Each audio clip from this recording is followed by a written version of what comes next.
Finally, a bangers only that has the appropriate title. Oh, that's not true. The last bangers only had an appropriate title as well. LCK day, though, everybody. Let's pull up some games. By the way, I think I'm successfully baiting Doa into my play every Star Wars game ever idea. Things will flip.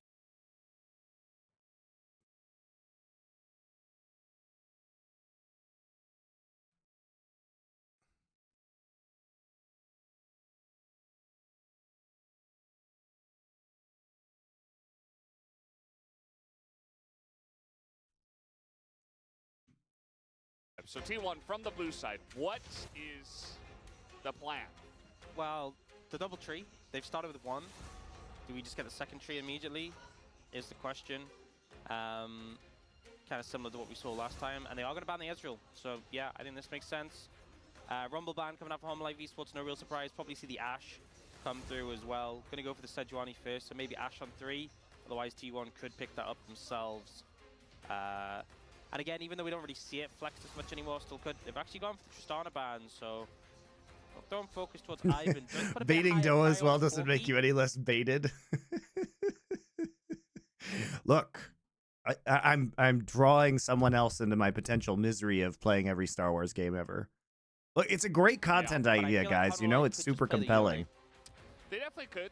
We might see that. It does feel like the Corkione matchup has been happening a bit more nowadays with teams banning away Tristana. All right, so let's see where we're going with this. Remember, last week, so we got to compare this to last week's games that happened between Hanwha and T1. There will be no Viper Ezreal. Viper was on Ezreal for all 3 games. So Viper, in the last series, he was extremely good. So they've decided to move away from that. I totally agree. Remember, Doran also had the Rumble in game 1, and that was very effective. Peanut was on Poppy, which was very fun to watch, and it became like a contested pick over the course of the series. So I agree with these 2 bans in particular. The Sejuani and the Ashe bans, I think, are very good because they enable T1 in a lot of ways. Right, because this is a flex. Ashe is a flex pick for them. Sejuani enables their playmaking ability. It's interesting to me that they want to have Owner on Nidalee because it doesn't seem like a very good champion for T1. T1 also, in their loss to Fearex, was doing the Trist as Ivern thing, which really doesn't match their identity as a team, or even really their individual skill sets, because the Trist has been super bad for Faker, and that's why they're banning it here on the blue side. So they can't actually do Tristez because they're banning it themselves. Peanut is also a very good Maokai player, obviously, right? But there's still a lot. Like, basically, the Kai'Sa is still really good for Viper. When the strength, considering the Renekton follow-up as well. I hate the Renekton, but Renekton Vi is strong, especially if you go Renekton Vi Talia. I mean, really, Peanut can get a lot done on the top side of the map, potentially. No, they're going to go with the Zeri, classic Viper champion. They're going to take... I hate Renekton right now. I really hate him. I think he's trash. So we're playing Corki. Okay, there it is. Vi Talia. So we're right about that one. You do want the setup. Very, very strong mid combination. Come through. I think if I was T1, probably target things that Doran would want to play in the top lane. Maybe the Cassante, maybe even something like the Gnar. Although to be fair, Gnar into Renekton, Nidalee, you can target quite heavily. Orange buff, literally. You just dive them over and over and you collect that buff. They're still going to ban it away. I think that a lot of teams are really highly rating Gnar right now, and they say, well, we just don't want him to have his hands on that regardless. Yeah, it makes sense. Zayaban I like as well. Obviously, able to avoid the pressure from the Vi. T1 go for the Rakan ban in this situation. I'm kind of interested to see, you know, since you already know the top lane matchup, I think they pick for Doran here. They could just take the Cassante. It really round out the comp nicely, and then they could save the Lights pick and see what T1 end up taking. But instead, looks like they're toying with the idea of the Jax. So blinding Jax here, which is a Doran pick. An answer for the Zeri in those team fights. And there's nobody who can kill Zeri, but the Kai'Sa is good into it, obviously. The thing is that Guma's not really much of a Kai'Sa player. Or it's not Blind Jacks. I'm dumb. It's just into Get on Renekton. top of T1. A lot of pressure, but instead. So Renekton Italy, very Leona strong here. combination. Obviously, Leona being super strong. But does So mean what we later have on, here, guys. Where's my pen? There's my pen. What we have here, guys, is very strong combination. Renekton Italy, all-time classic Vi Talia in the mid lane to set up the ganks. So you can see kind of where they're going to be focusing each of the teams in these games. Kai'Sa Leona does have strong all-in potential on Zeri, so kind of losing lane.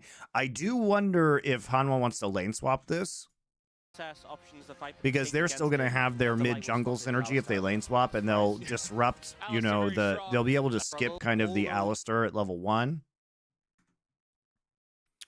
As for Guma, no, that's not the one I want. I want this one.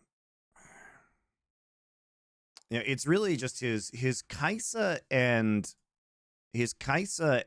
Zeri play historically has not been good. You can see right here is Kai'Sa. He's played 26 games at a 38%. You know, his overall win record is 66%. So he basically wins 2/3 of his games, but he loses a lot on Kai'Sa, right? His Zeri is over 50%, but, you know, it hasn't been good for T1. When does Faker have to do his mandatory military service? He doesn't. So if you win an Olympic gold medal, which he did as part of the Asian Games, because that's hosted by the IOC, the International Olympic Committee, if you are Korean and you get a gold medal in the Asian Games or in the Olympics, you are exempted from military service. The Vi can easily solve those. So that's why it was so important that he won gold at the Asian Games last year. Is what can this Nidalee do? Can they just slow the pace of the game down and get into those 5v5s? I'm glad we get a draft like this for game number 1, because it does feel like T1 have come in with a totally new plan. You see it right from the bans. They're not going for the same style that they played in the last couple of matchups, and they're trying to play their own style. They first pick owners Nidalee, and I think we're going to know right from this first game if it's going to work for them, or if Hanwha Life Esports will just be the better team tonight. Yep, a lot of pressure on T1's shoulders to get an early win in this matchup, especially banking on the power of this Nidalee and owner's hands. Well, let's see how it goes. Game number 1 of Saturday Showdown starts right now.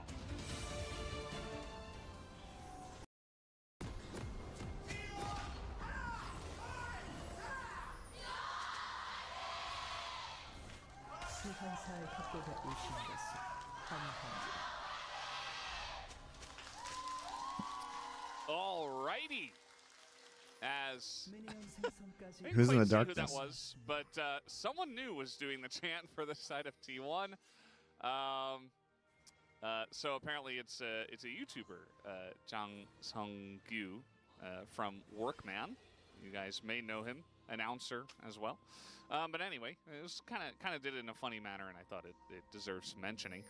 Hey, got a lot of a response, you know. I mean, T1 fans always loud, but definitely we're not on their side, and I could hear them very loud from over here. All right, so it looks like we're not going to see any kind of lane swap. So I think they were thinking maybe there would be a lane swap and Vi would be starting weak side, which is why we have a 3-man invade here.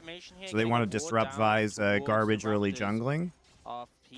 They're still going to see the blue buff capture, so we're going to get some vertical jungling here. This feels really awkward because I don't think you actually want a vertical jungle if you're T1, because I think you want to control actually this side of the map.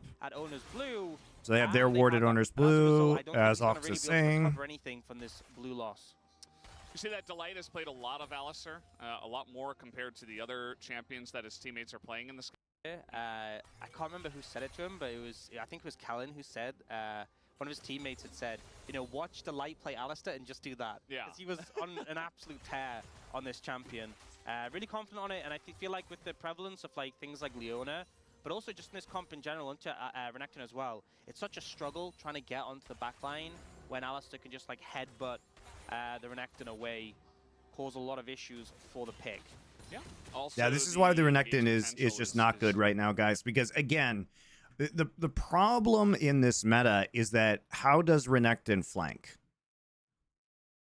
Right? Because he has to flank to be relevant in team fights. He either smashes lane so hard he can just split push the entire game, but really that's not reliable. even if you have very strong combinations like Nidalee Renekton. And so how do you flank? And the problem is that there's so much peel. So either 80 carries, so Ezreal, Zeri, Kai'Sa, right? Either there is so much mobility that you will just never get on top of them because Zeri will go over a wall, or Ezreal will E, or Kai'Sa will ult, right? Or go invisible, right? It's very, very difficult to get on Trist, right? Corki. You know, these are the 80 carries that are big right now. So how do you get on top of any of these? And then also this is combined with, we have a lot of CC supports right now. We're not playing enchanters. So Alistar, as Ox just said, can headbutt him out, right? But you also have Talia E to prevent him from engaging. You have Jax, Counter-Strike. You have CC. You can be targeted by Vi. So, like, the question is, how does he ever hurt anybody? And this is my problem with Renekton in the current meta, is that I just think he's trash. Just ridiculous. I mean, if you like he's picked so much, but he never meaningfully contributes. I mean, he doesn't really and to put this in perspective, guys, it's hard for champions like Kennen to get onto the back line in the current meta. It's going to be really, really fun. So Renekton is just trash, I think. I think he's just bad. Thing is that without Flash, Alistar can skills. Yeah, that's pretty I feel like you just you're really committed. I've never seen this Renekton skin before. You're really committed. Again, if you have the setup from a Vi, you're kind of chilling to winning lanes super hard, and like lane swaps are still a thing, so that could be a problem. To lose trades so that he's in a position he can be dove, you know, because if you get low enough on HP, Counter-Strike isn't going to do enough to help you out. Kind of messed up some of the CS under the turret, but yeah, he's definitely going to be catching up with that. So yeah, I'm just not a the fan. Fact that he's played 24 games of Jax and he's only lost 3 is kind of incredible. I hope we don't talk about movies this On time. some really strong teams, but yeah, you guys. 90% win rate with that many.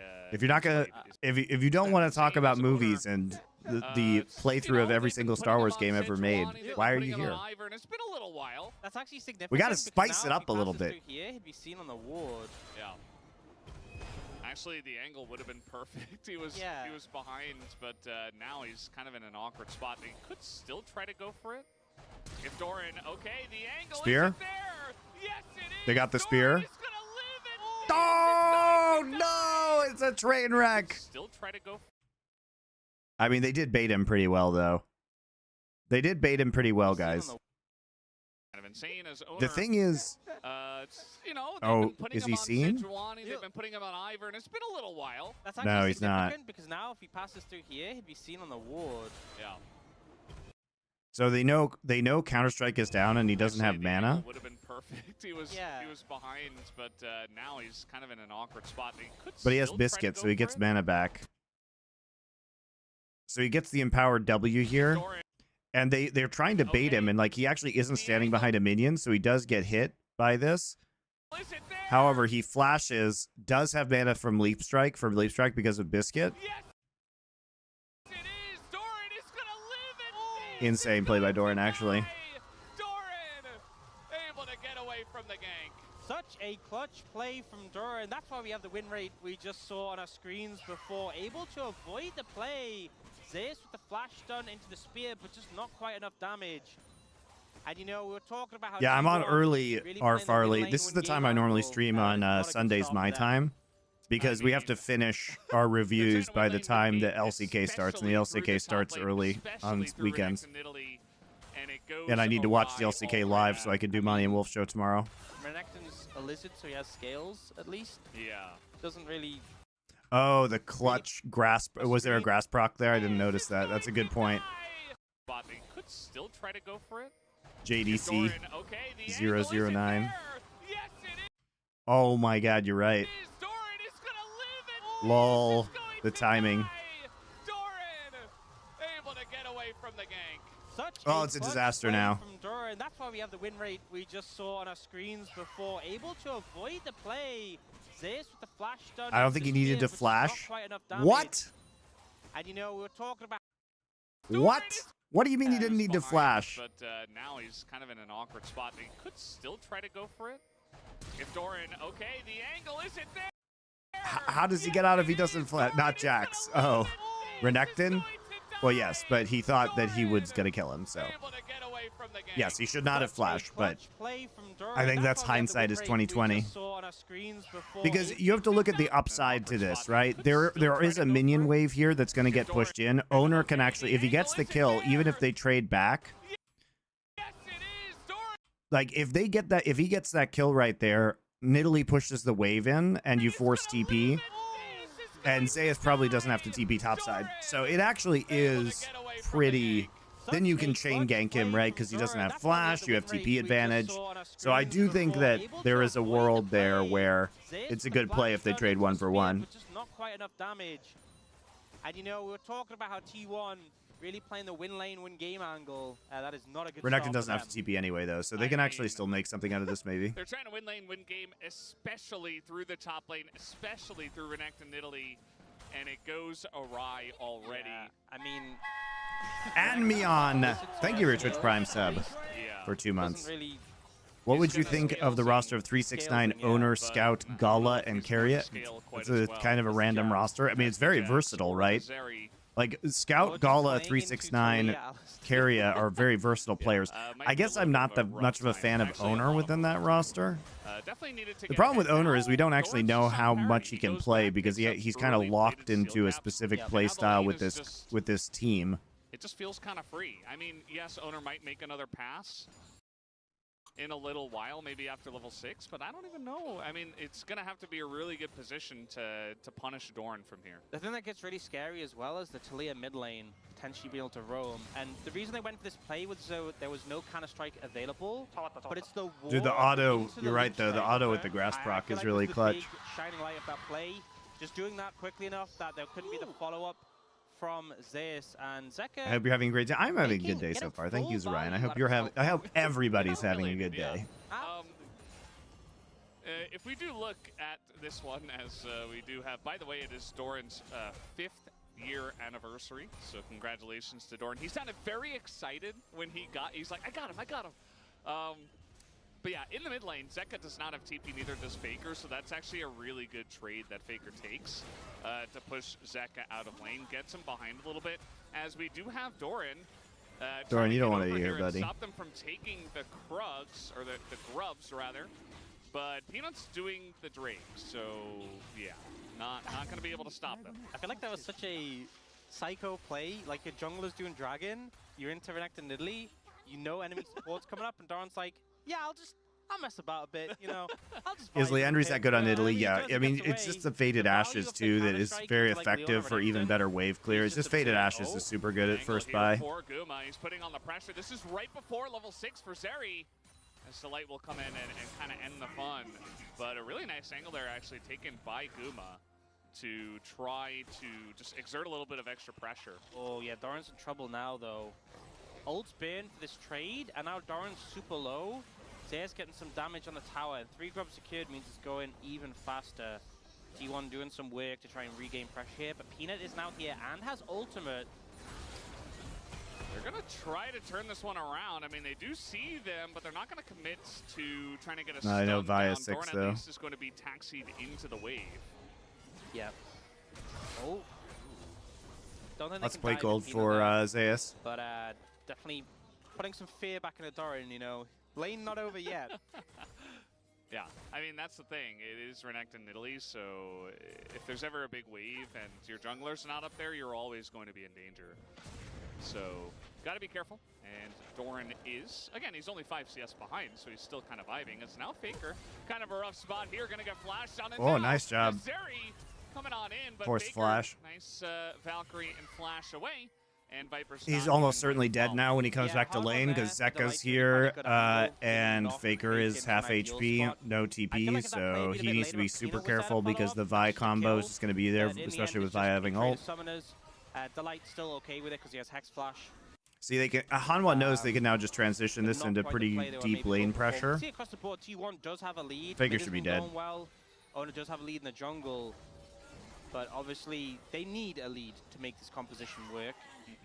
You're playing pretty cautiously, actually. Well, they do. I think you can just dive Faker there, frankly. We'll see how they can utilize them here, especially with Vi and Zeka having flashed up. In favor of T1 early on in this game. How Life Esports did get the Drake, but the 3 grubs did go over to T1.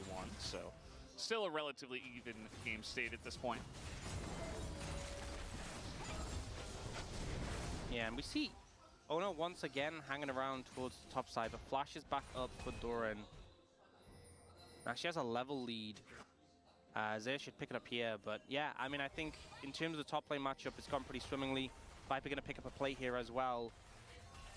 The gold lead is still a deficit. Faker's been having a pretty fantastic time in the mid lane. But overall, I think Honor Life Esports navigating. They can't Talia has 0 damage. Yeah, but he's 50% HP. I think you can get that done. Yeah. And I think that's a big thing, is that if Zeka was having a good time mid and getting significant advantages, the game might just be over because of the map presence of Talia. But Faker's been holding up well and kind of keeping him at bay for now. Yeah, I mean, the thing, we saw it earlier on, like, Faker was taking a good trade. He nearly actually killed Zeka, but Zeka was forced to back in a really awkward timing, missed an entire wave, also gave a turret plate over to Faker, so that's really where the majority of that... They can't 100% drive a billion Talia games. All right. Big trade that did go the way of Faker. You see a lot of focus from Owner on the I do like the heat maps that they're putting in. Yeah, kind of expected. And that's just brief 1% when Peanut comes top and says, don't dive my top laner, and that's it. We do see grubs spawning up in about 10 seconds, and both teams posturing over. Mid laners down in bot lane, but both have TP. We could end up seeing our first 5v5 here. But again, I don't feel like Honor Life Esports need to unnecessarily take a fight if they don't see the angle. Would be good if they can deny the 6 grubs, though. See the light posturing, does have that Hex Flash if he wants to get over the wall. Yeah, at this point in time, though, T1 have 4 people right here, and Doran is backing. He is going to TP into this one, but it's quickly turning into that 5v5 you were talking about. Zeka looking for the angle on the wall. Okay, where's the wall? As already 4 grubs going over the side of T1, and Carrier just wants to wall. They immediately dunk onto Peanut, and he goes down. But the turn here onto Zeus as he's going to fall, but Doran on the run is going to hop away, and T1. They do get Peanut, though, before he can use ult. They force Guma's flash, though, because Zeka actually uses W on him. He's going to fall, but Doran on the run is going to hop away. And Carrier just wants to fight as they immediately... They do wall the Nidalee out of this, though, which is very nice. But the turn here onto Zeus as he's going to fall, but Doran on the run is going to hop away. And T1, they do trade 1 for 1, but take a look at this. They have control of the river, and that means they should get 6 grubs. Yeah, super decisive play there from Carrier. Peanut didn't get to play the game. No flash used, no ult used, and I feel like that Zeus' flash was not necessary. He actually died. He probably didn't have to die in that fight. As already 4 grubs going over the side of T1, and Carrier just wants to fight as they immediately... Like he's trying to get on top of Viper, but he just can't kill them while they're kiting it out. Viper still had flash too, so it's kind of pointless. His team was focusing Vi, so there's not going to be any follow-up damage, and Viper has flash. He only got cleanse as well. Viper with both thumbs up. It's not worth it to flash W like that from Zeus. It's not a good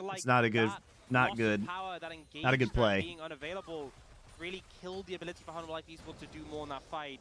Did you get a second kill for Doran? Part of me also wants to see Kanavi and Faker on the same team. That would be hype. T1, and they'll instantly look to make use of those in the top lane. Faker getting some more damage on this tower. Yeah, I mean, Faker at this point is just so fed, right? Like, there hasn't been a lot of interaction in mid. He's been CSing like a the fact that they haven't gotten one good Talia ult off, or Talia, Vi ult off yet is very important. It doesn't even need it as the grubs. They couldn't actually follow up on blowing his flash. Now his flash is almost back up. But it's okay. The Renekton's still going to be Giga useless. Void grubs. You get an angle to really pressure towers. You take them so quickly. They're looking for a dive on Zeus, though. Zeus in a bit of trouble here, especially with the TP coming on in. The Talia just to join in on this one, and Zeus no dominance. Right into that W. Survival as Whoa, Stack Shiv actually cleared the wave almost. I was just gonna say, pretty nice. I feel like Zeus, he used the Q on the minions, didn't really get much value from it because he didn't kill them, and then didn't have it for the dive. But Guma just shivs and gets the whole wave, so he prepped it. Yeah. He knows his job. 0-3-0 Renekton. His role is just Yeah, how are you in this stream at Hate Zerat? Where's Zerat let lovers Tula here? get fed, I guess. Banner So of let Command Tula get Zerat fed. Portal. Yeah. We're gonna The replay best. this fight. Number one. So it's just decisiveness of carry here. The stun. I miss lane it. CC with the ER. Peter doesn't play the game, but I like the peel from Hard Life Esports, and we're kind of seeing the struggles of Renekton is going to have more and more as this game goes on.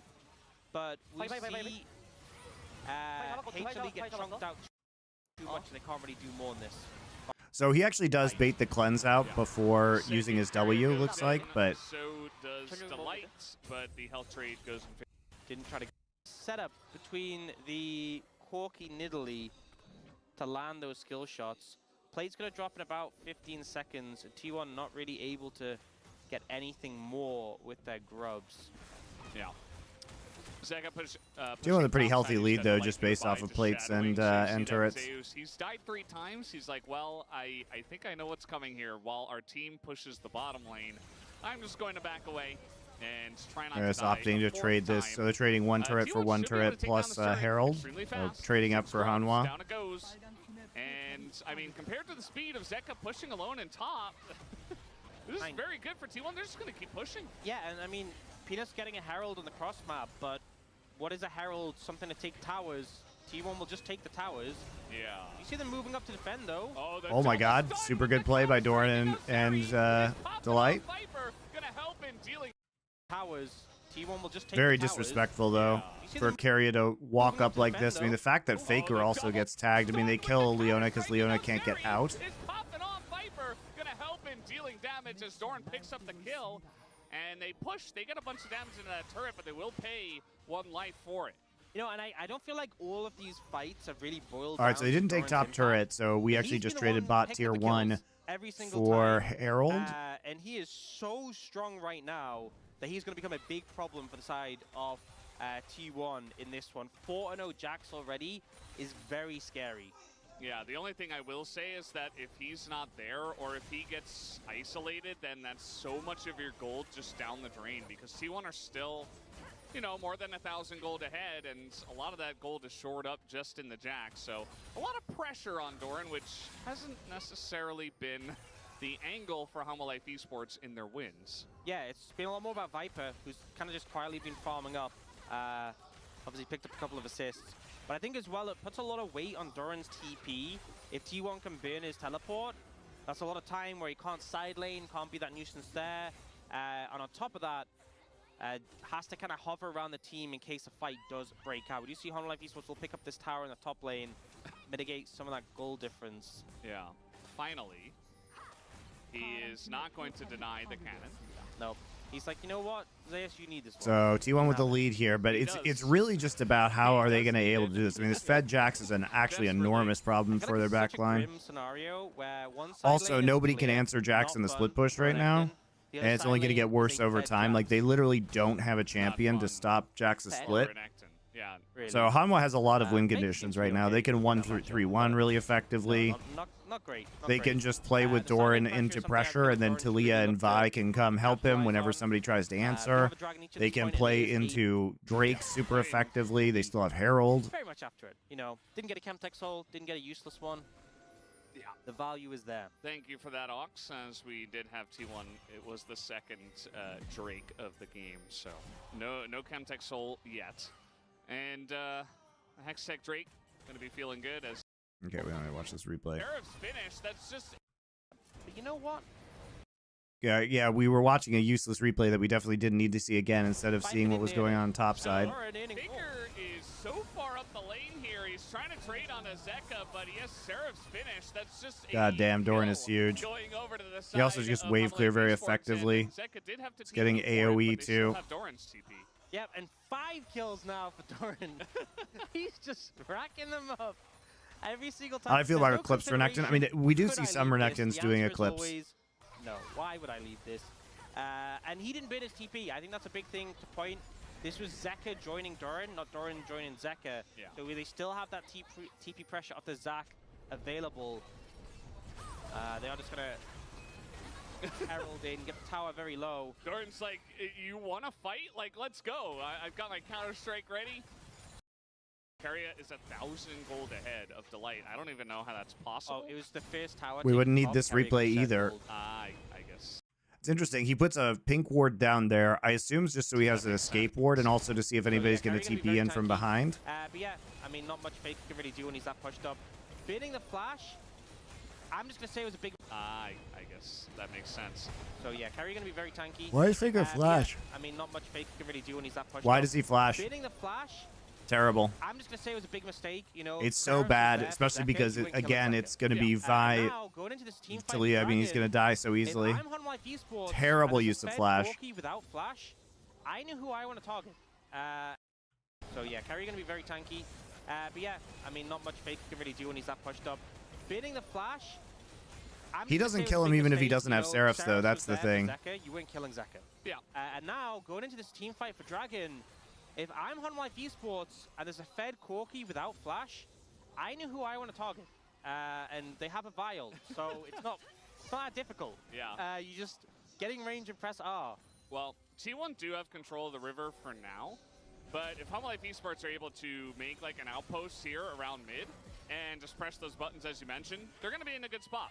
And Faker is way down the lane. They're trying to engage, but that engage Okay, is so they going try and bait them to- with the able pink to make, ward like, to an come in outpost so here that they're in around mid range and of just the press those E buttons as from you mentioned. They're Leona. going to be in a good spot.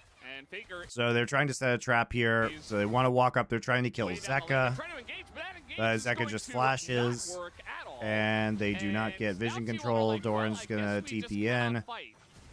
I say that though. Okay, they are have to get sticking control of around. banana. Some They missiles don't get being control. thrown Okay, out, they some do get control of spears as banana well. eventually. Yeah, the poke threat's still big. And obviously wasn't an ideal engage, but they did at least get Zeka's flash there, and he's chunked out. Yeah. Hun Life Esports trying to hold strong here, but more poke connecting. Oh my god, he got Zeka's hit so by low, the... and the TP is Urkel Baggins, you're back. running the Welcome. flank angle. Thank you for your tier 1 He's coming sub. in, and Zeka, not sure if he No, even he just spotted moved. him here as now the engage comes in. Zeka, no flash, but the seismic shot to get him away.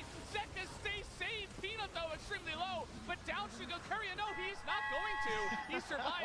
Wow, Urkel Baggins, thank you for your tier 1 gift subs. 5 of them. I appreciate it. And the Drake goes to T1.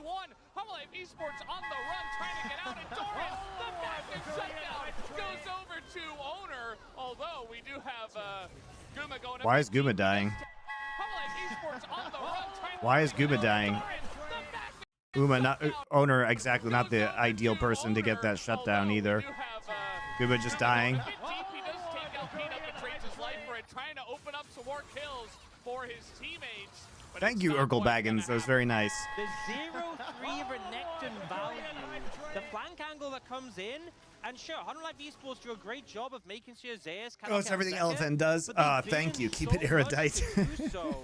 This That's read what we from do. We Zeus keep so it erudite fantastic. here. Comes in, preps the ult early to get the rage bar, and as he comes in, Zeka's already thrown the Unraveled Earth, he seismic shoves Zeus, and immediately the Vial is committed. So now, Yeah, see, that's the thing about this Renekton, guys. This is what we're talking about. So they do get onto the back line, but Peanut actually... What knocks him back? Oh, the W from Zeka knocks him back. On the Renekton, Guma's able to ult in and free hit. Dorian is focusing Carrier and doesn't even manage to succeed, so Ona can just clean up. So I guess after Zeus just shutdown. acted as a sponge, a cooldown. Oh, why is he flashing? They haven't been Dude, he touched. flashes into Guma Alistair Q, got and his then best W play. comes off cooldown for Talia. I respect the Boo. hustle. Segworth got the kill. Boo this man. Yeah. Boo. But man, I just think it's crazy how much attention Zeus drew there as this super malnourished Renekton who's been having such a bad time. Yeah, I mean, he is at least still going to fulfill an excellent flanking role as he did in the Guma team showing fight, why he has a and, 38% win rate on yeah, Kai'Sa. huge value for the team. And you see the difference right now in terms of XP. It's nearly 2 levels between Owner and Peanut as the farm of this Nidalee. And the fact that he got that massive shutdown on the Jax as well. I mean, Owner's just ginormous right now. Ona was already fed, and now it's become even more severe. And the thing is, if the poke is just too much of a problem for Hum Life Esports, and they can't find a good engage angle, they just lose every setup. And the takeaway as well is T1 They are outranged by the on that Nidalee. fight. But the So thing is, they can force the they are Nidalee to play stuck into in them at full every self objective, soul. basically. it And will the make Nidalee things can't do harder anything and against the harder split. as the game goes on. From the still very fed Hon Jax, Esports who has Stride Breaker now. I really actually like the Stride Breaker. It wouldn't take much, but T1 are refusing to give it up. Oh man, and Owner's just really on his game. You know, we talked a lot about the first pick in Italy in the draft. It's like now, you know, it was bad before trying to get this Renekton in, but now the Stride Breaker is done. How do you do it? He's not going to have to. You know what? I feel like it's not even just the flash. He has a trinket and he had a control ward, and he's just like, nope, I will save these. Oh man, that poke. Owner's just not missing. The thing is as well, you know, you have such a short cooldown on your spears. Even if you hit 1 and 3, as long as you hit 1, it does so much damage now. It just makes it impossible for Hanwha to fight. Yeah. So just keep throwing them. And eventually the pressure will come through. You also have poke from the Kai'Sa and the Corki. Not so much right now from the Kai'Sa, needs the AP from the Nash's Tooth for the resets as well. But Faker with the Triforce Manamune, those rockets are actually starting to do a fair bit. Yeah, absolutely. You're just tipping them away, and you see T1's game plan there for a while was just group as 4, group as 5, and just kind of throw a bunch of spears, throw a bunch of poke into Humble Life Esports, and just not allow them to get map control. I don't think that they can quite run at the Baron just yet, as much as T1 would like to. As Owner, desperate to try to get a Scuttle Crab here, is going to have to pay for it with this flash. Now Delight has to throw his ult in. All right, a little too much there from Hanwha. Flash out of Owner. Yeah, very aggressive play there. Oh, Viper's in trouble. Yeah, he is going to have to throw the ult, and now he's just going to flash away. And now, look, Delight is caught once again, but the Cypher shot. Carrio's too overextending. Okay, TP was canceled by Renekton. Once again is going to have to just walk. Good job, Isaiah. He ulted and then got the cancel. He might have had to ult for Rage. Just take this. We'll see. And he will get it. So finally, that battle over the mid-tier 1s, T1 will be the victors there. And I think the play from Hanwha Life Esports... Kai'Sa doesn't seem like a Guma champ, but what is nowadays? Yeah, I mean, his champion pool's super bad for him, right? But unfortunately, Viper gets caught. We talked about this earlier, Urkel Baggins. He has a career win rate of 38% on Kai'Sa, despite the fact that he has a 66% win rate across all champions. He's just not good. Break the wrist, walk away. Yeah. You have to remember that when T1 was playing Kai'Sa well, it was Faker on mid lane AP Kai'Sa a couple years ago. Finish off carrier there. So Viper being flashless is a bit of a vulnerability, but I think the big thing is to still have... Oh no, oh no. Oh. Zeus is so close to flash. Yeah. And it is Zeri, but like, man, imagine they catch Viper without... Yeah, they did get Viper's flash down on that play earlier, so in the neutral, so there is actually an opportunity here potentially to get a soul point on Mountain Soul, which is pretty big. But he has stopwatch now as well, so taking that flash not nearly as valuable when he can just go on a stasis. Hanwha Life Esports once again moving down towards the bot side. Yeah, they just concede Banana Brush control, and they say, okay, we're fine to just fight here. Kind of stasis. Man, imagine they catch Viper without his flash up, without his ult available. Taking that flash not nearly as valuable when he can just go on a stasis. Hanwha Life Esports once again moving down towards the bot side. Yeah, they just concede Banana Brush control, and they say, okay, we're fine to just fight here. Kind of circumvent them. A ward being thrown down. Zeus could go for a similar trick, TPing in for the flank, but they might be wary of it now. Yeah, it's just going to be a flip here, I think, but Owner not in position to go. Oh my god, dude, I feel so bad for Owner. He like loses every 50-50, man. They might be wary of it now. Yeah, it's just going to be a flip. It's not a here, real 50-50. He's trying to 50-50 with the spear. He's not in smite range. In position to go for the smite. It does go the way of Peanut, and now they're turning on a Carrier who's left out to dry. Nobody can get in there. Renekton is so useless, man. Holy shit. Oh, esports looking for more. That's a oh! The counter strike hits two, but the huge play by Doran. Huge play by Doran. Guba's dead. Yep, gets stunned. Wow, the counter strike, dude. The thing is, it's so awkward with the Leona because the Leona goes in. They can't ever get Renekton in. Like, this isn't really Carrier's problem, guys. Like, he has to go in, but they don't have anybody else that can go in. Like, watch Zeus here. Delight's just on the side. He's zoning out with a Q. There's the E coming in. Zeus can't engage. And then they've got the poke crew over here. This is the poke crew. It's such an awkward comp to have Leona. They have Leona who can go in. They have Renekton who can't get in, and then they've got the poke guys. So if you haven't landed the poke, then they just kill Leona. You know what I mean? Like, it's just, Leona's just so bad. It's Leona Renekton combo that is garbage. But the front line is being chipped away with the engage from Delight. Gets onto the back line, and now Faker and Guma in a really terrible spot. They're both going to be taken down. But it's also just a huge play from Doran, right? Like, Doran's marking the flank. Look at the timing on this, too. Beautifully done. Leap strike into right when Counter-Strike finishes with the flash. The front line is being chipped away with the engage from Delight. Gets onto the back line, and now Faker and Guma in a really terrible spot. They're both going to be taken down. Homolife Esports crush the fight. Beautiful target selection from Homolife Esports, using all these layered forms of engage to get on top. Very well played by Hanwha, though. They're moving the Baron. I do think this game is like easy mode for Hanwha, though. As soon as the Renekton got behind, the Renekton is just like 100% guaranteed uselessness. To use Delight and Zeka in particular to keep Ona out of the pit. He can't even get close. You know, we see Peanut still not on the map. This is delicate. The thing is like, the way Keria is playing too is like he's not fishing, he's not using the non-committal engage. Like he basically just like flashes every time Keria. Like in a way, maybe it's better just to use Leona ult first, because like he needs to use Leona ult, which will help some of the poke land. But instead, he just goes in and then uses Leona ult. I think you have to R and then wait for the opportunity to E on a low target. He's just like flashing every time. So maybe part of it is the way that Keria is playing. They take the Nectar, they peel back again, and then Delight finds. I think you need to use R to set up your poke. I think they're just playing this wrong. They can't. He can't all in as Leona first. They just don't. They have to land poke first.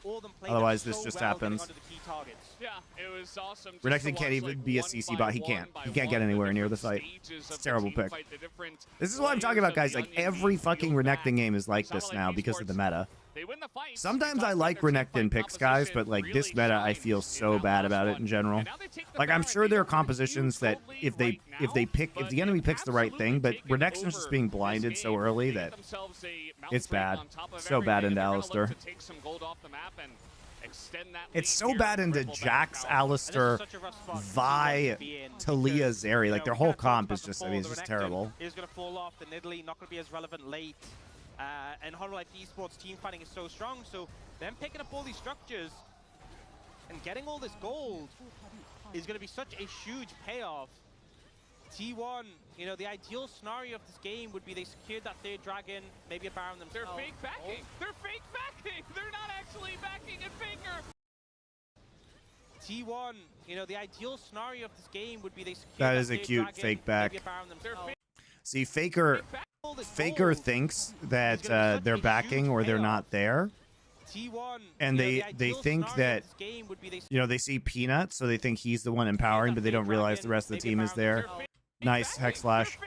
They're not actually backing a Faker. He falls for it, trying to just farm in front of them, and that is going to be Faker down. And now Doran is just gigantic on the Jax, and they're just diving over the wall. It's very risky, but they just don't care as they're getting into that backline. T1 are falling like a house of cards. Homolife Esports will win this game. The confidence from Homolife Esports, the fake back into the faker pick, and every time it looks like the fight is over, one more person. Super good game from Hanwha, though. This is a lot cleaner than their wins the previous week where they forgot how teleport worked against T1. T1 should have won, I think, that other series. But this was really dominant by Hanwha. Renekton is a bait pick, guys, in most situations. And probably fair bet. This patch is 14-13.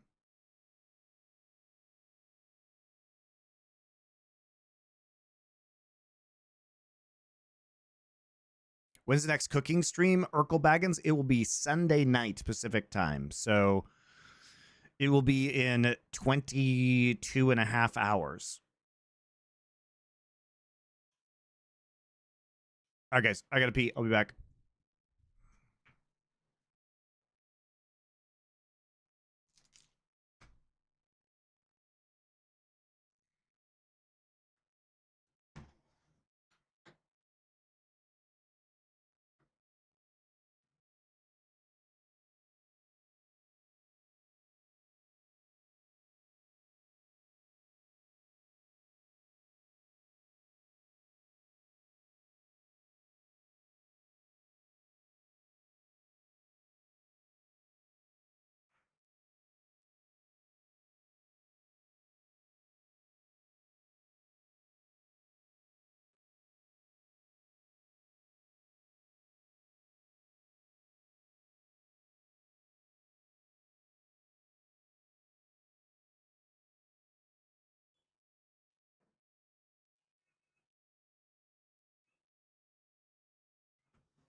Where did he go? Hi, amazing. I went to pee. Excuse me. Smoked a brisket last night. Ooh, I wish I had my smoker in Korea, man. Better in this situation, so... You should start the chicken marinating tonight. Yes. Yes, Staja fan. Yes, you should definitely... If you're planning on cooking along, you should definitely marinate that chicken now. Wait, this isn't Star Wars, I know. I watched 10 minutes of ads. Now in a situation where Unlife Esports are like, what? we banned Sejuani. You did not watch 10. That's such a lie. That's the question. Yeah, I mean... Is being posed right now. Yeah, they banned the yogurt marinades take a long time, so you can't just do it in like an hour or two. It is going to take like 12 hours. Star Wars games win, my guy. Look, the earliest that can happen is probably November. I'm trying to bait Doa into it. I think I've successfully baited Doa into it as well. It's Nidalee again. You know what? I think Unlife Esports could pick Vizeri here. I think that would be... Yeah, you think so? Could be a winning formula. Yeah, I could see them winning with those two picks. Dude, don't you want MonteCristo to be the first man to ever play every Star Wars video game? I'd kind of get it. Don't kill yourself trying to get all the spin-off games. I mean, we have to set some ground rules. I think what we have to say is it has to be a console or PC release, because we can't do arcade and handheld, because that might actually be impossible. They're actually prioritizing the Renekton, so denying the Renekton to the lead. I will say, if it goes very well, then maybe we can branch off into arcade and handheld later, because it's just going to be expensive and time consuming to get all those games. Steal away the Corki. Minus MMO. Okay, so no galaxies, but yes to one single player playthrough of the Old Republic. It looks like they're eyeing up, and to be fair, out of everyone on Unlife Esports, so I would say yes to Star Wars: The Old Republic, one single player playthrough on one class. You know, not every class. That's too much. For him into Faker, so they will deny that one away. And this is one of these situations where, you know, the Pod Racer on arcade hits different than the console game. Okay, buddy. Well, how am I gonna get a fucking pod? Okay, I'll tell you what. Do J275 buy me? Oh no, definitely Joe. You buy me the Pod Racer arcade game and mail it to my house, and I will play it. That's the deal.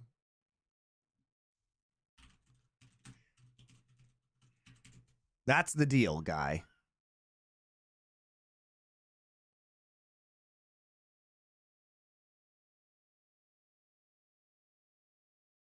Let me see if I can even find a cabinet. Star Wars Racer Arcade. For sale. How many thousands of dollars does this cost?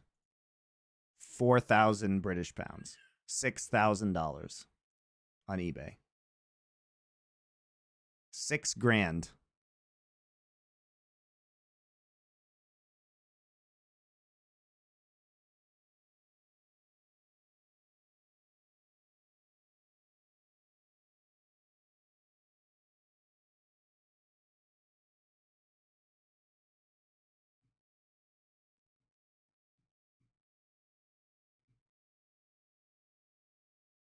Business expense. I mean, it is a business expense. It was very close.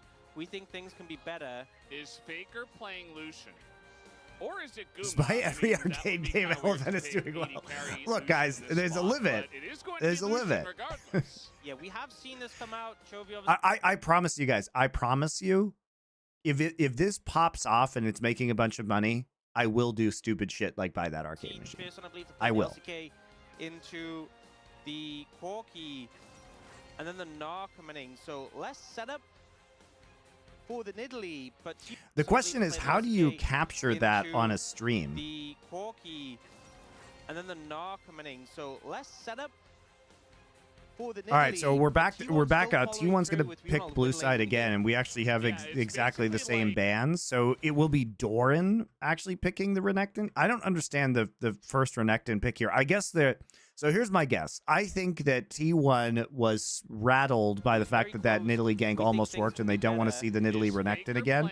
So they're actually just going to take Renekton Corki, and we're going to take the mid Lucian for Faker. Basically like 3 strong. And we're going to take Zyra. So we have Zyra next, another really strong gank combo, right, in top side. So Hanwha actually going to try playing around top this time. We do have Zyra selected here for the side of Peanuts. And, you know, it's not Why are we Italy, first but picking it Italy when does Zyra and offer Brand you exist? Because really T1 can't play strong, Zyra and fast Brand. players and They're not ability built to for that as a affect team. lanes in your own right. Yep.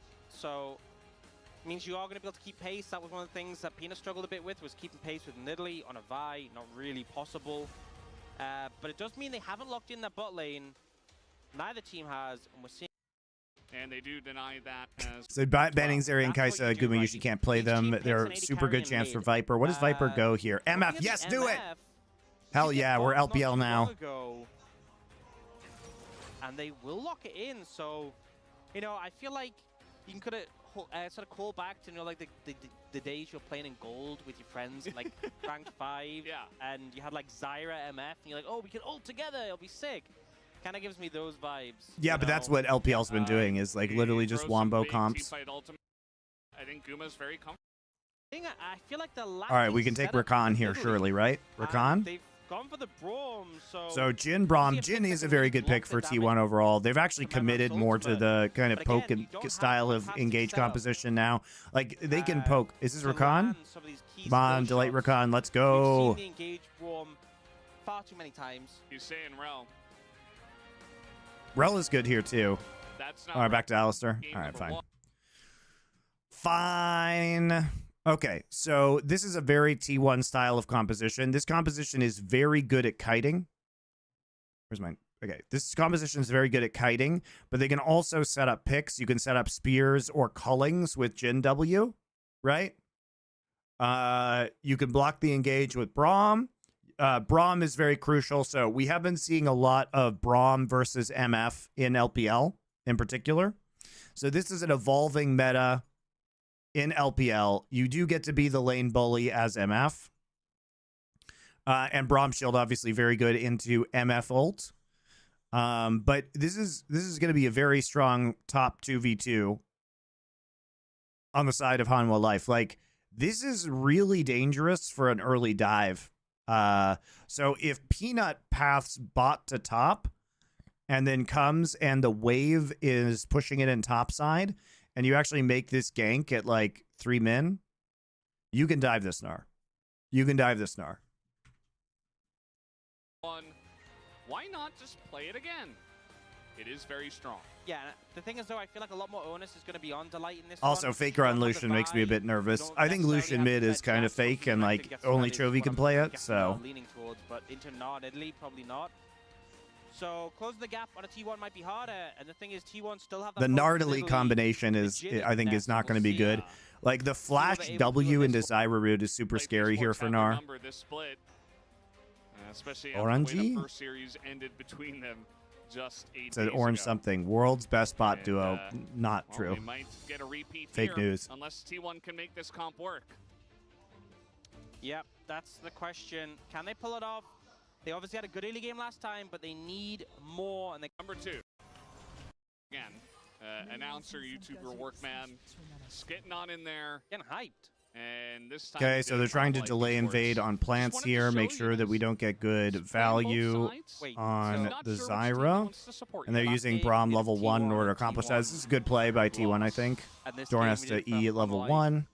Oh, no. And on the life. We'll see. Can they break the 1-game streak? You know what's a combo we haven't seen in the longest time? Lucian Braum. It just doesn't exist in the bot lane anymore, really. But we have a Lucian and a Braum in this one. And it's a good point by Ox. Using the strength of the Braum the synergy is very good like with Lucian Braum. Don't do this enough. Such a strong level 1 champion. If you get hit by the Winter's Bite, you're just basically dead. Because if you flash, they can just flash after you and proc the stun. So they'll use that for this heavy invade on the top side. But they've lit up Peanut's jungle. Doesn't fuck up the Zyra that much, though. So Zyra does get some plant value here still. As many plants set up. So there is right here the ward that was just put Forced it down. away over So towards Jin Blue actually buff. gets We didn't this have any- ward down. as many So that's plants set Jin's up. ward from the And we'll see trinket. what Owen managed to do. He did steal away a buff in the last game. Just to see if they're Will he going to go do for, like, vertical adverse jungling or steal not. above Vertical and then cover jungling my very own good jungle? for this is a really Will he good wanna invade by split the map T1 completely? because now they prevent what this does is it prevents Zyra from doing her typical jungle path. So first off, it disrupted her plant placement, and secondly, it stops her from doing her typical jungle path to, like, you know, gank top at 3 minutes and possibly dive. Because she can be level 4 at like 255 if you play the Zyra well and you have Looks like he's optimal taking the plants, but she Raptors doesn't as have well, optimal plants, so and now they're maybe going to looking to force get her into this kind of awkward situation where this is going to be pushed up, though, because Alistair is a turret at level 1. But maybe he can make a play a bit more if out they of do this. vertical Actually, jungling. what But will he do to the stop ward there is going to alert them Peanut to the fact from stealing away of jungle when camps from Zyra Jin? might be going over it's there. definitely something they've been indexing into a lot. We're looking for the level 2 here for Faker. Now the thing is, if you're picking Lucian into Corki, you have to put on pressure. You have to win lane.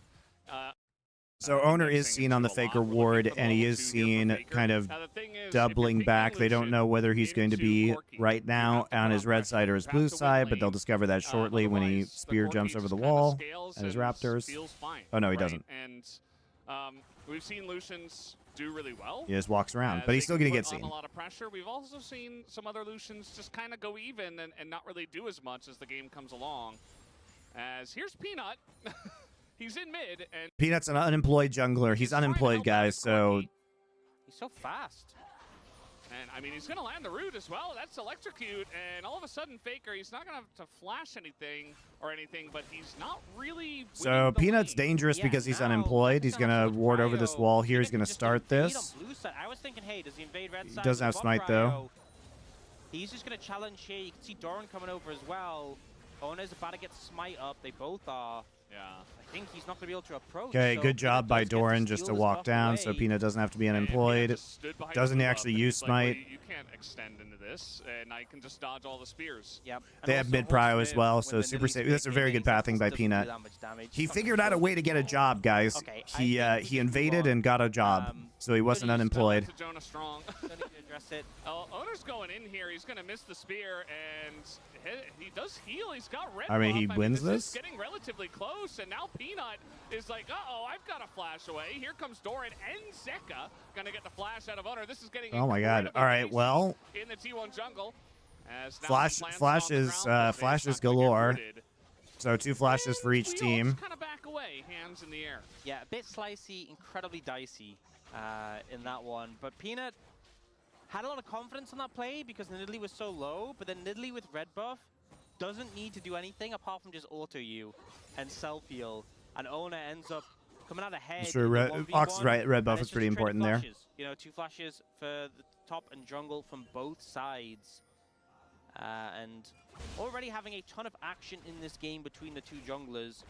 I think a big difference between the Vi game, where it was kind of just you take the L and just sort of retreat to your jungle. And Funny how Doran is a pretty hopefully mid the top Nidalee leaves laner you with the alone and soul stop bullying work you. of fathering Whereas Zeus. this That's one, right. Just Peanut's call like, him no, no, no. Kronos because he's I'll Zeus's invade. daddy.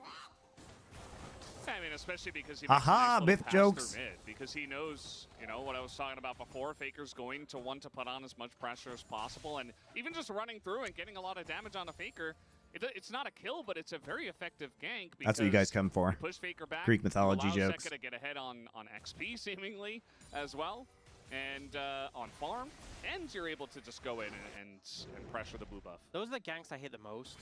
You know, if you're gonna die, if the enemy jungler kills you in a gank, you're like, well, I guess I was out of position, you know?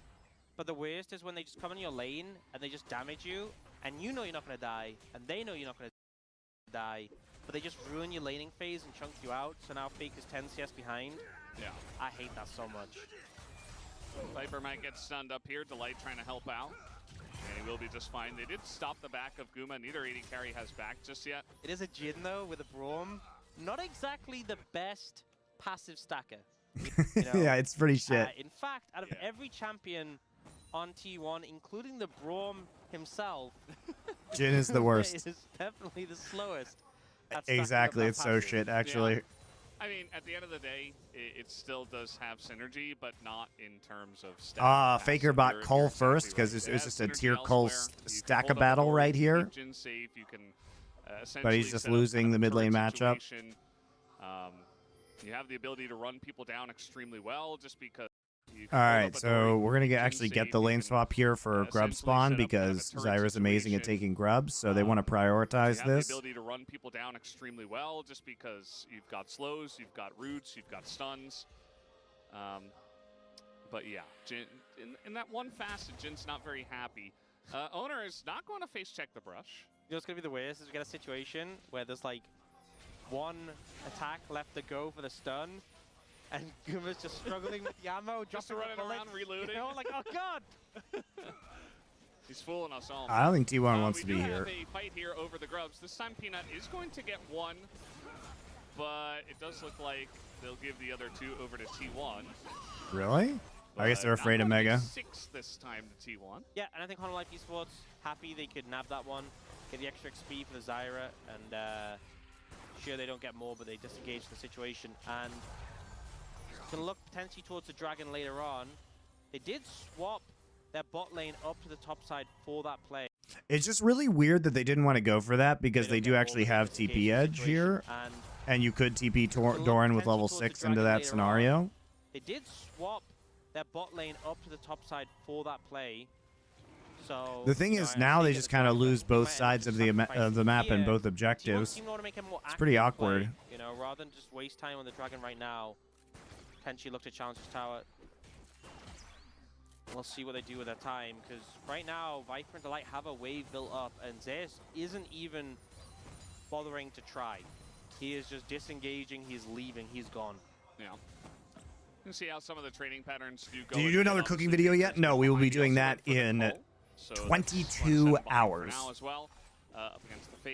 So I had to push the one that was supposed to be on Thursday night to Sunday night U.S. time. And they're even being shadowed by Peanut, it's a coming. Who is able to just push Zeus Black off the huge turret, ones. What a name. Getting pressured by a Jin feels totally fine. Yeah, and they're losing out so heavily here. T1 are. Fake is so low as well. He does have flash, but okay, here comes Owner as well, and actually Peanut has backed away. Zeka's like, you want to fight? Let's fight. I'll take the 1v1. Oh, it might have to be a little bit later. I have to do the Monty and Wolf show tomorrow morning. Fuck. Well, mistakes were made, guys, in scheduling. That is first blood given over to I'll have to do it after the Monty and Wolf show. Such a turns out. passage of play from T1. Any chance for a vegetarian dish stream? I'm making Masoor dal, which is vegetarian. By the way, but I feel like they just made the wrong decision. So part of what I'm making tomorrow is vegetarian. So Doran's been picking up solo XP in the bot lane. He's completely fine. Peanut moved to pressure Faker, wasn't able to do so, but then they get this dive top on a carrier, and Owner didn't achieve much either. See, they're zoning them out so heavily, but carrier walks up to the wave solo. No backup, thinks I'm Braum, I'm strong. Strange flash interaction there. But Carrier walks up to the wave solo. Yeah, I don't know what Carrier's doing, dude. He's drunk. Why does he flash? Strange flash interaction there. Try to flash the W from Delight, doesn't really work out. Still Ethiopian food cooking stream win, dude. I fucking love Ethiopian food. You know, level 1 Braum shield reduces damage a lot less. That'd be really fun, actually. Anyone who's interested. I've never made it before, but I can make anything, so. It's possible. Doubtful. Yeah, I don't think he did. Yeah, it's 35% at rank 1. At rank 5, it's 55%. Which wow. What's it at rank 3? 45? 45, yeah. Yeah. Injera, yeah, Injera is great, but also just all the spicy meat. Kept Ox very tilted since, what was it? It wouldn't have changed. What finals was that? Oh, that was the, wasn't that last year? I think it was last year, yeah. Summer? What is Ethiopian? Actually, yeah, I think it was spring. So it's like Ethiopian food. Injera is like this, flat sourdough bread. But it's fine. I mean, you'll have points in your E anyway at this point. And you like eat with your hands, and you scoop up various like spicy meats and vegetables with it. It's really good. I'm strong. Said to the turret, stand behind me. Can you explain what the difference is between butter chicken and chicken tikka masala? They're very similar. Yeah, the turret felt a little bit confused by the situation, honestly. Zeus is going to flash away here, but he's not getting out by any means. The main difference, as far as I'm aware, is that the What are you butter doing? chicken is typically made with Yeah, the turret whole felt a little bit tandoori confused by the chicken, situation, honestly. whereas chicken tikka Zeus is masala going is to made flash with away chicken here, but chunks. he's But not getting since out I'm making it by with any chicken means. He's not even chunks because gonna I don't have a hit tandoor, they may in fact be the same thing. Yeah, the turret felt a little bit confused by the situation, honestly. Zeus is going to flash away here, but he's not getting out by any means. He's not even Butter gonna chicken hit isn't an OG Indian curry. It was made in India. It was invented in India by Indian people. Chicken tikka masala was invented in Britain. But butter chicken was invented in the 1950s in India by Indians. So miss me with that whole shit. You know what makes me so angry is like it's like the one true, there's like no true Scotsman fallacy. It's like butter chicken is in India. I'm like, what do you fucking mean it's not Indian food? If you want to play that game, Indian people, here's the game I'm going to play with you. You don't get to have any authentic Indian food made with tomatoes because it's a new world crop. Okay? It's not even an Indian crop. So fuck you. No tomatoes. You can only have dishes without tomatoes and call them real Indian food. Yeah, the turret felt a little bit confused. And no chilies either. By the No situation, chilies, Indian people. You honestly. can't have Zeus chilies. is They're also a going new to world flash crop. away here, but he's not getting out by any means. He's not even going to hit Mega Nor, and Owner is just alone now underneath the turret, and Doran and Peanut say, no, we... First time I heard butter chicken, it was called butter makhani. No, it's called chicken makhani. Makhani means butter. got what we wanted. We picked up an orange buff for our Renekton, and we're just going to back away. Yeah, Zeus didn't realize that he's not allowed to farm this game. Okay, trying to take the 1v1 here. Actually, is going... And we're just going to back away. Yeah, Zeus didn't realize that he's not allowed to farm this game. Okay, trying to take the 1v1 here. Actually, is going... And we're just going to back away. Yeah, Zeus didn't realize that he's not allowed to farm this game. Interesting. Okay, trying to take the 1v1 here. That Owner Actually, wins is this. Going to win that. Owner Oh, he gets doesn't have any some MR, I revenge guess. in the top lane, and Doran's kind of left with a cheeky little smile. A little bit embarrassed after that one. What food cuisine that's I hard feel to like make it's in not Korea been a due good to Doran series lack if of he hasn't been ingredients or solo killed at some spices? point, you know? It's gotten a lot better. gotta Like, get in. honestly, I can buy get it most out of the of the way spices early. and You're like, ingredients okay, this is online fair now. now. I couldn't do that 5-6 years ago. Trying to land the stun I here will to say Zeka, getting with the light some nearby. Mexican There's dried Lucian Wolf chilies is a combo, little you know? difficult. I just think it's very funny. We have one of the Has Monty ever been to fastest Garden of the brawl Gods near fastest Colorado suckers Springs? Yes. Not in for a the long mid time, lane. though. Yeah. And the snow is in the I am from bottom lane, Colorado, so which is yes. why Carrier has just left Guma. He's like, you're on your own, buddy. I mean, Guma has have been fun. alone for a while. Yeah. Finally, Carrier comes over. It's like, all right, I guess I'll help you now. We never had a Drake taken at all. T1 had an opportunity earlier on, but they just didn't. So now Yeah. Life Esports going to take I this proposed to your I wife there. think It's beautiful. T1 were like, look, we want to get things done in the early game. We need to generate a gold lead. Fake Red That's is not your too great. duty until he retires. They are now down Not to a terrible 1,000 plan. gold, And on Life Esports, we'll take the first. What's the next meal? Butter chicken and masoor dal. But the theory, we can follow the theory. Yeah. The execution, Yeah, not so clear. theory not. Yes, the Not story of working ketchup out is very also well. pretty How funny. about- They tasted If you fish know, we're sauce. tracking Yeah, so behind that's the where stomp that is here actually where in the ketchup start comes of the from. game. That is a true And story. Zeus, he's like, I can clear the way. The word ketchup comes from a fish Had the sauce, flash early, a kind of fish can't sauce, flash the auto attack. even though it doesn't have And fish then sauce in here, it. This is one of these moments where Doran's just like, I got this. I'm going to take 1,000,000 turret hits and keep taking them while I W you, and then I just die because I have no MR. He had armor boots and a He phage. really wanted to get it out of the way early. where Jesus Christ, you that was an beat int. T1 not too long ago. You're 1-0 up in the series. You're ahead early against an Planning my Italy, first you're foreign like, trip. Can you suggest countries which are nice to just so- visit and cheap? Yes. confident. So But in the it depends. last What game, he continent lost and are vote you for planning on going Yeah. to? That's And probably an So this is important why point to this start. This is why Yeah. I saw the future. I saw this play coming, and it made me reconsider my vote. He took like 5 turret shots. Yeah. I think what was the best part is he ran through the turret, and he could have just taken 2, Yeah. and then he stunned. He And stopped and in stunned effect, himself and stunned in Italy. himself into the turret. Asia for now. Oh yeah, I mean there's plenty of Yeah. options in Asia. It was So very basically Southeast Asia is the fucking bomb, man. So Vietnam, Thailand, Cambodia. Cambodia is like sleeper OP actually, because Cambodia has Siem Reap, which has Angkor Wat in it, and Angkor Wat is incredible. And Siem Reap, you can get like insanely nice hotels for very good prices. Cambodia is great, though. Thailand is awesome. Vietnam, great. What is that? Siem Reap? I'll type it. Angkor Wat is the largest temple complex in the world. It's fucking incredible. Silly.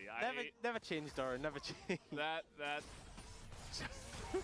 Oh. Okay. Well, that happened. Now Peanut's on vision. He doesn't care. He's just gonna throw his ult on our owner, who is going to. Cambodia is very inexpensive though, and very beautiful. And owner will disengage on the disengage cone. We do have Carriot and Guma trying to go for the 2v2.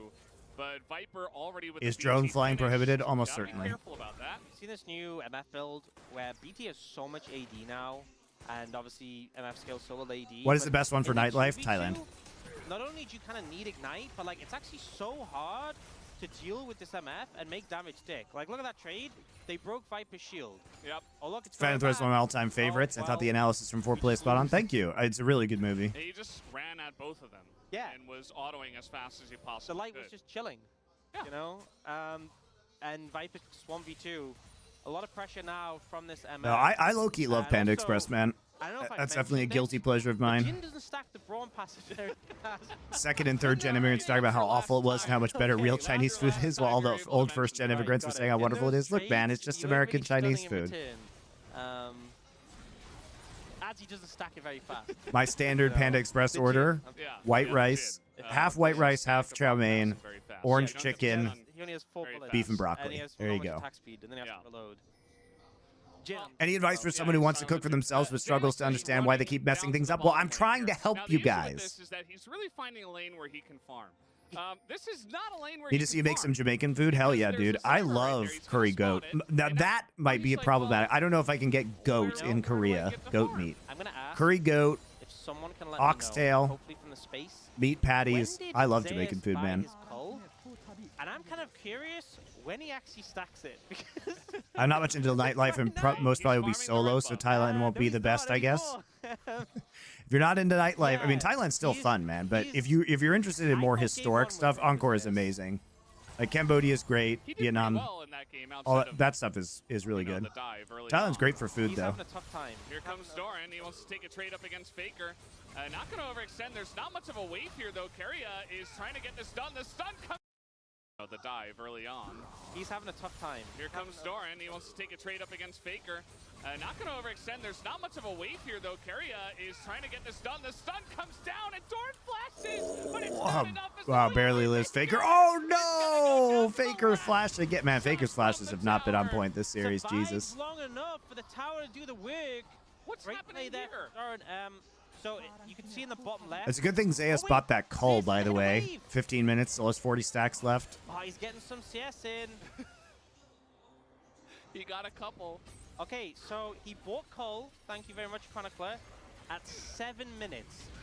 Well, we're gonna, yeah, we got a little dive Can you going please be on the here, as another esports team is Anthony gonna come. Bourdain? Dude, Keria's I'd love gonna to be the dive next the Anthony turret. Bourdain. That's such a fucking Zeus sick says, job. Yeah, maybe I can do that Did you know as Anthony well. Bourdain went to my college? Yeah, we gotta. So he went to my college before he went to the Culinary Institute. He dropped out of my college to go to the Culinary Institute, which is in the same city my college was in. Fun facts. Zeus says, yeah, maybe I can do that as well. Can he even get the backup? Oh my God, these plays though. Got a couple. Okay, so he bought So we Cole. TP right Thank you back very in. much, They're like, Chronicler. Keria takes turret shots unnecessarily. Oh, he's getting some CS in. How come I live in Korea? Well, I live in Korea again because my wife is Korean American. I like living in Korea, and I want my son, who is half Korean, to learn Korean. Oh, why Okay, does Keria so take he the bought 2 turret Cole. shots, Thank you dude? very much, Why? Chronicler. At 7 minutes. Well, we're gonna, yeah, we got a little dive going on here as another TP is gonna come. Carrie's just gonna die to the turret. Zeka Zeus TP's says, yeah, in. maybe Zeus I is can do here. that as well. Can he Oh, even get the dude. backup? Comes in It's from so nowhere, and ugly. The dive is just awful. Someone like esports will easily clean that up. Stop trying! Just give up! That tower, you can't deal with it. Just leave it alone for the rest of the game. Go mid, go bot, but you just 2 times in a row they've tried to make a dive work. And Susie is Korean American, Korean from Korea. She was born in Korea. She's a naturalized American citizen. But I mean, she grew up in New Jersey, guys.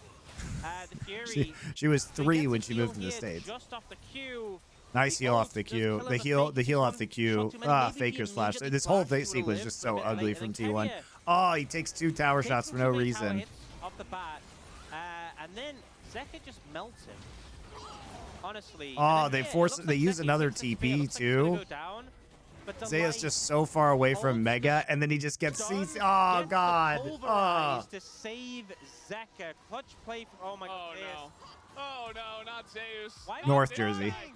I know it's a great Ooh, tragedy that's that there on the she grew up in missile. Jersey. But again, I'm aware. you're not allowed I to lived in farm New York this City, game. man. We've I know. already established that, and Life Esports have made 100% sure that this Gnar does not get to lane at all. Will he complete the call by the end of the game?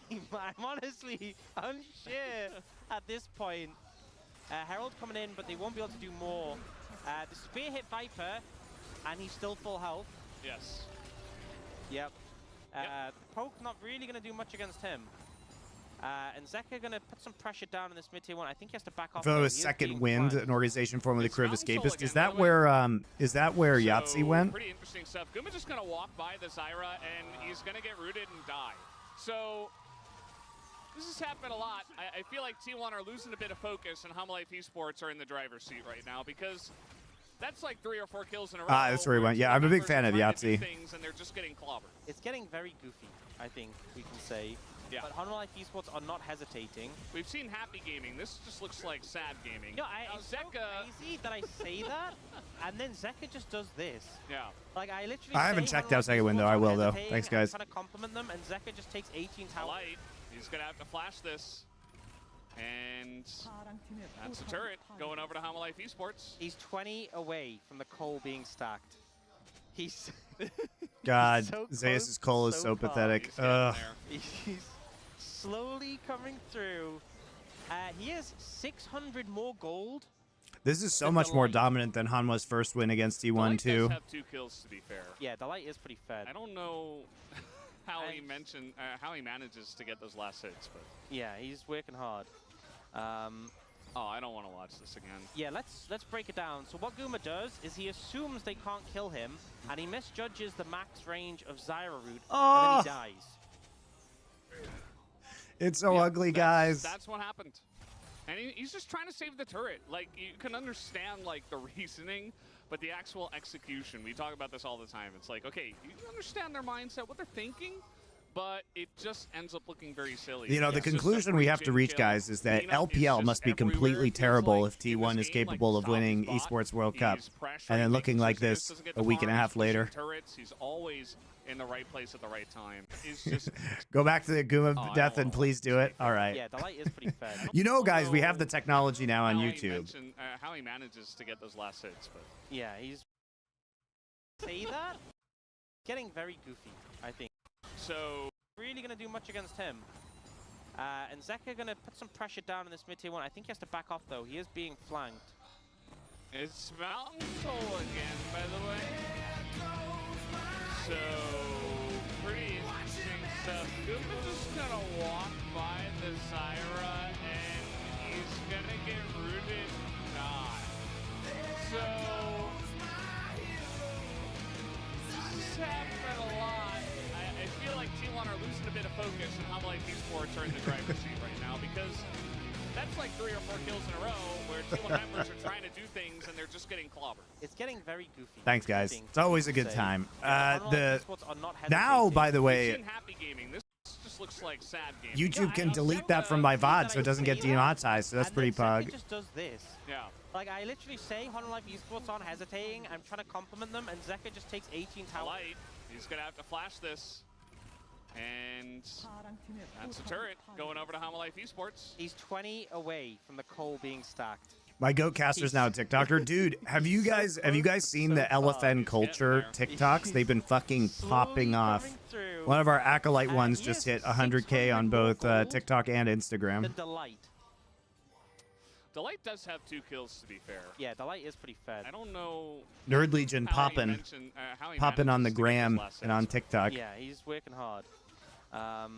Oh, I don't want to watch this again. Yeah, let's break it down. So what Guma does is he assumes they can't kill him, and he misjudges the max range of Absolutely Zyra root, terrible. and then he dies. Yep. that's what happened.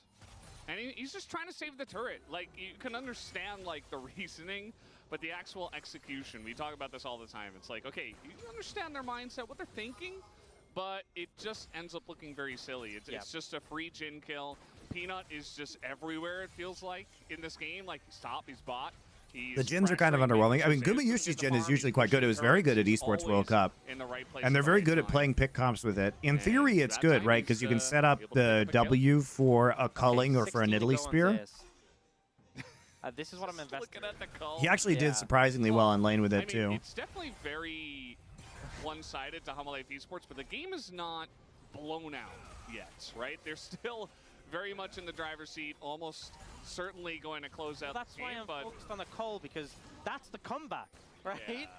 when You love the short reels for Nerd Legion? Yeah, I mean, we release the same short-form content on Instagram, TikTok, YouTube Shorts, so it doesn't matter where you watch it. He's got a wave in top. I mean, he's actually able to farm now. 2 more waves. Pick the platform of your choice. On cheers when he stacks the coal. This is a momentous occasion. He's not even rushing. He's taking it slow. Only last hits. Only last hits. 9 to go. Yeah, I mean, they lost all of their outer turrets, so you can see he's actually not pushing the wave. He's actually trying to have it push into him, which is very smart given the situation. Oh, but now Corky's coming. Yes, the 20-minute cull timing. 5 stacks. It has been 13 minutes now since he bought the cull, you know? Yeah. He's just trying to get his gold. I do appreciate that Doran is playing Stride Breaker like a human being, because at least if he gets in range now, he can Stride Break and set up Zyra and MF ults, which is really good. But it does look like Faker's just going to go up there. So now with Baron available and Hamalife Esports in Baron for cull trade, total control of the map. Is that the strat? Do we trade? We let Zeus get cull bot lane and we give up Baron? Oh, he does have TP. So I hope at this point in time, if they're worried about a Baron take, he is ready with his Mega Gnar. It's coming. I don't want to get too excited, Brendan. No, he's going to go for the trade instead. He's looking to take down Doran. Zeus actually behind Doran now, and Delayed is on the huge flank here. There's your 2 stacks. Where are you going? Get the wave! No! There's no call in this play, I'll tell you that. Zeus is dead. The only question... the minions! Get the minions! Oh! No! Zeus! He's not going to get it. And Delayed is dead. Where are you going? Get the trade instead. He's looking to take down Doran. Zeus actually behind Doran now, and it's coming. How did this happen? I don't want to get too excited, Brendan. No, he's going to go for the trade instead. He's looking to take down Doran. Zeus actually behind Doran now, and Delayed is on the huge flank here. There's your 2 stacks. Where are you going? Get the wave! No! There's no call in this play, I'll tell you that. Zeus is dead. The only question... the minions! Get the minions! Oh! No! Zeus! He's not going to get it. And Viper's going to pick up the kill. Zeus goes down. What a horrible game. And, it's not even like... I mean, okay. Well, let's look at what happened on the map, because at least T1 were able to get in and take some vision around the Baron, but it's very much a very small thing. Don't get me wrong. Zeus going down, and also Faker's just leaving Carrier to die. I love how we get the engaged Rom, and Faker goes, I don't condone that, I'm leaving. Zeus going down, and also Faker's just leaving Carrier to die. I love how we get the engaged Rom, and Faker... Don't get... Let's look at what happened. What are they doing, man? At least T1 were able to get in and take some vision around the Baron, but so they actually just desperation flash this. They force it, Zeka's flash, and then TP out. Faker's just leaving and die. I love how so it's a free Baron, I guess. Faker goes, I don't condone that, I'm leaving. If Carrier dies and T1 get the dragon, I feel like that's pretty worth for T1, although it depends on who gets the kill. They're just going to give it over to Zeka. Also, Peanut's just going to die. This game has just gone off the rails, guys. I don't even know, like, where well, they can't Baron now. It's actually a pretty clutch play there by Owner. Where is Zeus right now? Yeah, well, he's in Oh, the potentially flash. 0-4 land. He is about to hit Meganar, but let's see if they can He's still take him dead. out before that. Yes, they will. Down he goes. And Zeus, in fact, will hit Meganar, and he still hasn't finished the call. It's been 15 minutes. And how will esports get the dragon? I don't think that's a there goes my hero. Very small thing. Don't get me wrong. Zeus going down. And also, Victor's just... I love how we get the engaged bomb. I don't think it goes, I don't know. If Barry dies, he won't get the dragon. I feel like that's pretty worth it. It depends on who gets the kill. Left to die. Give it over to Zeta. Left to die. This game has just gone off the rails, guys. I don't even know, like, where we are. Where am I? Where is Zeus right now? Yeah, well, he's in potentially 0-4 land. He is about to hit Good thing Meganar, Zeus TP'd. but I don't know, like, pretty where he had to die. I love how we get the engaged roam and Now- Faker goes, I don't condone But- that. Zeus I'm just leaving." TPs. If Keria dies and The Zero call gets is the they know that if dragon, Keria dies, that the Baron's on the I feel like table, that's so it is actually a pretty good worth for play T1, although from it depends on owner who gets the kill. specifically in They're order just gonna give to it over kill Zeka. Peanut. Also, Peanut's just gonna die. So they This can't game Baron, has because just that would be gone a off the Baron rails, guys. I guaranteed, don't even know, basically. like, where we are. Where am I?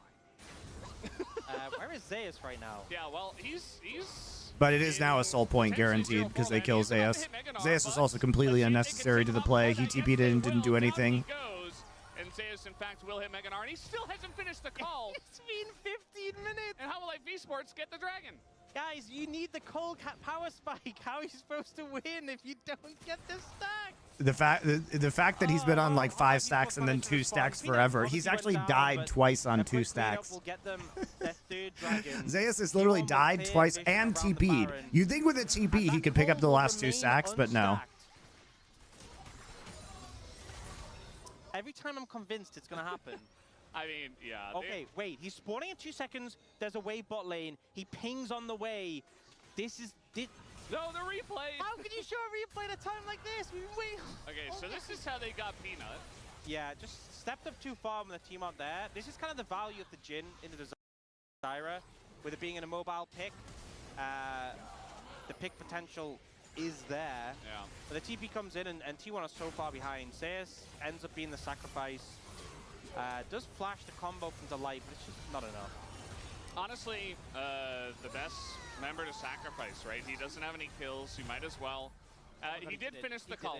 We have confirmation that Zeus has finished the call after 17 minutes. But yeah, I mean, they go very deep for the kill. I think it's still worth. But again, they have to do so much more to come back in this game. And this might be the angle. Doran just take a big chunk of damage, but the light in the front line here tanking up a bunch of the damage. You know what that was? That's cold diff. It gave them the confidence to go for that play, chunk out. All right, now you can just play for Soul, though, if you're Hanwha. There's no rush here. Against compression. I think a big thing is that T1 being down right now. Yeah. There's no rush here. You At don't this actually have point to in go for time, this I mean, Baron, they're but just the Baron's always a But threat with this Homelight Zyra. Esports very far ahead. Yeah, just play for just play for Soul. Zeka with 3 items, the rapid fire Triforce Manamune is very scary. You're not allowed to approach him. Yeah, will be super dangerous. Big spikes for Peanut with the... Zeka's Corki's gotten better now that there's no package for him to throw with. This is the angle they're going for. Low-key removing package and turning Corki into an early game laning champ has actually made Zeka's Corki not shit. In the brush. They don't know it's starting. They don't have a trinket, and look at how fast it's burning.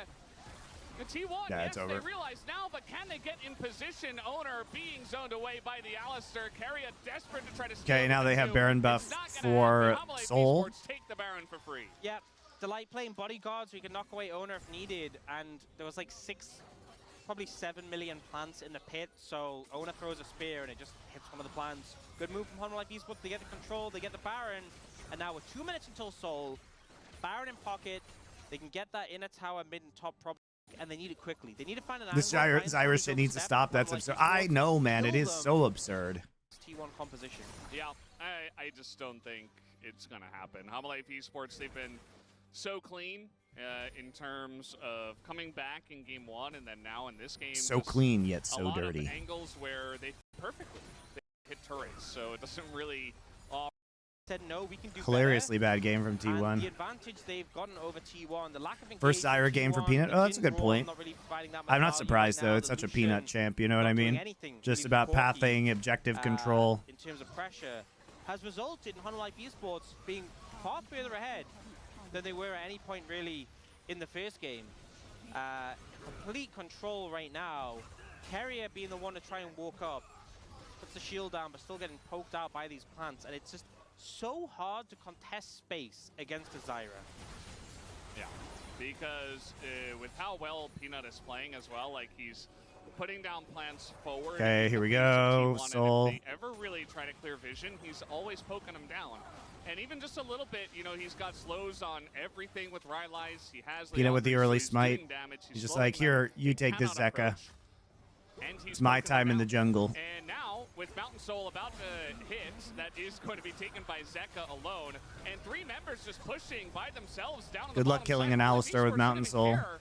They know they can't be engaged on it. Even with Zeus holding Meganar, he just can't do anything. Yeah, and the thing is, they use the Jhin ult to try and take Doran out and just end up doing about a third of the Light's health bar, and that's it.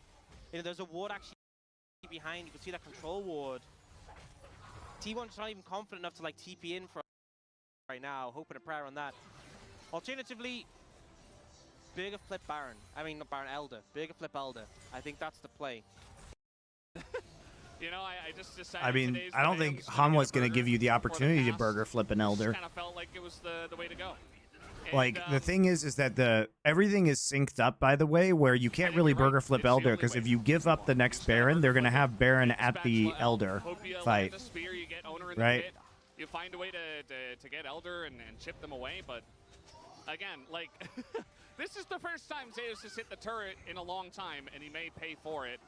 Actually, I think he's absolutely going to pay for it, as he's just burning down. He doesn't do anything to Peanut except half his health, as now they're trying to engage on a Viper, but it's just so fast. that TP the from brawl Zeka. is too slow to catch the MF, and now TP comes in Oh, from Doran, sorry. just in case. The Peanut, It was from Doran, sorry. I forgot Zeka already TP'd into the bot side. but it's just but Humble Life Esports just want to totally.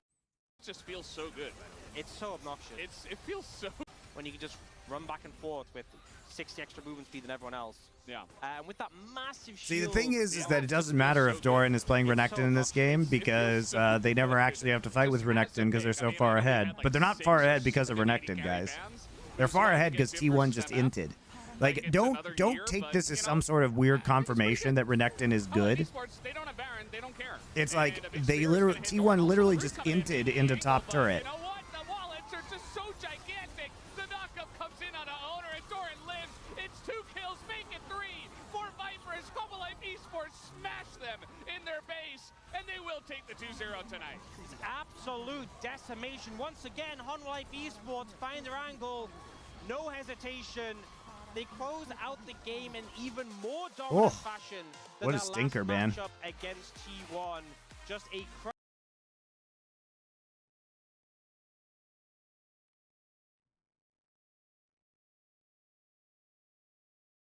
The blue side. Nacho Libre, welcome back. Thank you. Zyra Jungle is so easy. Even I, a not support main, can carry my gold games with it. That's right. You just get grubs and barons for free. Oh, I need to unplug my headphones just a second. Untangle this cord.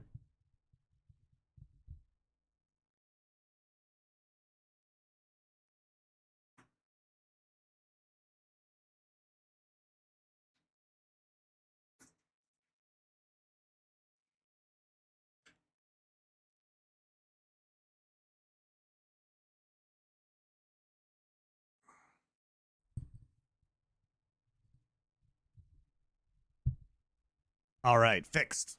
Let's get into it.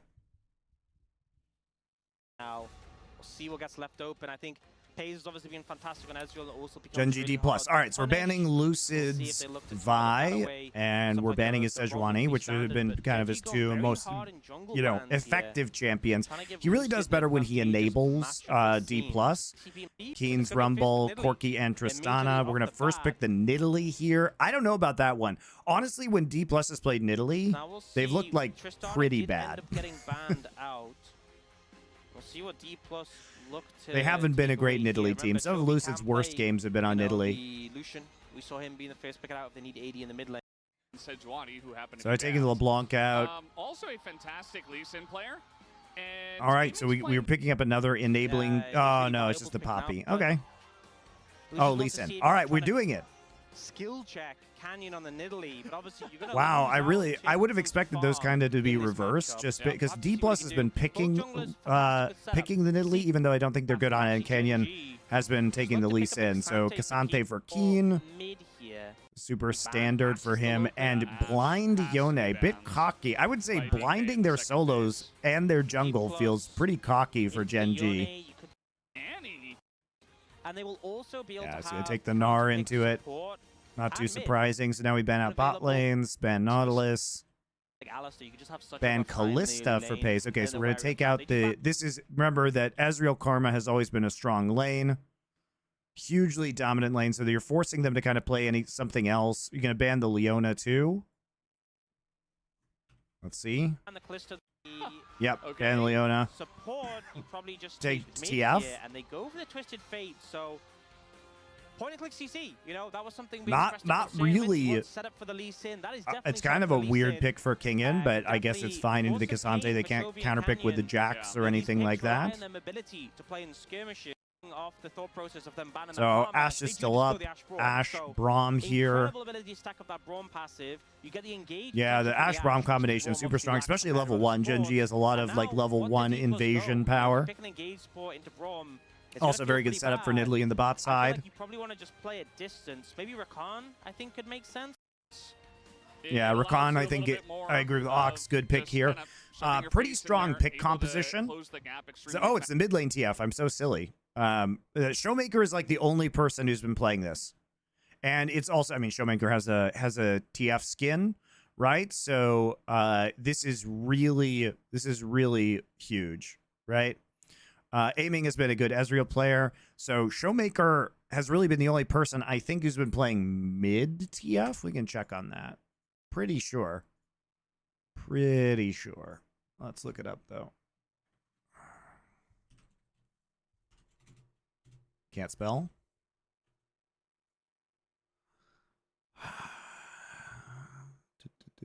I think he's the only one, but we're going to be sure. He has played it already, and he did win with it the last time. We reviewed that VOD on stream. I forget which team he played. Site so slow to load. Nope. That's still Guma. All right, Twisted Fate, Summer. Mid. Yukala played it. Okay. Shanks played it. All right, let's take a look at the match list. Did I miss that AL game? I must have. Oh, that's why. It was AL versus IG in some replacements. I did not watch that stinker. Yeah, Showmaker, Kwangdong versus D+. That was a really good win for him. Yukal played it in the summer season. Okay. Into Yone. Interesting. I didn't see this game. When did this happen?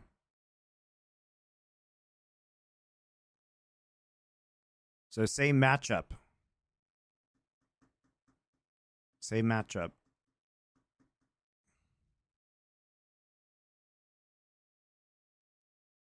Showmaker the only one playing at AP. Yeah, that's right. This is an AD build. You guys are right. Because they had Hoya on Kennen and they had the Braum. So he was playing at AD, which makes sense. Showmaker is the only one playing at AP. Yep.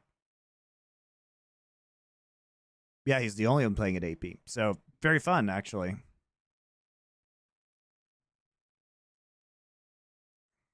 Fast to the point where maybe the Braum can't react. Maybe the Cassante can't peel. And we'll see how Kellen looks on this Rakan. Yeah, a lot of CC to layer with that TF. And it's a good matchup for the Braum because it's very hard. Always a to pleasure stack to up see passive before Showmaker the playing Rakan that, though. dips out. Chovy, I mean, there's a Gen G lot of weird have a lot of blinds in this potential, have game. that little I feel like strength, it was a lot of but I weird don't feel like blinds all only to get Ashe Braum, together, which you could have you know, the taken mid and top lane, anyway. they shouldn't really have that You know much what I pressure mean? in Like, early. Bot lane, I don't really understand Gen G's draft. Like, we first pick Nidalee, we blind both of our solo lanes, and then we take Ashe Braum in the second rotation, but we could have just taken them in the first rotation because we already knew. Like, you already knew that Ezreal was picked. You know what I mean? And they R5'd Rakan. So you actually could have just Nidalee, Ashe, Braum, and then saved both of your solos. I don't really understand the draft strategy here from Gen.G. Ashe is obviously very strong, but Ezreal Rakan can kind of go toe-to-toe, so this feels like it could be a lot more even, you know, when it comes to the draft. But Gen.G just having the nameplates on, obviously. Maybe they wanted to have a Leona ban? No, because you can, if they pick Leona, you still have Braum, which is good. So I don't know, it's super weird. Will generate naturally on top of putting you behind. It's real weird. Make this game very hard to come back from. And D+'s comp is one that requires a fair bit of finesse. You know, you need to play around the stun card, play around locking down targets who come into you, use the Ezreal. You don't have anyone who's that tanky in the composition. You know, Gnar has to be in Mega, Rakan is a squishy engage support. So, a lot of spacing with this composition. D+ have a tall task on their hands. But I think the draft has given... Number 1. What is that Lee Sin skin? I've never seen that one before. The D+ fans always out. Wait, is that a soccer one with the chroma? You know, I think they can feel something, especially who doesn't play Muay Thai Lee Sin? What the fuck, man? A lot of fans here. Why would you play a why would you play a soccer Lee Sin? Oh god. Very long, and now he's been called up. Imagine having the choice between two sports and picking soccer over Muay Thai. Gross. Against Gen.G in the spring playoffs, and I think that, you know, it's not extremely meta. You don't see it all the time, but especially for him to pick it. I would never do that. Italy, yeah. And also, it takes some I haven't played a guts, game of soccer since I was 12. And I think a lot Muay of Thai people every day, are, man. You know, it was a different meta during spring, but we saw a lot of like Lucid on these tanks. There was always the, will he get 2 items this Gonna make game? the EU fans mad, sort of Monty. meme That's going fine. on with him. But They can have their sort of grown as a shit player ass in sport. TLCK, and the team trust him a lot. You know, willing to say, let's slam Lee Sin into Gen.G and see what you can do. And picking the TF as well for Showmaker, giving him that setup, that reliable lockdown, so he can land those sonic waves. And Showmaker with the first strike, his goal will just be to print money this game. That is essentially what he's going to try and do. You can't really shove the Yone out of lane that effectively with Doran Shield, Second Wind, and Fleet Footwork, but you should have pressure, and you should be rich by the end of the laning phase. Yeah, that's the goal. Just try to get ahead. Try not to die. Don't get Yone Nidaleed. And Someone's upset Canada made it to semifinals of the Copa America over the USA. I do not give a shit about USA soccer team, and neither does anybody else. And set up kills for your team, because even if you're throwing in a gold card and the Ezreal is there and just lands a Mystic Shot, it's gonna be I wish USA would stop having a national soccer team. It's only embarrassing, and there's no upside. It should be banned. Pretty huge once we do come down to it, and already we're seeing that Showmaker's having a fine time in the lane. I will say one thing though is the Braum value ends up being pretty high. You know, we've seen it do a decent job at blocking a lot of Ezreal's damage, but also being able to block the stun card. You know, if you stand in front of your Ashe and just make it impossible for Showmaker to land the stun, can be really useful. Didn't see anything too crazy out from the level 1, you know, especially after the first series where it felt like both games. We saw them trying to really set up and apply pressure, get wards down and challenge and enemy camps. We're just getting a pretty standard play. Soccer in general sucks now. The game changed a lot. It's all defensive, park the bus ball. Yeah, everybody's just passing around their backfield. Hey, I know how to fix soccer, guys.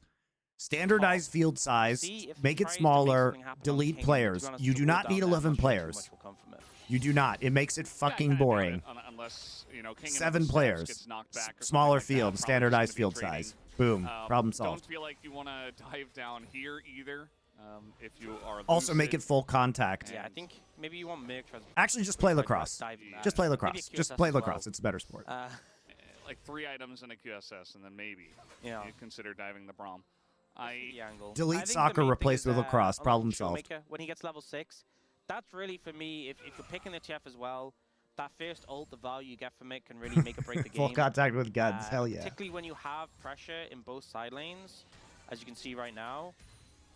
You definitely want to be able to capitalize on also that. put it on ice and call it hockey. You know, then it's a good sport. Level 1, we've seen Ezreal is too, but we've seen some Ezreals really lose out in the early laning phase. But I think Showmaker is the one who's been having not a bad time so far against Chovy, but definitely a little bit behind in pressure just in the early levels. Yeah. See what happens here with the Rakan, but at the end of the day, it's still Ash Braum. And I'm really surprised that, you know, if you consider each individual Gen G player and you think about like a top 2 champion for them, it feels like everybody's kind of gotten them, minus maybe Pays and Lehens, but they also did get one of the strongest bot duos, right? But if What's your favorite sport, Monty, and why is it basketball? It's not. I actually don't like basketball. I don't like non-contact sports. Also, they're very meta. And then you just kind of gave them Ash. I need either myself or somebody to be getting hurt. They banned the Nautilus, and they could have banned the Ashe there. And the fact it got through both rotations, a little bit crazy. So Chovy's on an 18-game winning streak on Yone. That's crazy. And also at the same time, Showmaker is 18-4 on Twisted Fate. Yeah, his Twisted Fate all-time legendary champ. He's playing his own skin like a boss. Like as well, particularly the TF mid. Hasn't really been a thing for a while, but Showmaker obviously has a lot of time playing the champion when D+ really was on top, back when it was. Damn one. A lot of trading going on here. Aiming being through all his mana. Yeah, into the Braum, who has a biscuit. Aiming's gonna eventually have to. If you're gonna play a non-contact sport, you might as well just play an esport. You know what I mean, guys? I think he's kind of waiting for like a particular item. Basically the same thing. Send it and recall. We do see Lucid starting up the dragon here, very early. Not too much actions come from the jungle. Well, that's crazy. 12 and 12. This just feel like a very classic matchup. Sure. In recent years. But the grubs will be started by Canyon in return. Showmaker boots 2. And the end result of this is that, especially now Canyon has Jovi boots 2. Going to be the case, but it'll be a bit of an advantage for Canyon in terms of like momentum in the jungle, getting a good amount of XP from these. Dragon takes a long time to do, especially when you're doing it solo. And you can see there's not much of a difference in terms of farm right now, but this is where really, if nothing happens, Canyon should just gradually pull ahead. Yeah, and he is very slightly. You see that the top lane, you know, generally it feels good to play Gnar into Cassante, but some players really prefer just playing the Cassante, especially when both of them are available. Keen is one of them. We saw Morgan yesterday do this a couple of times. We weren't super happy with that case with Morgan, but especially when it's Keen and how proficient he is on this champion, I feel like we can trust him. And as of right now, he is basically dead even in farm, but there is a call on Kingen, so he is looking to try to squeak ahead. I'm gonna be honest, I feel like pretty slow early game here. Gen G player, you know, we just give them a, like, you know, we say, oh, this pick isn't really doing well in the LCK, but Gen G are winning with it. Yeah. You know, we were saying like, oh yeah, you shouldn't pick Nidalee unless you're Canyon. Yeah, Tristana's looking better than Corki unless you're Chovy. I feel like every Gen G player, and it's, you know, it's warranted because they are just unbeatable at the moment. How about you shouldn't give a team Ashe unless it's Pays? Wait, that doesn't work. No, that doesn't work. That doesn't. Yeah, it's not quite nice the try. same. Not quite the same vibe. The D+ fans appreciate it, but yeah, I think Pays is. You missed the T1 games. Ah, well, they'll be in the VOD. Totally fine on this Ashe. And I'm sure he's going to have a big impact on this game. Thank you, Crankless. Not watching LEC has improved my morale as an EU fan. Thank you for your subscription. Well, we're going to be watching a bunch of European League of Legends on this stream this week, so enjoy. The hate watch of Mad Lions versus Carmine Corp is coming, baby. We'll get to some LCS, too. So we'll see. We have a lot of games this week, guys. We got to watch G2 Fnatic Best of 5. I believe.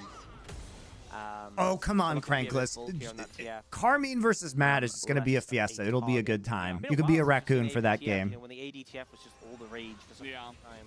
In the top lane, especially. And, yeah, it's kind of funny to see Rod of Ages. Nobody builds that item anymore. Except TF, Kassadin. There's not a lot of meta champs in Pro that use it, so... yeah, not a lot of action, but now we're going to get some. The level 6 ult comes out, immediate cleanse from Pays, and the stun into Kellen, but that does leave Lehens all on his lonesome, under a turret against 4 people. They just wait, four-man ult, though. He uses everything, and then he dies. First blood. Champs. Less of a target. Yeah. It's been a while since we've seen the APTF. Super clean, though, off of the first TP from Twisted Fate. In the top lane, especially. I was going back to And, look at the setup on this one. It's kind of funny to see Rod of Ages. Nobody builds that item Very anymore. nicely played by D+. Very, very clean. TF, Push the wave out. Kassadin. Get a little Not a lot harassment of there meta onto champs Pace. in They sense Pro this is coming. They're that calling the TF MIA. So, yeah, not a lot of action, but They now we're shouldn't gonna have stepped get back up to the level 6 turret. Ult comes out, immediate cleanse from Pace, and the stone into Kellen, but that does leave They should have just Lands backed off. all on his lonesome. They should have just backed off. Canyon was topside. That's a pretty big mistake from the bot lane. He's got to walk away from that one. First blood given over as well to aiming on the Ezreal. Yeah, good luck Ezreal's ganking this gonna have top to kill, side. And I love the patience. They get Paze's cleanse. Ideally, He's you would have mega. flash as Don't well, do this. but Paze does a good job, able to disengage on the situation, and the arrow finding Kellen.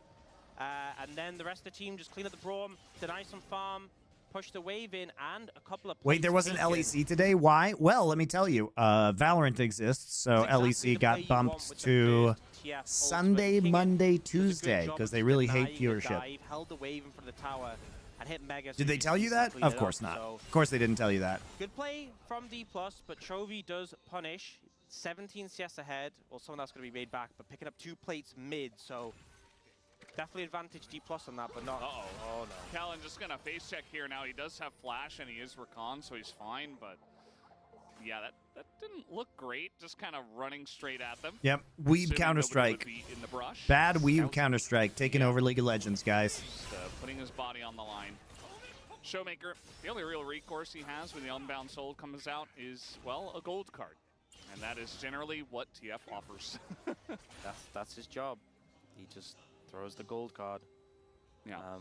This champ has been the same pretty much forever. Not exactly the same, but Do I watch CS? he, Dude, I was the commissioner of a he Counter-Strike travels for around the map, 2 years. And he presses his Commissioner of a Counter-Strike That's all league. he Yes, has I to do. watch CS. And that's what they picked him for.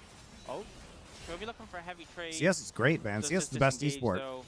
You can see he's trying to get pressure here so they can move towards the grubs. And it Valorant looks is we're ultra up against cringe, yep. a contest on this It's from Weeb CS D+. for children. They're heading towards the dragon, and they will have control over this area, so they can't pick it up. It's all right. I As they wanna- get older, I they'll wanna graduate into really Counter-Strike. focus in here. Okay, we have the soul Yeah, it's spawning great though to after see they take the Counter-Strike. People dragon, throwing so I want birds at you to each make other and sure like flying into outer that it is space. not a Really, Chemtech really soul. good game. So we don't consider, rather continue on this 1 kill per 10-minute pace. Oh, this would be the worst game to have Chemtech Soul. The absolute worst. Yeah, Yeah. it really would. So please, Ox, I'm doing my focus all best. your power. You know, D+ are even they're hesitant to take it. They don't want to know. They ended up securing vision there, but don't take it. So now Gen G can move pressure down towards the bot side. Maybe they take the dragon and set up for a Chemtech Soul. No Chemtech Soul. Sorry, no Chemtech Soul. No Chem. No. Yeah, no Chemtech Soul. And, I mean, Gen G, they were on the top side of the map. They did take the grubs, and they backed, and they're in position for the Drake. This 6 So- grub damage. Yeah, I mean, even the Cassante, just give him a couple seconds. He's going to be smacking Oh, the and turret King and or the Mr. cannon. Yeah, Mr. He got all those free mini Krugs, though, earlier on. TP's coming in here, as now a bit of damage coming in onto Chovy, but actually... Yeah, Mr. Really clean TF He got all ults those this game. free mini Krugs, though, earlier on. TP's coming in here, as now a bit of damage coming in. Dude, I love onto TP Ezreal. Chovy, but actually it's Kellen who takes the So brunt nice of to have that extra TP in the with game. TP, it doesn't really look It's like actually Gen G shocking though. By the way, I didn't notice this before, but how does aiming get away with TP Ezreal in an Ashe Braum lane without taking cleanse? Actually, Keen doesn't have his, but here's the arrow is going to hit the Lee Sin, and it's Chemtech Soul. Wow, Lehen's terrible. What is going on? Pace! Oh no, Pace! Oh He's my going god, down dude, what a as good he ult from has TF. no Oh, what a The good arrow is game gonna from hit the D+. Lee Sin, and it's Chemtech Soul. Ox. And potential for a TP. Watch but no. aiming here. So he sees the arrow goes out and he knows he can just Have his, all but here's in. the arrow is gonna hit FaZe. the Lee Sin, and it's Chemtech Soul. Ox. What is going on? FaZe has to Pace, flash. oh no, Aiming Pace already is going flashed. down Nice ult. as he has no flash, and he will be taken out. And I don't care about the I Chemtech can't Soul believe anymore. that aiming just Chovy got is away going with to be taken down without as well. running They cleanse put this TF. game. They turned that fight around. Watch the As blast he count. has no flash, and he will be Lee Sin, and it's Chemtech Soul. Ox. What is going on? Pace, oh no, Oh, Pace is dude, the blast cone got Nope. destroyed by He the doesn't Drakes, have the this, but here's Chemtech the arrow is spawn. gonna hit the Holy Lee shit. Sin, That's and so it's Chemtech funny. Soul. Ox. Pace is like, no. No Pace, he's going down as he has no flash and he will be taken out. He got trolled by the Chemtech soul spawn. Oh my god. Be taken down as well. D plus Kia, they turned that fight around. Yeah, huge team fight win. Gen.G just not ready for it. Both their carries picked. And with 2 dragons in the bag and this lead, this would feel fantastic for D+. If it wasn't for the fact it's the worst soul in the game. Yeah. That's not going to feel very good. I mean, they could have had Infernal. They could have had Cloud. Not meant to be. They but got anything else. They got a lot of gold. And they're going to get even more when they give aiming some free time with this turret. Please tell me he didn't back away from that one. Yeah, and the ult comes in, connects on a Lucid, but 2 ults burn already, and then Paze is just out of position, gets challenged by aiming, and that's the thing with the TF. You can come in, find the angle, Paze doesn't have cleanse. He was going to gut die regardless, though, I think, because even if he hits the blast cone guys, the TF ult still catches him, right? And that's the thing with the TF. You can come in, find the angle, Paze doesn't have cleanse, and the follow-up here on a Chovy, fantastic by Kellen. Tries to ult to get away, but not to happen. And it just kind of felt like one of these moments where Gen.G just watched the dragon die, and then just died themselves. Yeah. I don't know if it was a split call or somewhat delayed, but they did not commit, and then they just kind of hesitated, and they got caught out. They got caught flat-footed big time. As it is very funny, though, that the Chemtech soul just destroys the blast cone, though. They're going to take it. They're going to take that. They're not scared of Gen.G. It feels like they're the one team that just comes out and plays their game when they're up against Gen.G. Yeah. And, I had fun with Valorant for about a month and I have no desire to play anymore. Yeah, I mean, I played Valorant, but it's like, basically when I played it, I just got really annoyed because it felt like checking corners the game. Like, the corners are so deep in that game. It was, like, really unsatisfying to, like, walk into a room and just check the wrong corner and then just die with your back turned. yeah, I mean, Showmaker, I was not a fan. I feel like both him and aiming, sort of when we have the Rod of Ages stacked, when we have the Manamune for aiming, it's going to be a pretty nice spot. But also, Showmaker picked up. Do you watch any silver, one doesn't have the championship? extra Yes, I gold, do. Fair strike and his passive. He's going to be a very wealthy man. Lahen's kind of caught out here. Now he's going to be kicked over, and it's aiming right here. They're just going to gift him another kill. Lahen's just in the middle of nowhere, and he gets punished once again. Yeah, and Herald will get thrown down mid, but the wave's being played out. I don't think they'll be I also just don't like the maps in Valorant. They look really bad, and they feel really bad to play. This Lee Sin's working. That's a stun. But the wave's being played out. Good defense here against the Herald, actually. Especially because he gets Mega. I mean, they deny the charge here for such a long time. That's a stun, and it's really nicely done. Wow. Going to charge. D plus Kia just ahead of every single play. They're honestly playing so well. TP to save the tower as well. In every scenario. Oh, Kingen reading the situation, but we've got an Italy on the top side. Well, Kingen plays that super well. Oh, dude, every fucking ult. Every ult from Showmaker is so good. Plus Kia just ahead of every single play. They're honestly playing so well this game. I mean, they're just answering Gen.G in every scenario. Oh. Kingen steps up too, so Keen only gets this tiny little ultimate, which keeps him actually in range of the turret. Keen has to flash out. Turret aggro goes over to Canyon. Showmaker able to finish the kill. Wow. He tries to dive without the wave. He thinks, I'm tanky, I'm Cassante, I have the Nidalee coming, but they forget about the TF. Showmaker's value this game has been absolutely massive, and Gen.G are crumbling. This was the answer, this was it. As we see some sad Gen.G fans at the same time. Just the shock and awe. They've had enough wins. It's D+ time now. Yeah, Lahen's just thinking, I'm playing Prom. I am tanky. I am fine. Okay, I'm still good. Okay, I'm not good. I'm not good at all. That's exactly what went through his mind. Yeah. And then here, Kingen does a good job of clearing out the wave. And I think at that point when the wave dies, you should just back off. Like, honestly, maybe if they'd been able to take the tower... They disrespect the TF ult. 6 Void Grubs, that would have been the angle. But yeah, just a massive overstep, and Kingen plays it as well as he can. He just broke their ankles. I mean, like, he's dancing around the Cassante who's trying to catch him, and then... Has not happened much in Gen.G games. Yeah. They have been at a deficit across the board. 4,300 and 2 dragons. Chemtech, 3rd dragon coming up in a second. I don't even think Gen G contests this. This is not a good reason to be honest, other than maybe trying to deny an early soul. But I would say that, you know, maybe just let the Elder spawn and then go for that.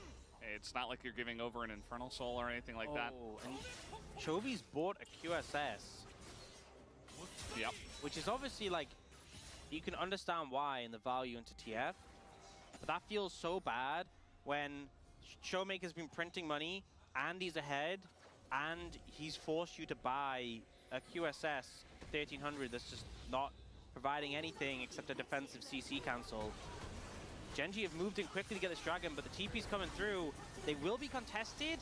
Can they get out in time? Yeah, that's the real question. It feels like D+ are the ones that don't care about the dragon. The engage a little bit lackluster here from DK, as Lucio wasn't able to find that kicking out. Keen, there's the Keen, he knocks up 3! Oh. And that's D+ are the ones that don't care about the dragon. The engage a little bit lackluster here from DK, as Lucio wasn't able to find that kicking out. Keen, there's Oh, the kick though. the Keen, he knocks up 3! And that's the end of Rob. Should be the end of Keen actually does make the hero play though, because watch here.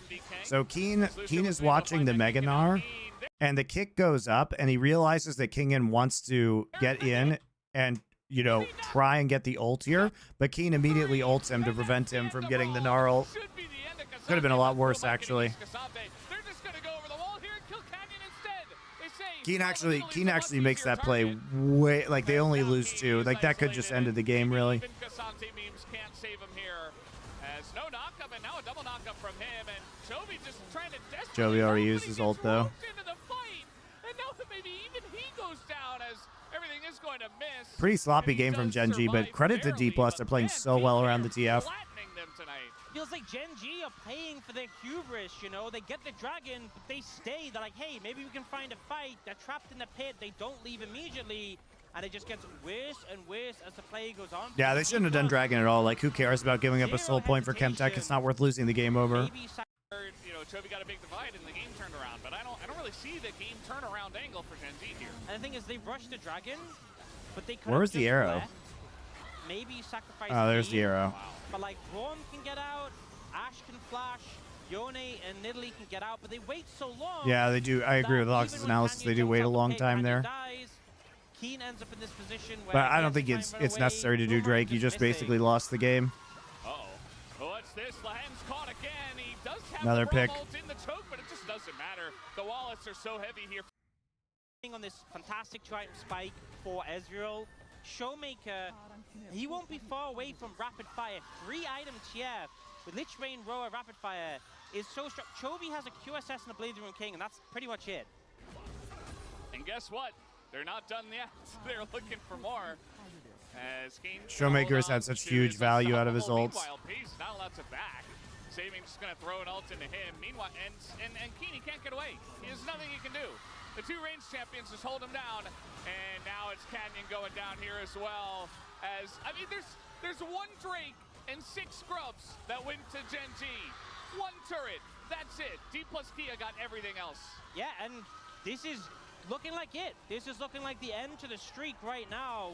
Such a huge deficit, and D+ are just. I like how D+, right as they get the streak, it immediately ends. Or Gen G, rather. Right as they get the win streak, it just immediately ends. It's so hard to keep up this win streak, though. Great game by D+. I mean, big credit to them. Twisted Fate working very well. Necessary, and here, once again, seeing the power of the Twisted Fate. You overextend slightly, you try and take resources outside of your base, and you are suddenly vulnerable. Aiming there to provide the damage. Nice spacing. And maybe birthday, but Showmaker will still take the kill. I think that's fine. Aiming helped out.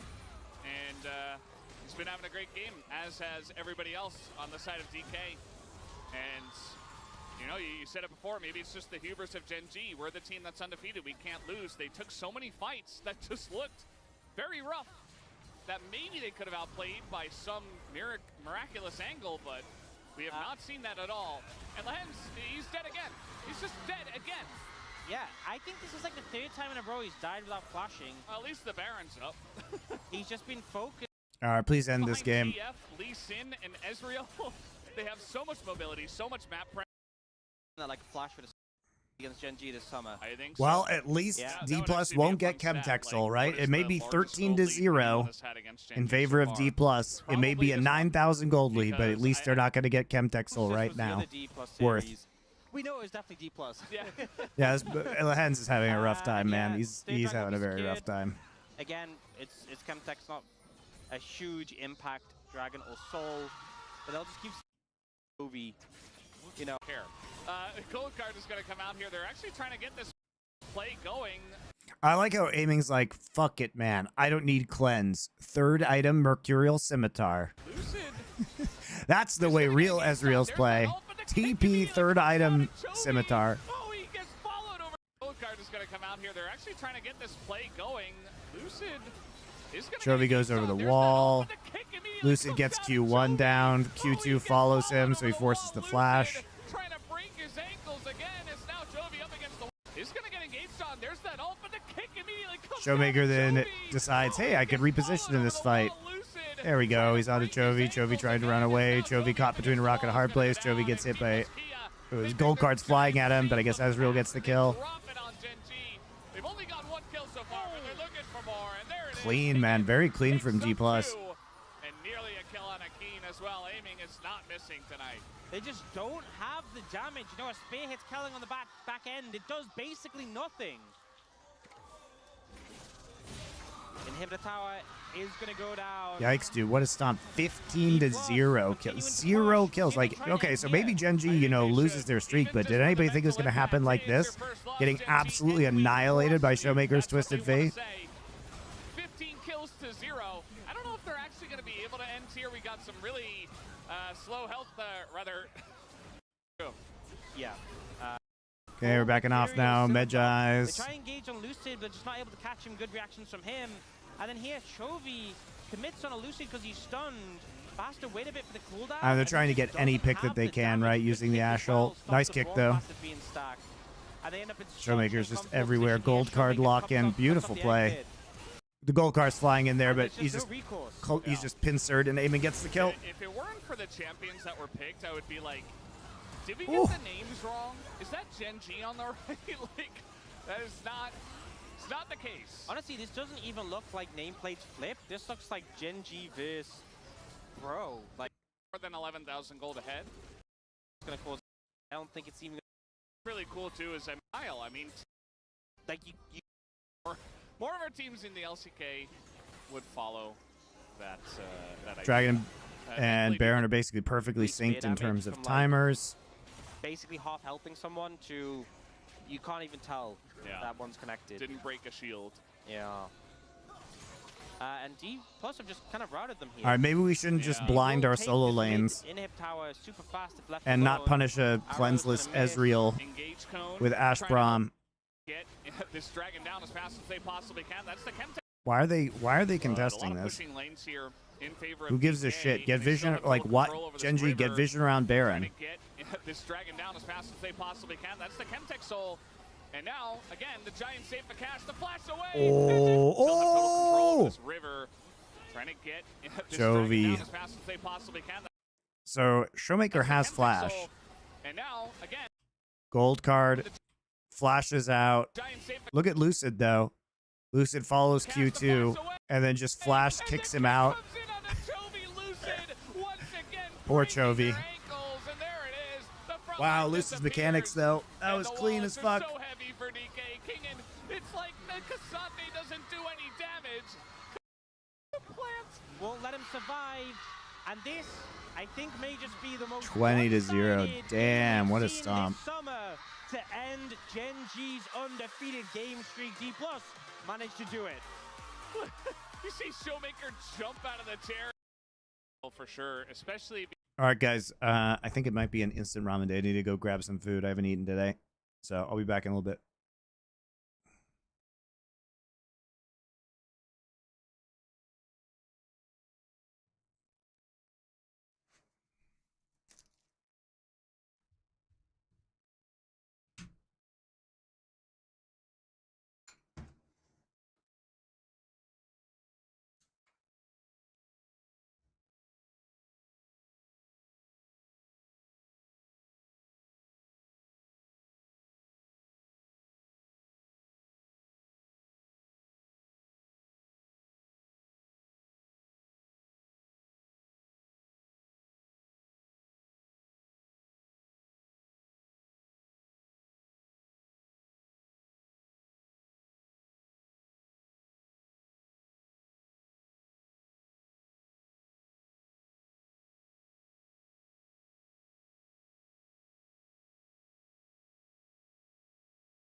All right. Oh, Naja fan. I have some bad news for you. I think I'm going to have to move that cooking stream to Friday.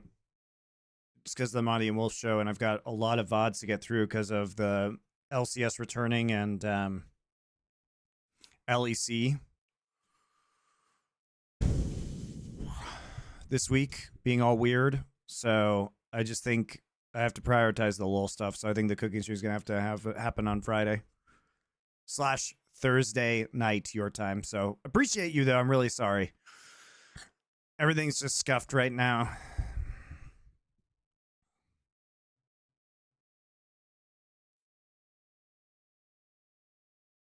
I got fucked up by disease in my household. Things like the Zeri, pretty high value, but I think here you just first pick the Wow. All right, so first pick the Ezreal here, worked well for me. You know, I had to I made myself Korean ramyun and mandu, which are dumplings, for lunch because I need to get something fast. Because I came back as fast as I could for you guys.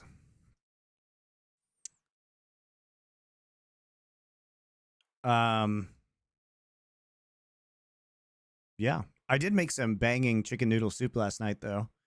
I got a rotisserie chicken from Costco. Then I got all the meat off of it, put all the skin and bones, and made stock with celery and onions and carrots. It was really good. And it was now really we good, just guys. Get the return to Sejuani for Canyon. You know, he's had a season of having fun, playing like Nidalee and Ysira, and now it's like, okay, you know, we lost a game. Back to Sejuani. I mean, they can get Ashe and Sejuani. It's interesting that they banned the Lee Sin. I mean, Lucid was really good on it, but the Sejuani's still up. So now, okay, we've learned the lesson. Why are we blind picking solos when we could actually just go ahead and take Ashe really quickly? Won in Nidalee. He hasn't won today a game on Nidalee, so he needs to get it in. He's doubling down. We'll lock that one in. And now what's the ticker for the stock? Try and match the pace? Good joke. Most junglers we've seen in the LCK would just lock Nidalee here. I mean, not Nidalee, yeah, Sejuani. But does he end up leaning towards a carry after the previous game performance? The answer is no. And now what to secure here? Yeah, I was talking to my wife about stuff and scheduling and everything like that. It's going to be, I think, super hard to do it tomorrow. Be interesting if they took mid. But I think he'll probably just be a top lane pick here. Yeah, I would assume so. I mean, Gnar feels pretty straightforward. Kingen, you know, he wasn't the main. Surprised viewership is so low today. Actually, with LeBlanc available, I would have figured viewership would be higher. Usually it's higher for me on Sundays. LeBlanc, it's especially when like T1 and Gen G thought reviews are happening. Yeah, to me, who knows how this shit works. Doesn't fill me with joy. But Chovy, considering the so they actually do get the Sejuani LeBlanc, which were banned in the last game. Yeah, LeBlanc Sejuani is a weird combo though, but you do have a lot of poke with Ezreal LeBlanc. Sunday? Yes, Sunday for me. I'm in Korea. Into the LeBlanc, which would definitely make things difficult. And you know, LeBlanc is a pick where I feel like you need momentum, you need to be ahead. I live in the future. On point to get damage down. Evo is going on. Oh, yeah, that's probably true. If you're not hitting the skill shots, you're not going to get damage done. So this is a sort of composition from D+ where that's a good point. You know, it can do a lot of damage, but it can also. Is Evo happening like right now? Depending on how things are going in the game. Oh yeah, it is. Oh, it's Street Fighter 2. Is how I would Street Fighter also. It's Street Fighter 6, not Street Fighter 2. It's Street Fighter also. Top lane. I think maybe one of the better that makes sense for Kingen and wanted to use his second bans to trim away some of the picks. Why aren't you going to stay forever in Korea? Because I don't want to. Number one, I want to be back in the States. Also, you know, while the kids are young, it's really good to be in Korea, and especially the older one can learn Korean. But the problem is once you get into Korean elementary school, like it becomes really shitty and rote memorization and ultra like academically competitive. Like, you know, all the rankings and stuff start, and I don't really want that. So we can't stay here forever because otherwise he's just going to be embroiled in the really garbage Korean education system. It's mostly that it's just a bunch of memorization and not a lot of critical thinking. And on Genji banned the Rakan, and then the Braum opting for themselves. Karma left open, but obviously they kind of banned that because they were picking Braum. I feel like they'll probably just go. I don't know if the American Braum. one is any better. It is. I don't really It's see a reason why you significantly wouldn't better. in this Seems scenario. pretty likely. So D+, do you ban Leona, or is it like? So it's a you wanna good ban Leona, time. pick You know, King, honestly, have the a fun time? preschools and stuff are great. That Kids is get the ranked. question. Yeah, Korea and Japan, basically, they like publicly post your scores and then rank you. And like I mean, it's such a joke. Like, sure, there are bad American public schools, but like, I'm not gonna live in a place with bad public schools, Yeah, guys. I went to public school. I mean, now Genji, you could just pick the NAR. You know what I mean? I went to an international baccalaureate program that was Or one you of the can top pick 10 in the Keen, world at a and public school. Looks like they're gonna do that, and they're gonna pick up the Alistair in this situation. Not the easiest Alistair game, honestly. You know, so far there's 3 targets who I honestly think Alistair's gonna struggle to have impact against. Ezreal and LeBlanc, limited opportunity to combo them, but we'll see. You know, had a lot of strong Alistair performances recently. Question is, does Kingen just pick the Would you NAR consider and private also school? Sure, Kellen into depending. that? But I'd prefer public, He is gonna go the obviously, because it's free. But also because I think, you know, it's important to be in public schools as opposed to private school. Kellen into that. Will your kids play soccer? God, I hope not. He is gonna go All right, so we are going to Karma. take the, we are actually going to take the So Ezreal Karma really lane. looking So it's a to huge poke Take composition coming in advantage from any D+. levels in that lane matchup. Yeah, I mean, the Alistair's basically just going to stand there. The Ashe should help, but we've seen what Ezreal can do even by himself, and when you've got a Karma with it, you're winning lane. Yeah. So that Ashe may not get as much lane value as expected. Here's the Gnar, but as you mentioned before, giving counterpick to Keen feels pretty good, and Gnar can be I mean, Gnar is still GP very angle? safe. Blind pick. Potentially. Does provide We'll you good see. front lining too. Trox. I'm kind of concerned about the feel low like damage, we but I haven't guess named such a aiming, player since he in gets this all the game, farm though. on this team with Camille? Ezreal, is going to be fine. How crazy does he want to go? That's the question. I mean, Camille would be high value here. Yeah. If it's just for Nectin, I'll be so disappointed. How viable is Renekton. homeschooling? Not. Oh, it'd be silly. Jack. Because I don't want my kids to Up be to the weird Jax and have no situation. social life. All right, we're just going to take the Jax into it. Performance early today. And Keen confident on that one. Yeah. I Big dive feel potential like into this my Gnar main early. concern for Gen G is the bot lane. How that's gonna go. I think that top No side Yasuo matchups top. I know it's are pretty sad, fun. but I do think that, you know, the Jax and Italy And also showing he can composition get is going to be really strong Yeah. and potentially Presumably, diving this I would Gnar. assume it's like more bruiserish Azir, but maybe not. You know, we'll see what Chovy on his signature Azir pick. Really strong engage. Very strong poke on both sides. Nidalee Ashe on Gen G's side as well. Still out in front, That's but it would be D+.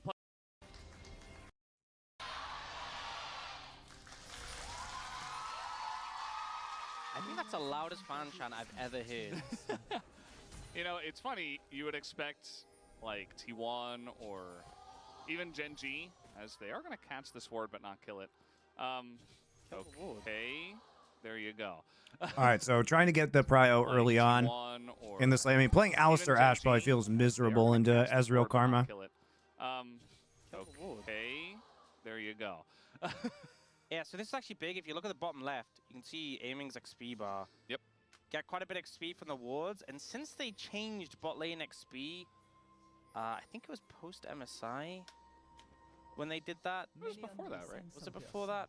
I can't remember specifically when, but they definitely A sometime lot in of the last patches. 8 months, they definitely changed That's bot lane safe. XP. That's all-encompassing, okay?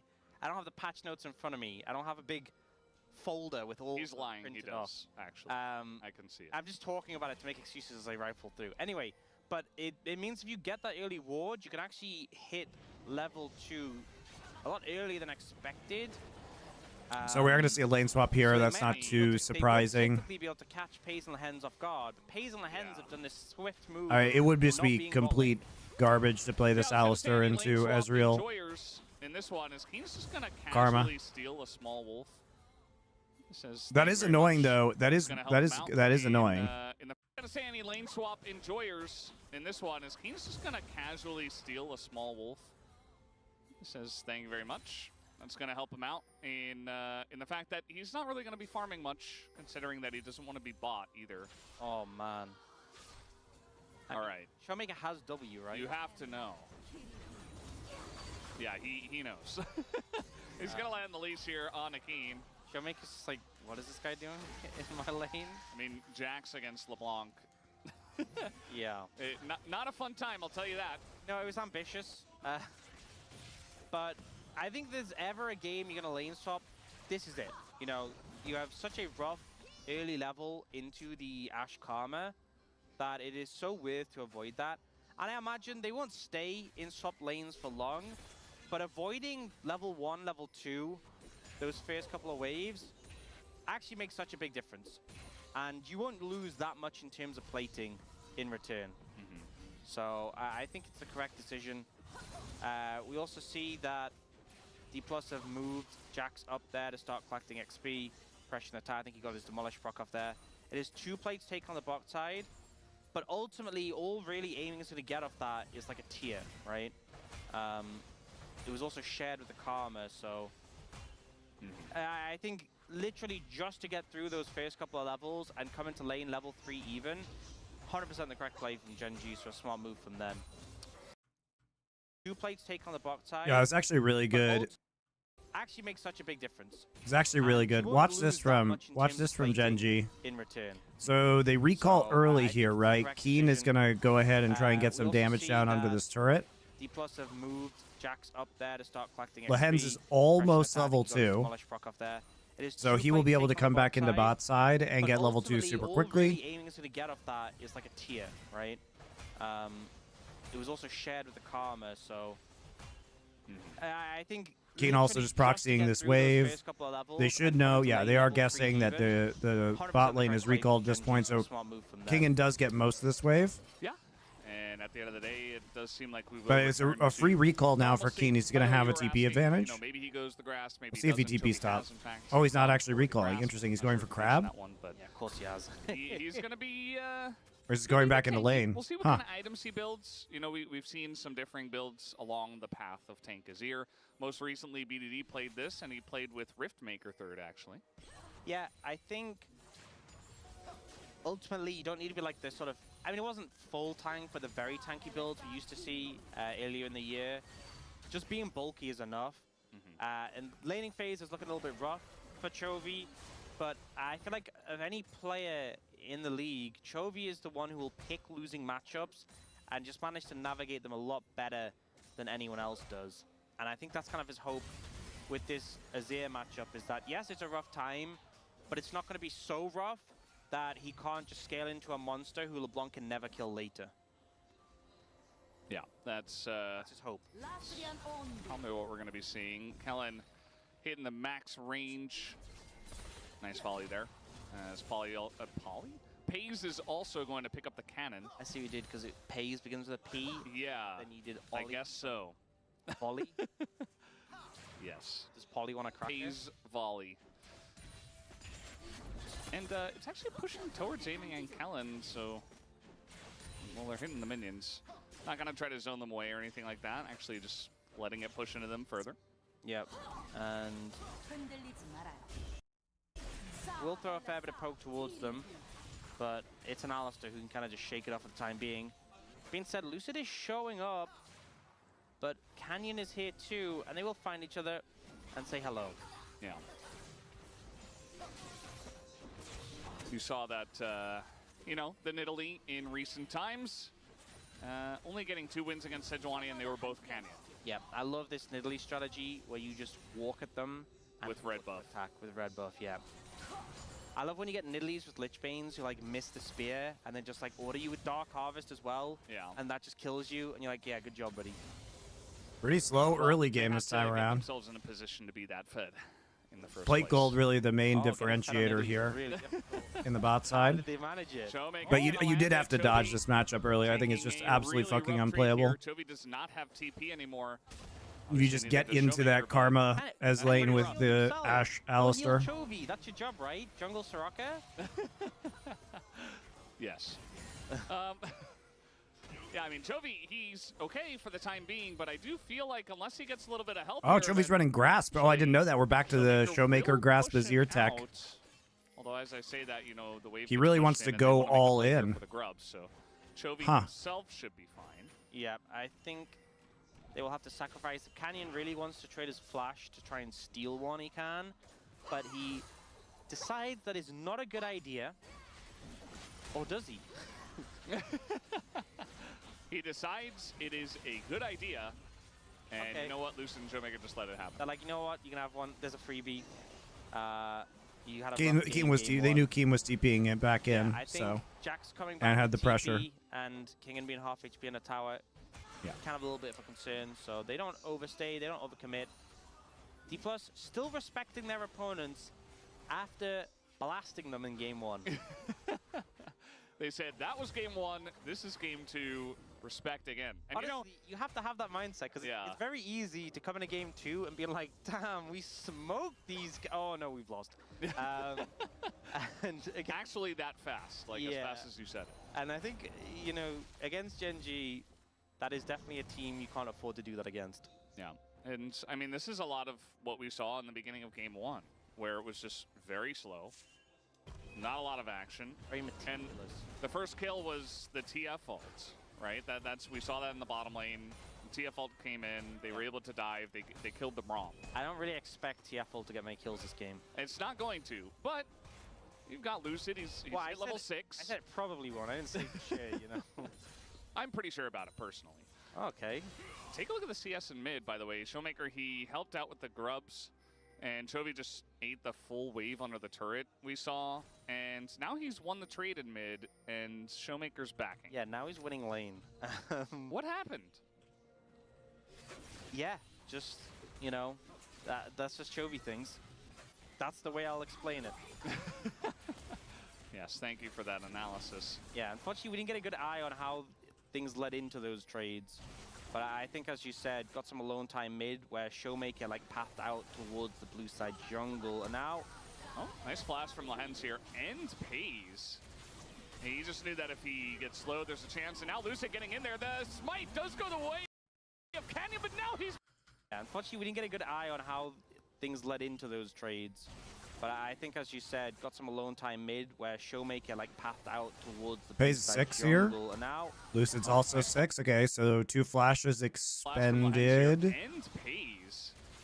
He just knew that if he They saw gets Vero. slow, there's a chance, and now Lucid getting in there. The Ooh, smite does go the way of 50-50. Canyon, but now he's being bullied in the river. It's first blood. Big to pays. Where's Pays' He arrow. just knew that if he gets slow, there's a chance, and now Lucid getting in Where there. is it? The smite does go the way of Canyon, but now he's being bullied. Oh, there it is. In the river, It's on first LeBlanc. blood. Big Ooh, Divide nice comes flash, through, though. but A flashes zero are ult down. actually Chase saves him. potential DK. They're not going to follow up on it. They say, okay, you take the Man, dragon. D+'s but we'll get decisiveness the on kill. some of We'll these get pick first comps blood, is and look really at their good. gold lead right now. Yeah, aiming with the one with First Blood as well. Remember, he got those 2 plates from the tower early on, has a CS lead. A good start for him, and I just think Gen G weren't prepared to be contested on this dragon. I will say, though, Lehens' flash here is kind of nutty. Just out of the fog of war. Pay's Yeah. flash, I'm less praiseful of, I'm going to be honest. Good smite from Canyon, but then he's stunned before he can get to the wall to flash over. Look at that. You see Showmaker actually flash forward to Gen G get the already- tether, and he They gets just, like, it, but left it's burn cleansed every off. sunlight in the game to get this dragon. Yeah, that was but their plan. Unfortunately, Canyon died, so they didn't get a chance to bin all of them. Yeah, he'll hold on to his flash for next time. Meanwhile, top lane, we do have this Gnar versus Jax matchup. We've seen this before where the Gnar can absolutely bully, but you know, eventually the Jax gets 2-3 items, and if it gets the jump on mini Gnar, can be a threat as the game comes along. Honestly, the trading pattern of the Jax is so obnoxious because it's Grasp Jax as well. You just stack Grasp up on the minions and then just jump in and do a big whack, counter strike and run away. Every time. Yeah. Repeat. And he will do that as soon as his cooldowns are back up and available. Oh, it's a lot of damage in Lehens. Remember, he doesn't have his flash. He just got back to lane. He has a Now, hands on the renewable struggle potion. bus. It's taking And so yet- long to get to 6. He's struggling. Full plate to him as well. This is the point where I wonder, like, how much value did you get out of key and counter pick with this Jax? Like, the Gnar is fine in this matchup, and you kind of opted in to this lane matchup bot. Well, they have the ult now, and now an arrow. Kellen doesn't feel like flashing? He just runs away. Here comes Lucid trying to turn this one around, but can't. Guess he doesn't need to. Meanwhile, we got a 1v1 Joke's in on me. mid. Showmaker is LeBlanc, and so I would assume he's totally fine. And another Working top lane. Watch this. Nope. And then you could have counter-picked support and not dealt with whatever this is. You know, they just land a spear on aiming, and you still... The draft sequencing from Genji in this series has been a little weird. Healing, but... I feel like they're giving up a lot of potential advantages. The R5 Jax dude is... I'm not feeling it. I mean, I guess he was going to TP into mid anyway. But, yeah. Doesn't really do much to TP down there. The scenic TP. It's like the don't bully my little brother TP. Yeah, yeah. Leave him alone. Yeah. Just showing up, reminding them that Chovy is in the game. And he will do things. This is a very good play, actually, from Cullen to hold the wave. He's not in any threat. He knows the bottom lane of Genji left.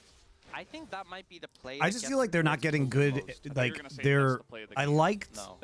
I like taking the Ashe earlier this game, and like taking the Nidalee blind is fine, but it just feels like you didn't get any value out of R5 with the Jax pick into Gnar. Do it in the face of their opponent support. Yeah, they're like, you won't kill. Oh, I'm dead. Yeah. It's very, very quick. Mess around and find out. Are Genji gonna get 4 grubs? I mean, they had 5 in the first game. Didn't really matter. Yeah. You know, I think grubs are only useful if you get to hit towers. I'd say that's accurate analysis, yeah. That's my job. That's what I'm here for. Yeah. And yeah, Genji didn't do too much of that last game. Aiming already has Triforce, by the way. That's pretty early. Pretty strong. Yeah. I'm also wondering, you know, the LeBlanc bans have been coming out a lot in the Esports World Cup. Which is a little bit weird that we saw them against T1 when T1's like never played it. Oh man, that's a nice. And like, yeah, there have been some good like rookie in particular. LeBlanc has been really good this summer.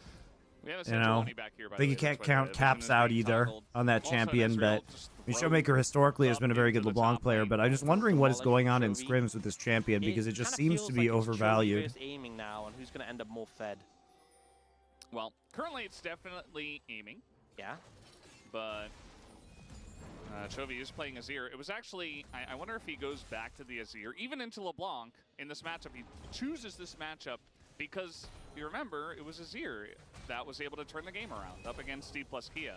True. In their matchup in round 1. Yeah, just get a 5-man shuffle. It's that easy. Yeah. It's that straightforward. Yeah, both.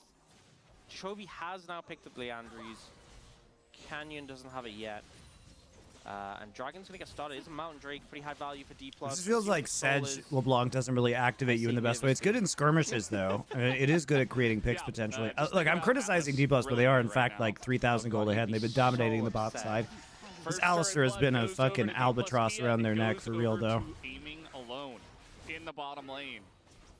They are really just dumping every little doubloon of every coin they can find. It's going into aiming's pocket. And it's an Infernal Soul. High value for both teams, honestly. A lot of poke, long-range abilities that can benefit from it. And also, my favorite minigame in League of Legends. The Cinders. A lot of fun stacking them up. And honestly, if you get enough of them and you don't die, so much ability haste. Yeah. It's pretty ridiculous. And you get to the point where Ezreal the Sonic Rings minigame. Just throwing Qs. Only Q. Yep. And W sometimes. Occasionally. It is satisfying to watch people die with a bunch of cinders. Maybe R, you know? Ooh. Long range poke. Yeah, okay. That checks. Keep that on lower cooldown. It's like a snowball effect with Ezreal because you get your Q off cooldown faster, so you get your other stuff off cooldown faster. Yeah. It's crazy. Yeah. It is pretty insane how broken this champion is. You know, with cinders. It's you know what I think's funny is I think everyone's in agreement that like Ezreal's super strong right now. Imagine if Ezreal had come out this year. Imagine if it was like, okay, so his Q is 140% AD ratio. His ult does how much damage at level 6? And he has a flash on like a 3-second cooldown if he hits his Qs. 3 seconds? If you hit enough. I mean, in a team fight, Yeah. level 16, yeah. So we're given an 80 carry with long range. With his Q, he's like longer range than like any 80 carry. And we're giving him flash on that shorter cooldown on a regular ability. Okay, yeah. That seems fair to me. Yeah, seems really balanced. Yeah, I feel like there's a lot of champions, if you frame it in that way, they don't sound okay. Okay, yeah, with long flash on like a 3-second cooldown if he hits his Qs. 3 seconds? If you hit enough. I mean, in a team fight, Yeah. level 16, yeah. So we're given an 80 carry with long range. With his Q, he's like longer He's range afraid of than, you like, getting any 80 stun locked carry, there, which and is we're why he giving him flashed. Because if flash he gets hit by on pulls, that he gets sort hit of by cooldown arrow on a too. regular ability. Okay, yeah. That seems fair to me. Yeah, seems really balanced. I think that's fair. Yeah? I think that's fine. Ezreal Ezreal's okay? for him to get behind as well, so we see so many games where he just does this. And Lance, I applaud you for not using your ult. Because Yeah. I was 40 CS up now This for is kind of a aiming. Lucian army thing, Yeah. but it's just Ezreal. So we're Just transitioning stand mid and just into poke side everyone out. laning They can't now. walk up to you. Yeah. You don't get behind, and oftentimes you get ahead. Because he got so strong and his Qs do so much damage that you win lane, actually. And you get into positions like these where you are insanely fed. Yeah, Pace has a Shiv, by the way, and aiming is approaching Triforce Mana Mute. Like, he already has the item, he just needs to stack it. Yeah. Well, good luck ever just appearing mid. Uh-oh. Lucid. They can't kill Lucid. No, he's very strong. Very you know, strong. even though they're trying to give every single coin to aiming, it's not spring season anymore. Yeah. And Lucid at least gets to farm a little bit. I love how this graph is like, Pace is like, oh, I got Shiv, and Aim was like, oh, you got Shiv? Uh-oh, Lance. He's gonna have to ult here, and that he does. He's still being slowed up, and Ezreal still exists as, yeah, he's just trying to walk it Heal. off desperately. One more Q would do it, but Canyon is gonna take the hit. But It's alright, now Canyon you has lost heals, your it's fine. Alistar in mid. Yeah, this is what you get for trying to exist. They're gonna have to TP Chovy. Poke to is try so and defend crazy. this. Down so.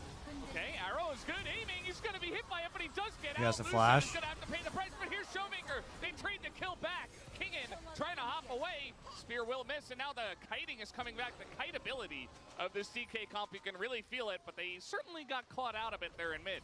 This champ with the flash on like an 8-second cooldown. You know? see, he's going for the this is like Showmaker's style of Azir that we saw in spring, which is grasp into second so item OP. No, I Zonias. think He's Aiden really played just really there for well engages. After the You know, they Feel it, need to but they punish certainly got caught out a bit there in mid. this poke This line champ with the somehow. flash And on the like an idea is you 8-second scoop them in cooldown, so you know? that basically It's so Jax OP, can no, get I think Counter Aiden Strike played and that clean really them up, and well also they're all in range of after the volley. fact that he got caught. Obviously not We're probably ideal going to getting see hit by this the kind arrow, of but the style of response, play again, because you need to hard engage. Like Very the Ash arrow, if you can get a uh, target like that, is super Boyd good, shuffle. and that's why Genji goes in.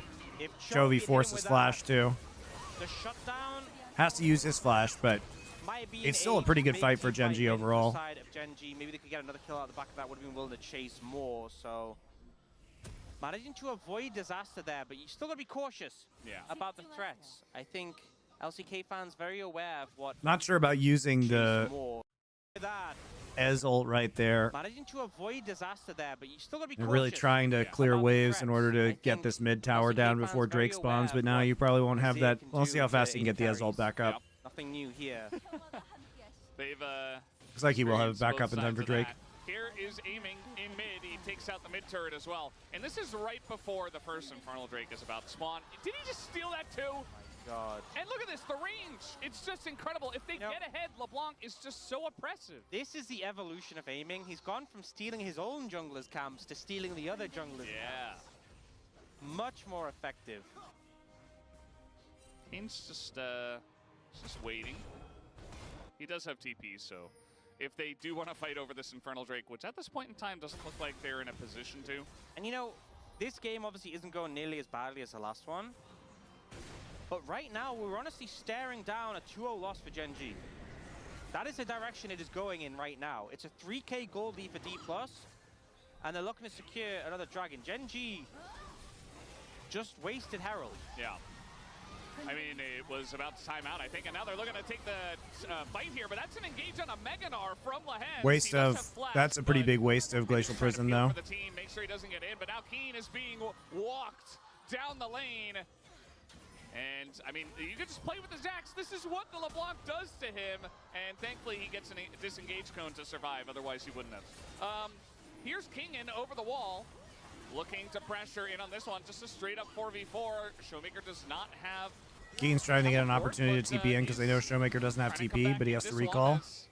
Wait, LeBlanc is delaying Keen's recall. Actually, look at the damage, but somehow Genji's still able to get it, and now Lucid has to flash away. Lucid not having Glacial Prison is actually huge there. Showmaker did do a good job of making sure that Keen couldn't recall in TP. He literally had to run all the way back to Fountain. Okay. Good hook shot from Pays there to scout out the LeBlanc. Showmaker is hunting right now. Pays saw the LeBlanc. It's alright. He's good. LeBlanc couldn't kill him. He knew. He was aware. Yeah, so it could have been a disaster, but Showmaker did a good job of stopping Keen from teleport. Obviously, Not having that Glacial Prison pretty huge, though. If Keen was able to get back and join the fight, that could have honestly been just a teamfight win for Gen G. They were kind of getting the health bars off D+ low quite effectively, but in the end, Gen G managed to get the Dragon and disengage. Definitely felt touch and go, but you're 3k gold down, you're against a fed Ezreal in the mid game, and you secure Dragon, no casualties. I'll take it. Yeah. They'll take it. I really don't know how they managed that, but it kind of was a stalemate into a bit of a poke war, and perhaps aiming wasn't really hitting all his stuff. Yeah, ulting the Alistar was not good. So they didn't have the on that fight. I think it really prevented them from getting some follow-up and being able to fight the Drake. Because honestly, you know, Showmaker denying Keen the ability to port was really good for them, but they didn't have any tools at the Drake itself. Jump ship, and it looks like Shogi is going the more tanky, like yeah, he's going tank. Azir build. Yeah. We knew that because he took Grasp. Already. So he's trying to be able to split push effectively against the LeBlanc. I mean, it's a very Gen G way to play the game, which is just like play sideways constantly and just farm your way back into relevancy. Yeah, I have heard that as well. He does have a Vamp Scepter, so any amount of damage he takes is just going to be taken back. And Pays, if you're ever caught in this situation against LeBlanc or Ezreal, aiming on point, what's though. Going to happen. Yeah, you just can't challenge him in the mid lane. And what are they supposed to do? Because now Kellen has Mikhail's. This is actually a non-cleanse Ezreal into an Ashe, but it's because you have Kellen rushing this item first, so if an arrow connects, they have the easy answer, and with no flash on the Hens, how else are you going to close the distance on this Ezreal? Yeah, you don't have the engage support, but actually, look at this. Some vision here on a Kingen, and he's going to utilize his own disengage cone to survive. Well, I feel horrible about it, but, you know, what am I going to do? Just avoiding as much action here as we possibly can. Either way, not going to kill the Gnar this time. And, yeah, we're just still sitting here at 2-1. But DK, a very natural lead, slowly but surely taken here by them. Well, that spear did some damage for now, you know, and then he'll heal it up with Vamp Scepter. No, he's actually recalling, so wouldn't even need to.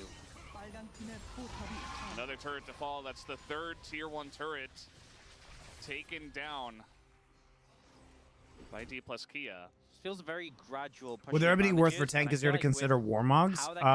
Functions, you know, the Narsil lane I don't think so, just because like you are not often taking the poke damage as Azir, and you're not clearing vision, so it doesn't feel like that's probably the best item. Right here, but committing to a full 5v5 is dangerous. And I think they are very aware of that. Abyssal mask finish for Chovy. Yeah, Abyssal for Chovy is very interesting though, because he's gonna power up the Nidalee as well. Definitely going for this more bulky build. We have the Seekers who can build his Onyas. We'll have a bunch of armor, bunch of health, bunch of MR. Just to try and mitigate all this damage that Showmaker and Aiming are doing right now.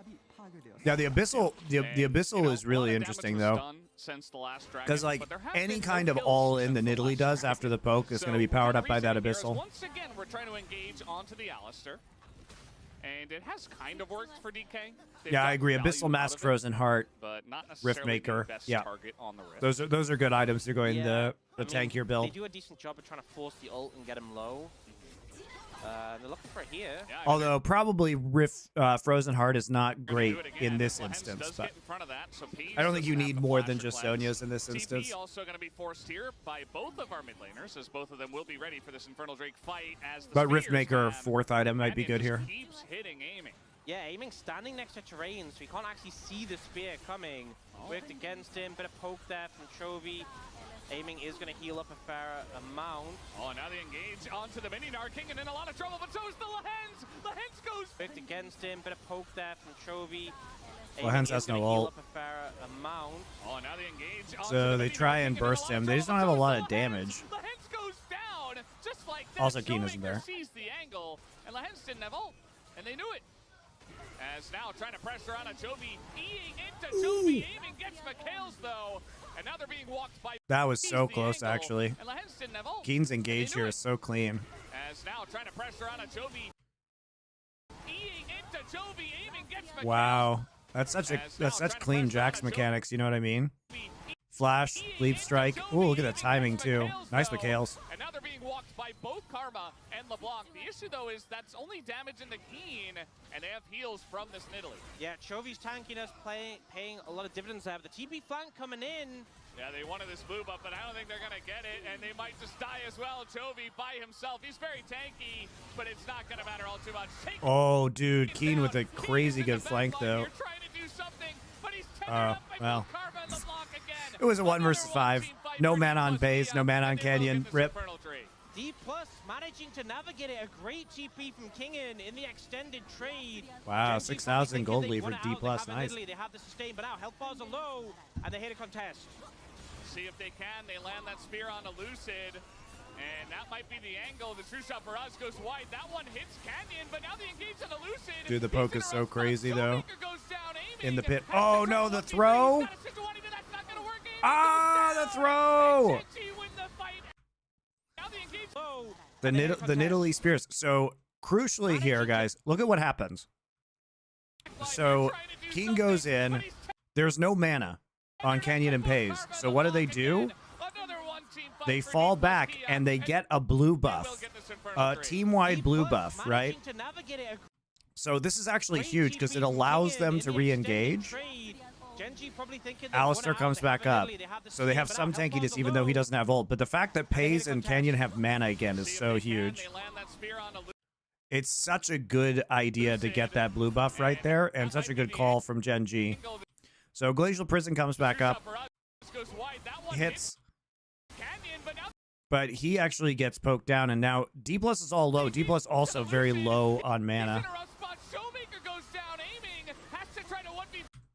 Engage on Elucid. He's in a rough spot. Showmaker goes down. Wide. That one hits. What's Canyon, Kellen but now doing? they engage on Elucid. Why Kellen uses Mantra Q instead of Mantra E because he's trolling? Showmaker goes down, aiming, has to try to 1v3. He's got a Sejuani, but that's not going to work. Aiming goes down, and Genji win the fight and the Drake. A series of overstays deep. What? Spear on Elucid. look And at that Kellen might be here. The angle, the true shot for us goes wide. That one hits Canyon, but now they engage on Elucid. He Mantra Qs. Showmaker goes down, aiming, has to try to And then 1v3. dies He's to got a Dragon. Sejuani, but that's not gonna work. Aiming goes down, and Genji wins I don't the think they fight win and the regardless, but that is pretty a bad. series of overstays. D+ punish. to try to one Sid, and that might be the angle. The true shot for us goes wide. That one Watch hits Canyon too. but now the Goes into melee form. Sid, he's in a rough spot. Showmaker goes down, aiming, has to try to 1v3. Misses the He's got a spear. Sejuani, but that's not gonna work. Aiming goes down, and Genji win the fight and the Drake. Was it shield on CD? And they Maybe. hit a contest. Plus managing to. If only I had a replay, guys, we would know. And that might I be don't the think so, angle. The though. true shot Let's they let's won out, watch they him. have in Italy, they have the sustain, but now health bars are low. There's his And shield. they hit a contest. See if Maybe they it can. was. They land that spear on Elucid, and that might be the angle. The true shot for us. What's Karma's shield cooldown? I actually don't know. I don't know.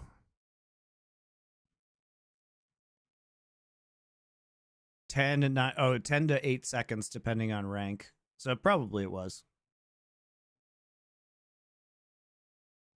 There wasn't a circle to show MonteCristo. Yeah, there was. Goes wide. That one hits Canyon, Yeah, there was. But now the engage on Elusive. You can also just hear her say the line. Rough spot. Showmaker goes down, aiming. Has to try to 1v3. He's got a Pretty sure that was MonteCristo. Goes down, and Genji win the fight and the Drake. A series of overstays. D+ punish Genji, but Genji strike. It's actually a huge turnaround. Not going down to Huge series turnaround. yet. They will take the dragon. They get Baron now. And And they get Drake. That's over so to massive. Baron. This is the team we've been waiting for all day. They've finally shown up. They're finally here as the D+ Kia fans are like, oh, that wasn't great. Genji starts off like this. And this was so scrappy. I think big things to note is obviously Lehen's not having the ultimate. It's not just that skin. Oh, okay, Sivis, thank you. It's so hard with some of these skins with the different particle effects, guys, to see if that mantra is being used or not. But the TP re-engage comes in, and it gets very messy. Chovy dashing in to try and get the shield. Just ends up paying for it here. Gets an ult onto aiming. Trying to knock them in a Keen. Keen can't do more to follow up. And it looks really solid for D+ off the back of that. But here, health bars are low, and Pays just remains untouched pretty much this entire time. I think he's saying we have to stop them. And they did. Such a huge fight. Not gonna work. Genji probably thinking they've won it out. They have in Italy, they have the sustain, but now health bars are low. And they hit a contest. See if they can. They land that spear on Elusive. So I think DK here just need to turn sooner. Like, they can't just opt into taking this much poke damage. They also just have no mana. They land that spear on Elusive, and that might be the angle. Yeah, it looks like Kellen, you're right, Sivis. Kellen's ult was down. It just looks super weird, because you can see why I would think that, because it creates this circle on the ground, so it does look like it was Mantra, but he actually, he dies. He tried to use Mantra at the end. A series of Good eye there, thank you. D+ punish Genji, but Genji strike back. Not going down 2-0 in this series yet. They will take the dragon, secure that third, and move straight over to that Baron. This is the team we've been waiting for all day. They've finally shown up. They're finally here as the D+ Kia fans are like, oh, that wasn't great. Genji starts off like this. And this was so scrappy. I think big things to note is obviously Lehen's not having the ultimate becomes such a vulnerable target. Showmaker just one-hitting him. And then Showmaker's waiting for cooldowns and Kingan's low. So the fight gets a bit slow from here. But the TP re-engage comes in. And it gets very messy. Chovy dashing in to try and get the shield. Just ends up paying for it here. Gets an ult. Keen, man. If Keen doesn't go in here. Knock them in a Keen. Keen can't do more to follow up. Yeah, there's no mana. Honestly, getting the blue buff with the Void blue buff was so huge. Void touched blue buff, what is it called? Pretty much this entire time. The team-wide blue buff. It actually allowed them to fight this. The Ashe and then Italy. They provide the front line. He's already calling Baron right after that team fight. And you know what? Genji are right back in the driver's seat. 2 Infernal Drakes and a Hextech Drake and Baron. Let's see what this Baron power play. Flash ult Ashe GG. Yeah, it's probably true. Gerbils. Now. The extra stats from the 2 Infernal Dragons as well. Gonna comfortably make up for that. So the game if Lucid had flash ulted the Ashe, they needed to turn instantly. That tower mid is so low. You can see D+ are trying to keep the minions away, aiming, using the shield for the Bloodthirst to mitigate any of the harass, and you can just stand so far forward, so aggressive. They will send Keen down bot lane to try and pick up that tier 1, but mid tier 1 is the goal. That is what Genji want to get. The sooner they crack that, the sooner they can make progress on the rest of the towers. Yeah. But still, you know, given enough time, D+ Kia is able to clear a lot of the wave. This one being a cannon wave, maybe Genji are able to get close enough. They get that tier 1 in bot, as you were mentioning. Genji as a team just kind of pulling out of the mid lane. And, you know, the tower's so low, but it's If it was like a slight bit lower, yeah, I mean, they could just do this. Well, there you go. If it was a little lower, they could just actually dive D+, and then plant the Azir tower. But D+ eventually back off. They don't hold any longer. Maybe they realized that was a possibility. Pretty impressive comeback from Gen G, though. Like, they actually did have to play actively and take some risks here in order to make the comeback. And D+ nearly had this. It's just like a very small little overextension. Looks like he thought he was going to be hit by that. And without that blue buff there, Gen G can't make that play. This game was very close. So he pre-ults, doesn't end up really needing it, but it does force D+ to back off, and they also built that Sejuani ult. Ian will get the tower and back away, and it looks like Gen G have said, that's enough. We have 20 seconds on the Baron. Gold, they're now ahead by about 500. They will spend and feel a lot better about their state in this game. Yeah, finish Zonya's. Yeah, losing Sejuani ults have not been it. I agree. And everybody's just going to be ready for it. So now we kind of have an even game. The Alistar ult earlier was pretty bad too. Lead with these dragons, and this is going to get pretty interesting. I do wonder if DK now can pull themselves out of the hole they have dug for themselves. Yeah, I mean, Chovy's so tanky now. 151 armor, 125 MR, but he's got almost 3.5k HP, which is a lot. I think it's he's got a lot of grass procs this game. Especially as he is level 17, currently highest in the game. So a lot of that poke, a lot of that damage, a lot of that chip isn't going to just have nearly as much impact on a Chovy. I will say that we've seen... Oh, now he actually is building Frozen Heart. Look at that. And Ezreal, not nearly as easy on the Azir. I am surprised. He definitely has the stats to try and mitigate a lot of that threat.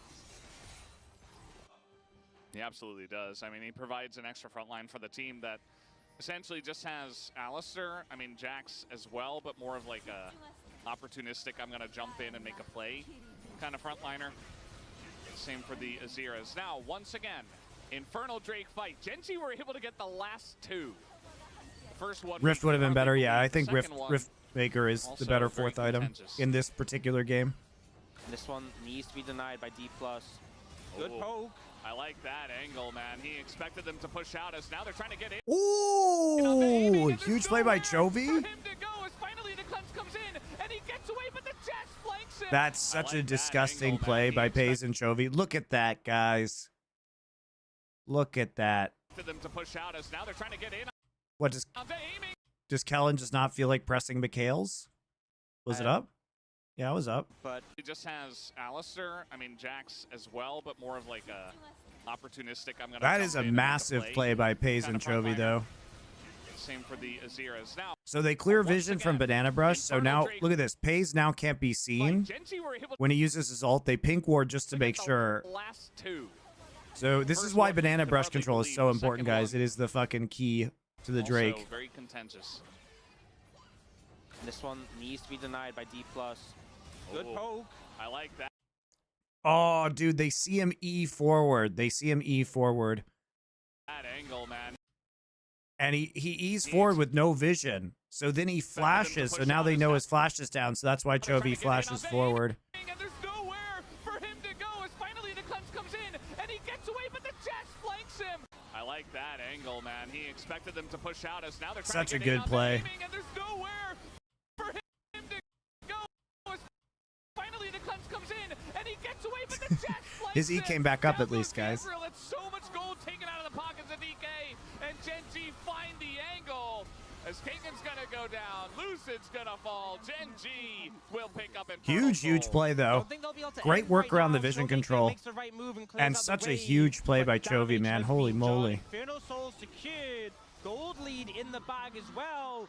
Great target selection by Gen G, by the way.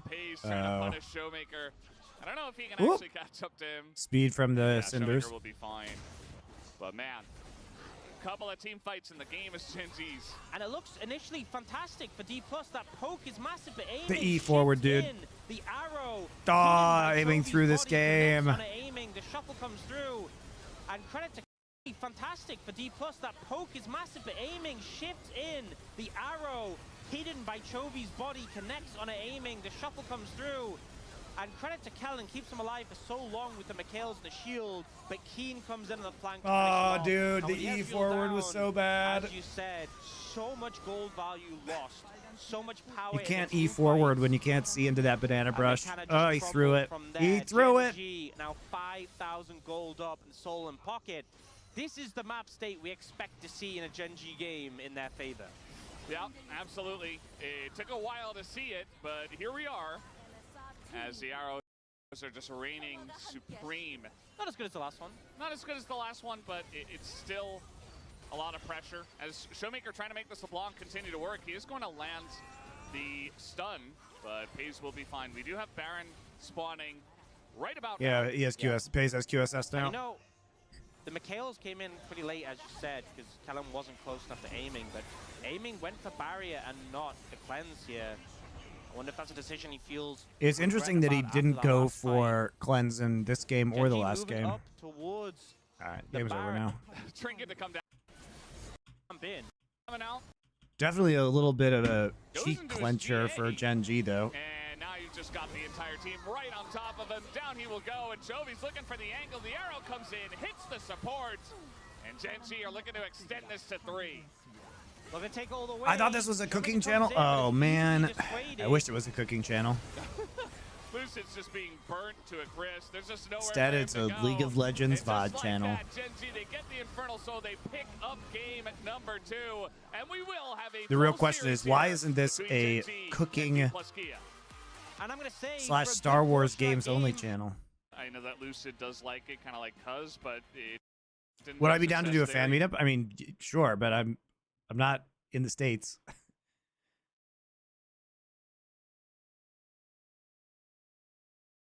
Yeah, okay.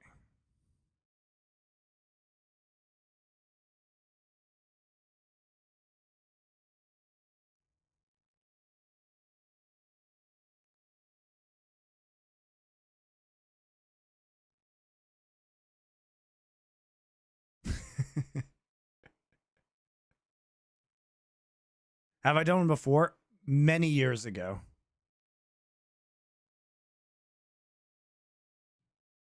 The cooking is kind of goated.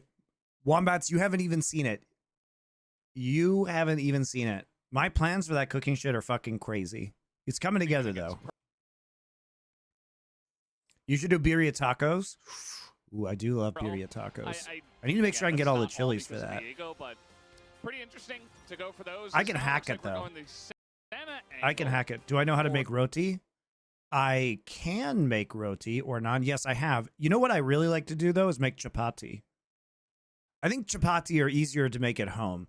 Roti and naan are tough, man. Without a naan without a tandoor is tough. Birria ramen is fire. Yeah. For the side of Gen G alongside of Chovi's Azir. Interesting they don't prioritize the Nord. D+ in this series and the last one have banned Nautilus first rotation 3 times total.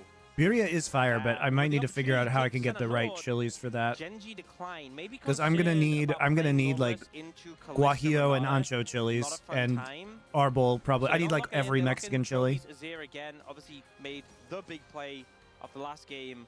Well, I mean, to be honest, it was honestly Pays, but the shuffle coming in, clutch. So punish that might be a aiming. little trickier. I can get them probably. I can get them. But It's gonna take me some time. I'll probably have to fly them in, like mail them over. Is, what are you gonna pair with this center to be able to outmatch that? And also, do you just have to swap to avoid the? Why are Indian people looked down upon? Are they? I don't know that it like. Why are Indian people looked down upon? I don't think they are. What?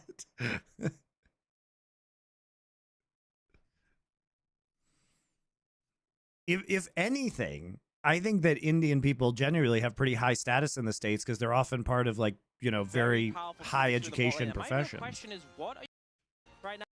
That Played Talia, although Ari, Talia, kind of makes. I mean, I know it's taste.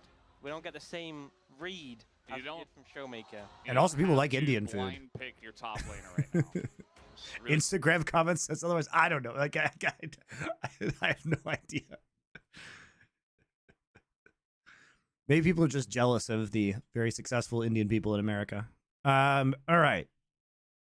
So, Twisted Fate going to be banned out this time. They don't want no R5 Twisted Fate shenanigans. Although it would be a lot harder to play Twisted Fate into Azir, one would think, We're taking out the Ezreal for aiming. That's probably good. So we're banning Lucid Champs again. Same bans over here. No Corki or Trist for Chovy. Chovy's just now defaulting over. They first pick the Nidalee. Back to Pays Senna. Pays had some rough-ish Senna games. And we're taking Callista and Renata just to bully, but we're probably lane swapping here. Probably it's Ornn time, right? Really no reason unless you really want to get Gnar as fast as you possibly can. They're just teasing Showmaker's Syndra, one of his legacy champions. He's not short range. Ziggs, okay. But he struggles. A lot of his counters are those long range picks. Like Showmaker's just APA now, I guess. And Ziggs is a good matchup as well. Normally you make up for that. Oh, Renekton. Okay, well, Maokai coming through for support, so it's going to be farming Maokai. And the Renekton to basically ensure that Canyon has all the setup needed. You know, the Desk talked about this. Landing a spear is going to be very simple. Yeah, the Maokai makes a lot more sense when you consider that the Nidalee's in the game so that they can actually successfully gank bot side because you just W, twisted advance into Nidalee spear. It is the hover.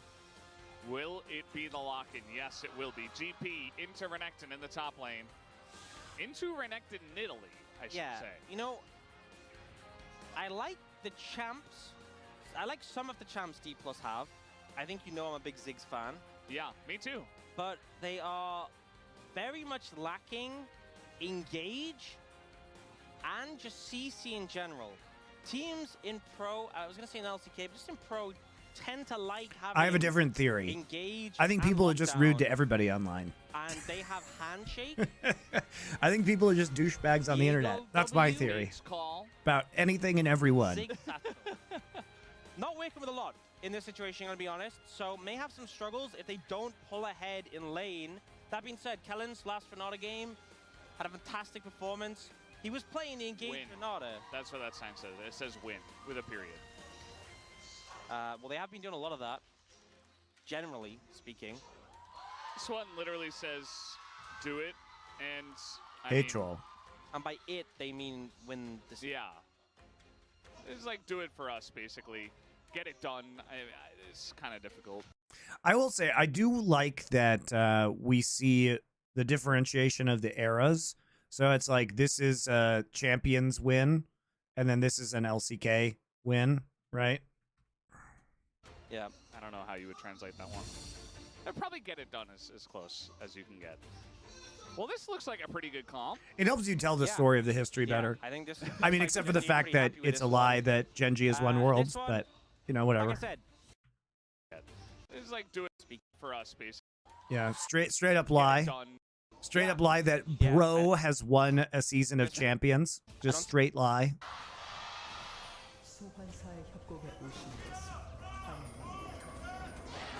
Don won as a Champions win. Who did they inherit? No, MVP was Samsung. Here we go. The D+Kia fans, they want a series win. MVP they turned into Samsung, turned into Genji. You know, they stopped the record. They made their own it's just like piece of history. You know, when you watch a typical blockbuster film, yeah, starts off all pleasant, and then you get to the midpoint and some disaster happens. Oh no, everything's going badly. Whatever will we do? And then the redemption arc, the final Act 3, right? This is the Act 3 game. D+ fans want the whole trajectory. They want the whole, just absolute cinema. It's a lot to ask. I'll say that. It's a lot to ask. It might happen. Kicking on the GP. I actually do like that we're seeing more of the GP matchups these days into Renekton, are these kind of champions. For the side of D+Kia, but as a cohesive 5-man unit, I like Genji's comp a bit more. Here's my one pitch. Why do titles even fall like that? I mean, they don't. This is good. They don't. I mean, the thing is that you can't just buy a slot and have titles be attached to that slot, right? Like, Samsung doesn't have the same ownership as Genji. They sold the slot. Genji didn't do anything to get those titles. It's not part of the history of their org. Okay. But because Brion, like, bought the Najin slot, they, like, got wins. It's so stupid. On top of him, and Showmaker ults on top of him. I think he just dies. Oh, also Showmaker going Presence of Mind cut down on the Ziggs. I'm a big fan of this. You know, there's no continuation in the branding. There's no continuation in the ownership. There's no continuation of the players. Wow. There's nothing. When you have bulkier targets to cut so through, there's no connection. You know, we've seen a lot less people go in the Seraph's Embrace on Ziggs. Samsung and MVP coexisted too. Damage. No. Presence of Mind can sort of help you in those longer fights against tanky targets to keep the mana up.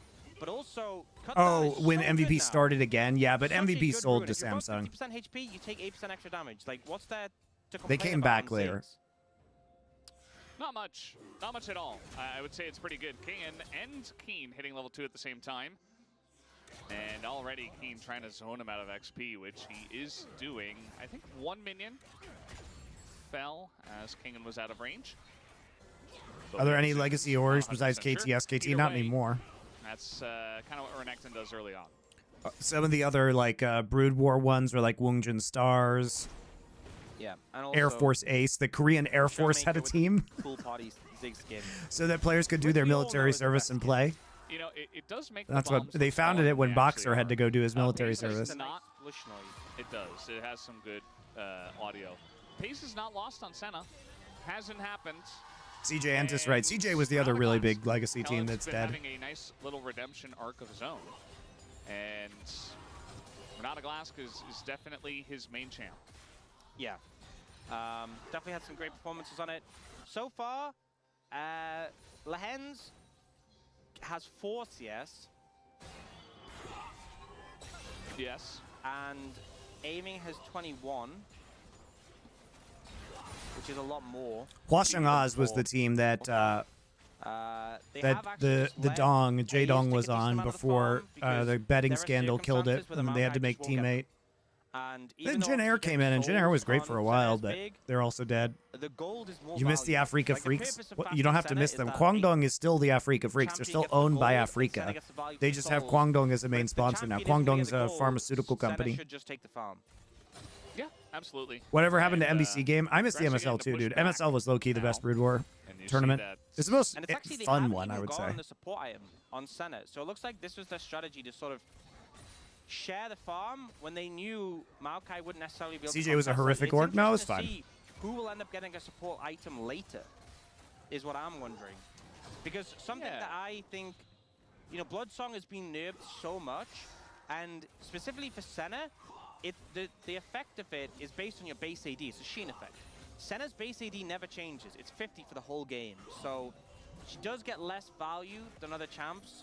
Ox makes a That good being point said, about I that think they might on just be Senna. It's a really sending good point. Pace back to pick it up. Like they've navigated Nope. the lane. They say no, and that's a handshake. Pays.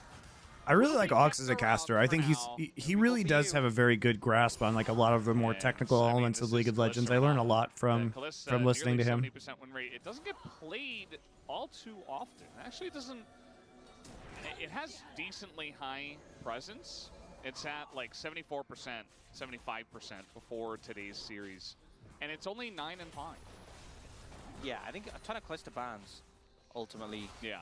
And then often if Kalista's picked... Is like, LCK and can't get LPL having Renata, drop in viewership like know, LCS as and it is such LEC? a Well, I strong- contest the fact that, well, look, according to Riot Games, LCS is up 4%, so it's not having a drop in viewership. I don't know what you're fucking talking about.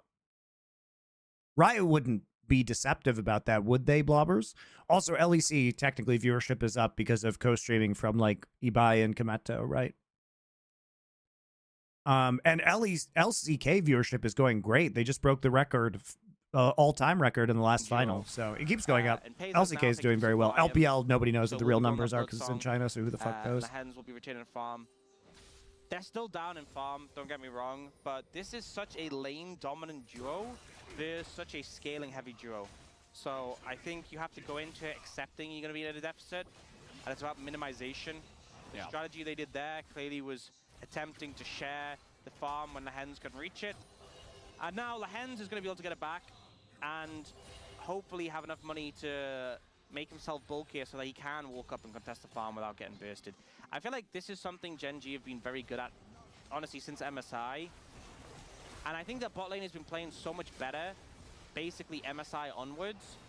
But they've done such a good job at knowing how and when to mitigate bad matchups in the bot lane. or when 20 things souls are just gonna already, go though, for Senna. at The thing terrible. is, when you Lane get swapping Senna was a in the huge factor in 2v2 it. lane, she actually But can stack up obviously souls really here, fast. That's actually knowing crazy you're going fast. into the situation when you're playing into Callisto with a melee farmer and just trying to ensure that you're not going to lose the lane in the first 2 or 3 minutes. I feel like T1 being your big No, it's not that. I guess it's not that fast. You have 40 souls by 10. You're feeling pretty good. Deal with brutal bot lanes. It definitely has, and they have learned over the last couple of years. Gosh, you're getting a lot of In fact, souls here. Holy they've shit. won some championships in that time. Paze is just running around the map, getting a ton of souls. There's not too many kills happening, so Jonas Strong is just highlighting Paze going everywhere, getting souls, got them on the dragon, killed the dragon, went up to the grubs, got the grubs. He's sitting at 27 souls already. And you talked about mitigation. I mean, yes, it's GP, and he's going to be getting some gold naturally, but this Renekton is a big... And they have... To mitigate bad matchups in the bot lane or when things are just going to go terribly. Lane swapping was a huge factor in it, but obviously here, when to mitigate bad matchups in the bot lane or when things are just going to go terribly. Lane swapping was a huge factor in it. Wait, he says Suregi, which is trash in Korean. I don't know what the second part of that is, though. I miss the old GP because before they reworked him, you know, and he had the old line, he would just say, yo ho ho, rum ju. And ju is the word in Korean for alcohol. So he would just say, yo ho ho, rum ju. It was hilarious. You're not going to lose the lane in the first 2 or 3 minutes. I feel like T1 being your big domestic rivals definitely forces you to innovate in how to SI on when the hens can reach it. Now really good timings here from Canyon on these objectives to get the double objectives. Make himself bulkier so that he can basically MSI onwards. But they've done such a good job at knowing how and when to mitigate bad matchups in the bot lane or when things are just going to go terribly. Lane swapping was a huge factor in it. But obviously here, knowing you're going into the situation when you're playing into Callisto with a melee farmer and just trying to ensure that you're not going to lose the lane in the first 2 or 3 minutes. I feel like T1 being your big domestic rivals definitely forces chips in that time. They're able just to run with the bot lane backing straight into top pressure to just sweep the map by 640. That's pretty good. Going everywhere, getting souls, got them on the dragon, killed the dragon, went up to the grubs, got the grubs. He's not having a good time in their bot lane is going to be a bit behind as a result of this, but they're still able to catch the wave. That timing across the map was super good by Genji. I feel like, as I said before, the entire top side of D+ would love someone to hold people in place. I feel like those champions thrive off them. Like most of the pairings you put with Viego have hard CC as a core part of their kit. And Ziggs, we've seen paired with Leona so much because Leona has hard CC. Yes, she does. I just wonder where they would have changed it up. It seemed like they didn't want to play Maokai into Nidalee, so they picked Viego. They go Kalista Renata in the first other 2 picks in the first phase, and then they pick Ziggs GP. Yeah. So well, having the double ult with Ziggs GP can be really nice. Or you got to pick something with a lot of CC in the top lane that wasn't banned. It kind of feels like that sort of solo queue draft where everyone's thinking about their matchup. And no, I disagree with Ox. Like, if you actually think about the setup here as a Viego reset composition, like, you can actually just ult the backline, and then you have this Renata ult. Like, you can chuck Renata in, and she ults, and it's basically going to guarantee a Viego reset, right? You have so much backline damage / access. Like, Senna's going to have a hard time staying alive, guys. Because, like, Senna's standing back there trying to get damage off or lining up for an ult, and then you pop the hostile takeover, and then you come in and you can like ult everybody in the back lane. It does help you set up for Viego resets. So I think the comp's actually pretty good for D+. And not about the composition as a whole. You don't have a lot of tankiness, but you have huge amounts of backline access and backline damage. Good wave play. Nice. There as well to give cover. But it's clear like the Senna Maokai, like the Maokai in particular, like you're not picking that because you're like, oh, I'm gonna have a fun time in a Callisto Renata. You're picking that because you're like, I want my Nidalee to play the game. And eventually she will, because Lehens can just press R and force fights, or if Kalista tries to get anything going with it, speaking of which, just going to press R here as the Cannon Barrage comes down, but do they care is the question. That's the RNG, and actually now King is totally fine. A lot of damage already done to Lehens as now the Ziggs bomb from there you go. downtown. Showmaker going to pick up the kill. Easiest gank ever from Showmaker. Walks a couple of steps and just grabs that cleanup. But ambitious dive from Gen G. The cannon barrage came in. They could have. Here's the question. That's the RNG that fights, or if pretty silly if dive. Kalista tries to get anything going with it. Speaking of which, just gonna press R here as the cannon barrage comes. He actually saves orange for right there. That's the RNG, then actually now King is totally fine. That's actually really good that he didn't use orange. He didn't use orange on the Maokai. Easiest gank ever from Showmaker. Walks a couple of steps and just grabs that cleanup. But ambitious dive from Gen G. The cannon barrage came in. They could have just taken that. But instead they committed fully. And now Keen, no ult, has flash. TP will come in. And D+, they make the correct decision to back off. I mean, they back off, but they don't have to fully disengage. Yeah. They back away, they do extra poke, and now they're still here. But they don't continue the dive until they die to a Zigzag. Yeah, that's true. Now we're getting a little 1v1 here between Lucid and Canyon. Lucid in a bit of trouble, though. Maybe not expecting this. Has to flash away. Meanwhile, Showmaker kind of getting into the thick of it. As, the sapling and a force fates call. And Aiming's like, man, I'm out of here. Yeah. Backing. No, okay, they're not. Yes. Oh. No. I wasn't going to mention it. Now he's going to have... It is what it is. You know, definitely APA, the Ziggs savant who knows what to build. But I just feel like, you know, you get so much more value by prioritizing damage. And in a game like this, like, who's really jumping on top of the Ziggs? I guess Renekton, but Ziggs is very good at dealing with Renekton. Yeah, extremely good. Throw down a satchel, say goodbye. Throw down some mines. Now, we do have a lot of grubs going the way of Genji. Looks like they will... wait, he's... Oh. You know... I thought he'd just gone for the Saris, but no, he's gone Tyrion and Ludens. So based, Showmaker. He is pretty based. He generally has really good builds, He wants to do the damage. You know, that's why I felt so upset about it. I'm like, come on. He built well the last time he played Ziggs as well. That's on me. That's on me. Yeah. You know, I take responsibility. Ox sushed. Yeah, very. Honestly. A Hextech Soul does come through, though, so you did well on that one. Now, we do have, you know, bit of plates traded here, but it's 6 grubs for Genji, as I was mentioning before. Meanwhile, Lehens is probably dead. He is very alone on the bottom side. Honestly, okay, well, they have the TP, so now they have to back away. So that's just a turret going the way of Genji. Meanwhile, DK not able to get too much else just yet.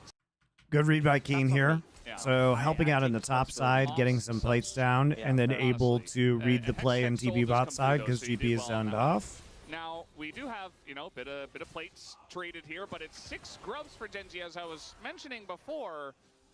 Meanwhile, Lehens is probably dead. He is. They don't have Kalista ult, so it'd be hard for them to engage because, like, honestly, Kellen getting aggro here and then getting Kalista ulted out when he gets low would be ideal, but no Kalista ult.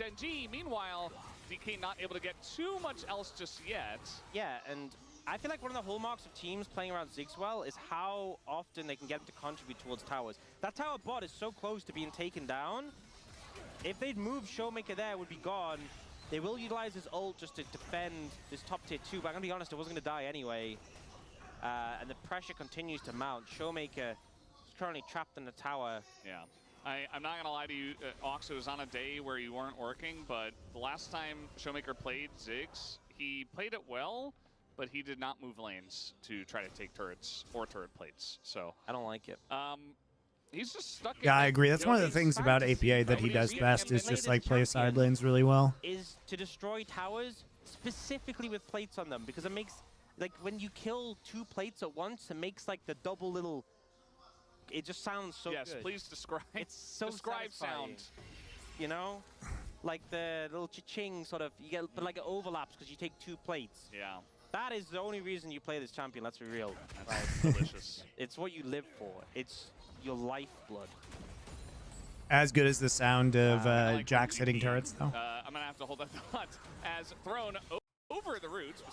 Really well done, actually. Your lifeblood. Kind of like when GP. I'm gonna have to hold that thought as. Oh, it's so unfortunate though that it doesn't actually tank the root on the backside. Aiming has to use cleanse to continue the play. Can he get away from all of the stuff that DK DK is using, he's just going to accept his fate, it looks Poor like. Lehens. As a bunch of damage is done to Kellen, but he just sidesteps the Senna ult. Easy as that. And a nice little gank comes in for DK. Yeah, good play. And Genji don't really have opportunity to do anything in return. Herald not up for 30 seconds. And Chovy continuing to pressure in the mid lane.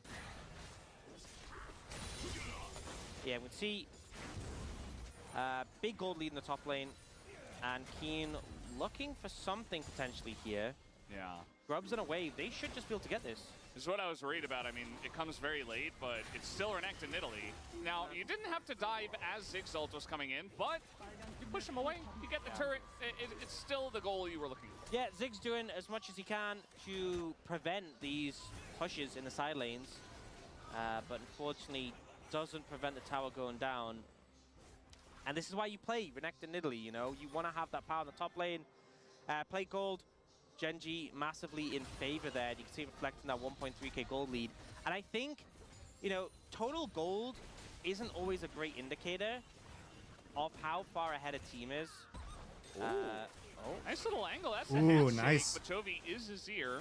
Yeah. Part of why this champion gets played. Cute so combo. Total gold not always a Satchel in the fantastic handshake. indicator because, like, the expectation is D plus. Do you think bot lane is DK gonna and have a HLE are gold lead, championship contenders? but, No. You know, they're also going to fall off in comparison. Right now, though, Unfortunately, it's probably Genji versus T1 again. Like, I know T1 got blown the fuck out today, but the meta will shift. Well, it is full health. Like, not having Tristana in the meta is going to be such a really big advantage for T1 again. One Ziggs auto, so that means You know, if the patch changes and yeah, 14-14 actually get rid of Trist. And stuff, but he's just been stuck in mid the whole game. Meanwhile, Genji are just taking top outer, top inner, bottom outer, doing more damage to the middle outer than the Ziggs Is Evo over for today, guys? Is that why I actually have viewers again? Did Evo end? There's not a lot of action in this game, and yeah, they've had a couple of ganks go the way of Lehens, but I don't think he really cares when his team is ahead. I think he is completely unfazed. I think that is a trademark of Lehens, just being completely uncaring when he dies. And the thing is, you know, this Maokai is going to be stronger than a typical support Maokai, obviously, because he has the gold. And Maokai's value in teamfights is just so huge, you know? I think DK, with this composition, needed really to get ahead. Street Fighter 3 third strike is still going? No, but like the big Yes, games, they it's have Street Fighter Ziggs, 6 end. Is that GP why I have were viewers capable of again? throwing out a ton of damage, but to see if they can get that right now. Third Dragon's coming up. It's a Hextech Soul, so a big priority. Both teams seem to be posturing around that area. Chovy will even throw down a turret. You got the early morning EU viewers waiting for Cadrill now. Yeah, that's probably true as we get into LCK time. From the bottom I will side finish as up the streak before is coming LCK up. begins. It's not a Worry quick not, fix, it's faithful 6-6, viewers. So everybody's going to be fighting over this one. And right now, the poke advantage is going the way of Genji. Canyon has just been so accurate all day long, even in their loss. At that point, the Spears weren't doing much. But here comes the Rift Herald right down the mid lane. And it's just, Oh, gets the charge. okay, little charge, but not too much damage. I expected it to do more, you know, Yeah. a little bit more. Maybe what do they need? 2 Ziggs autos. It's wild now that it's like, Chovy's well, so far up in CS and that mid turret didn't take any damage in this Yeah, just Ziggs. take it, I guess. Usually there's some That's sort of fine, timing just where scale. Ziggs gets like Push a that farm up. demo You are proc a late satchel game carry. That's on the thing, mid I lane mean, turret. On both sides, you have a lot of scaling and then also stuff that works really well early on. On the side of Genji, it's Renekton Italy. Obviously, on the side of DK, it's Kalista Renata. But, like, they both have ways to scale up to the late game, and I feel like Genji are going to be fine going up against GP Ziggs when their Azir is super fed and the Senna's doing just fine and collecting a lot of souls, especially with low action and never dying. You know what I just saw? The blue buff died and a soul spawned. And Pays finished channeling recoil instead of picking it up. That is a level of restraint you can't teach. That's just natural. Yeah, you're either born with that level of restraint or you're not, right? Yeah. You can't force someone to do that. And that's why Pays is the GOAT. Now, little fight actually brewing up here, and they have Maokai, so... Okay, Maokai ult. Oh, they get this. It's all the stuff we talked about. The Renata ult does come out, but Kellen's just dead. TP comes out here from the side of King, and they're trying to get on top of Keen, and they will get the reset. Lucid, little angle for him, as now the barrel's going to be hitting this front line, the Hens. So Not going to be fully committed to as Chovy is barreling. All right, up Chovy, the come on, come over the river. wall. Come over the pit Showmaker wall, make the also play. did TP for just that tree. Yeah, so Chovy not being there, definitely a big factor. D+ managed to get the turnaround. Still, I think the nice big TP standout advantage, for me in though. that That one was 2 Paige TPUs by with D+. 3 souls under the tower, and he just ran past them. That's too much for me. Oh my. Can't teach that restraint. That's maybe too much restraint, you know? Some interesting camera angles. This tower's going to go down. 6 void grubs does that. What? Lucid? Chovy just going to put him down, and no chance, no redemption. What the for fuck was him. that? Going to go down 6 for me. Oh my. Can't teach that restraint. That's maybe too much restraint, you know? Some To be fair, Lucid also gets trolled here by Kellen. Like, Kellen is coming around on the flank, but the timing is just obscenely bad. And Genji has 6 Void Grubs, so they're able to tear through these towers super quick. But Lucid, man, come on. Doesn't even have flash. What is he doing? He has no ult, no flash. It's fucking terrible. That's maybe too much restraint. Showmaker needs to go back to base, so he throws out the bomb. You can't save this turret. You cannot save this turret. Chovy just gonna put him down, and no chance, no redemption for him. And Kellen's just on the run. He might get the little disengage cone, but I mean, kind of still in the chase here. We got a root coming in, but nice fancy feet from the side of Kellen to get himself out of dodge. Doesn't even have to burn flash, you know. I think Kellen was always getting out with the flash, but the fact that it doesn't have to burn it is pretty big there. And Genji, 3,000 gold ahead, definitely setting the pace on this game. Yeah, look at the tower. 3 souls. Doesn't care. Unfazed. He's like, I'm going for kills, right? I want the souls of champions. And he got one. Gets on there, and then they have to just engage because they're kind of playing into both the Ziggs damage. Faker's TP, man. The GP damage from What the fuck is that TP? And then here, just very slick from Chovy, slams the tower, flips Lucid over, and they just kill him through the... Lucid. It feels like they wanted to use engage flank Renata there, but the tower died so fast, and Chovy went forward that Kellen just ended up having no effect. And Chovy, meanwhile, we've talked about how there's not a lot of action. Not great, guys. Not great play from old Lucid there. 20 minutes. Falling apart. He had a good game one, falling apart the second 2 games. I mean, the numbers are insane, and the Chovy has gone off the charts at this point. Yeah. I think especially it's something you could do, particularly with like a center on your team, because, you know, the Hens are still farming, but I think he missed that cannon. He can give over the farm to the Azir. Yeah, he can give over his farm to the Azir, so you just end up allocating more resources onto Chovy. Pays is happy just for the souls. Meanwhile, all that farm is going into Aiming's Callista. Lehens went Spirit Visage first on the Maokai because of the... It's actually pretty funny, guys. Like, this might actually be good in this one situation. Because you have heals from Nidalee, heals from Senna, plus your Maokai passive. The Azir, I would say no. Signs would point to no. The benefits of Senna, no bounds. You know, that is my criticism of Lehens this game.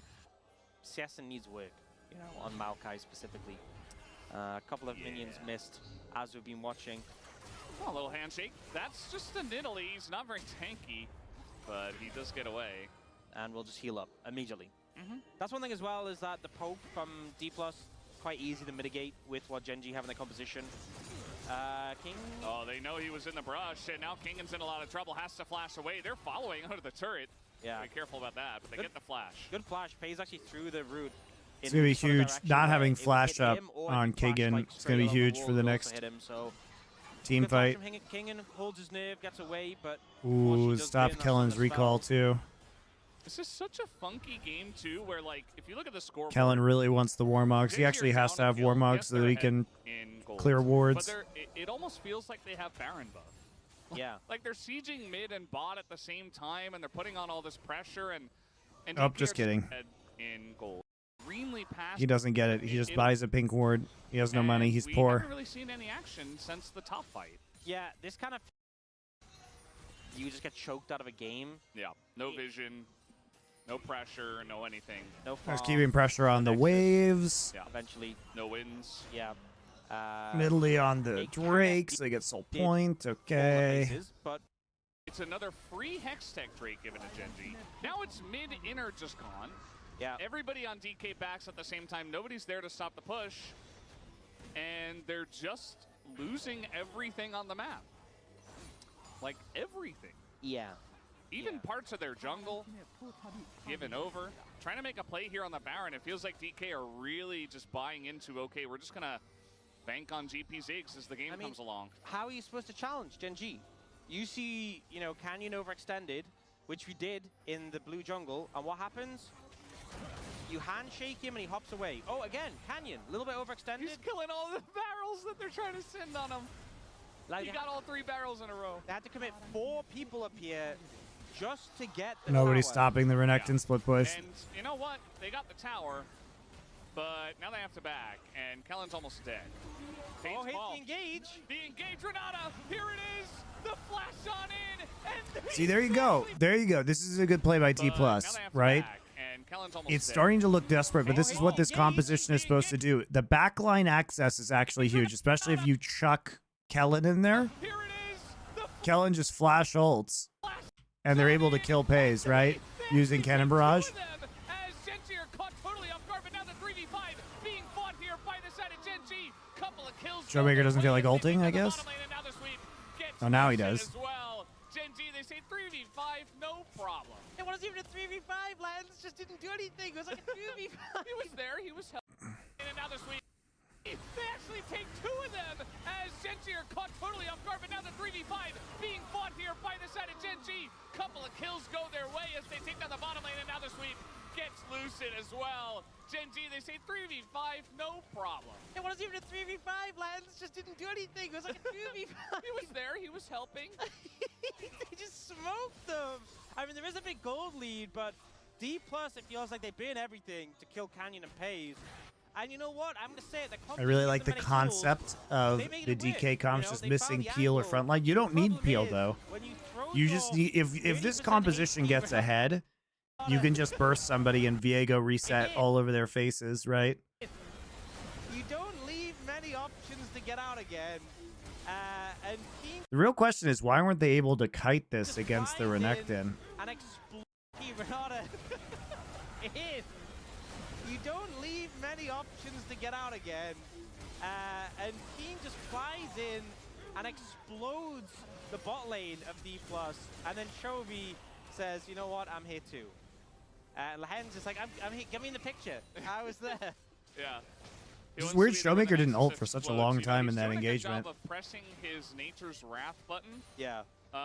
So big thumbs up, 2 thumbs up to Lahens. It's all right. For To doing be a that. pro Maokai player, all you have to know is Hey, sometimes when that's to all you press gotta do. R You and set press game free E there. into bushes. This That's isn't the one. extent of the skill that it He takes. got ulted by Renata, and then he pressed R, and That's all you need to do. That's all you need. and then he said, you know, Keen, go kill. I think Callista's bad now. That's what I He did think. that pretty good. This Renekton is very strong. 3 full items in the bag. Yeah. I mean, you reserved counterpick. The issue is that Is there anything that realistically stops Genji this year? It feels like a repeat of 2020 JDG, 2023 JDG at this point. I mean, I think this meta is really good for Genji. So, like, obviously having AP carry junglers available and Nidalee available is going to make them look even better because they have Canyon. So maybe in a more standard meta, they may not be quite. I mean, they're still very good. They still won MSI in a more standard meta, but yeah, they're very terrifying. Can't do anything. It's a relatively slow Baron with only 2 people hitting it, but it's still enough to zone them They just away. lost a series to top esports, and top esports aren't even that strong. Look, man, I wouldn't. From Canyon might By that logic, why is esports World Cup champion T1 on a 3-match loss streak? They send it to Ziggs ult, but it's not. Well, I guess LPL is just dog shit because this T1 team managed to smash them. And again, EWC I is think D+ meaningless, didn't give guys. themselves options to respond to this, but Genji are just crippling D+ right now, giving them no real option here. And Kellen ends up in a bad spot. Aiming's like hanging out like, well, should I help? No, I'm gone. There's nothing I can do.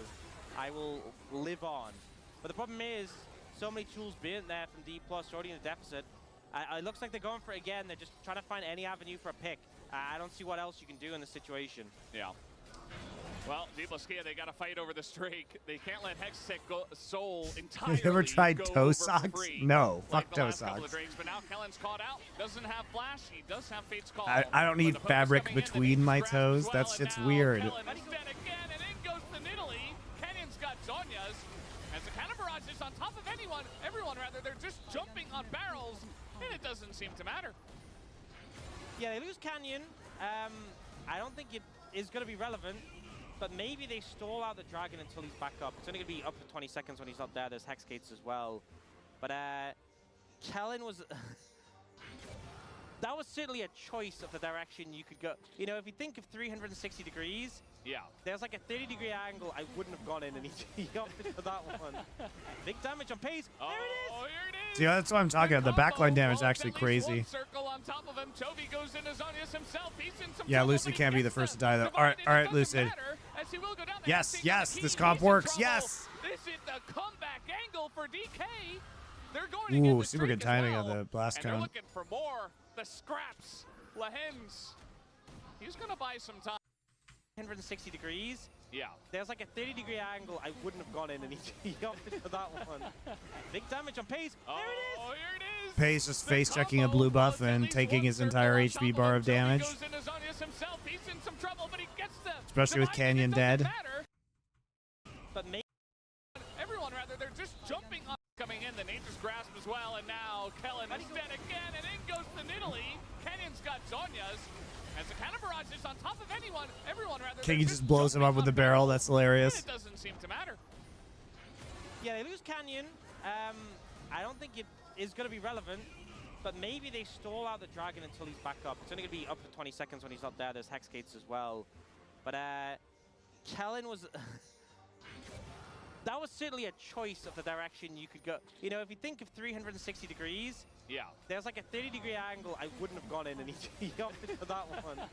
Big damage on Pace. There it is! Oh, here he got a Keen. He's in the combo. Well, it's at least one circle on top of him. Toby goes into Zonius himself. He's in some trouble, but he gets the divide, and it doesn't matter, as he will go down the handshake on a Keen. He's in trouble. Fighting into hostile takeover in a jungle choke point. Very nice, very nice. As well, and they're looking for more. The scraps. Lahens. He's going to buy some time as he runs away, but he is definitely dead. Who do you give the kill to? GP or Ziggs? Ziggs, I guess. Ziggs, sorry. Why did I say GP? Of course it's Ziggs. I'm a Ziggs player. Yeah, big comeback from D+. Just when things were looking doomed down and out, they managed to get the return play. Gen.G just overstaying massively. And we see in this play, Kellen, the ult gets forced. And I guess maybe he was just trying to disengage Keen, but he just immediately dies. Yeah. And King flashed out anyway. So it is what it is. You know, sacrifice for the team. But here, Paze, there is no reason. I don't know why Paze is face checking this. Barrel and bomb. That's it. And he's out of the fight. Yeah. I mean, you're just so squishy as a center. And there's not much as the mobile pick you can do against Ziggs ult or GP. Well, I mean, it wasn't GP ult, but yeah. Yeah, no, just a barrel. And King is dead. He is trying to trade one back, though. He nearly does. Jeez, man, he's got some damage himself. Now with 3 items, finished off for this GP. And it does stall the game out. You know, Hextech's all being taken by Gen.G.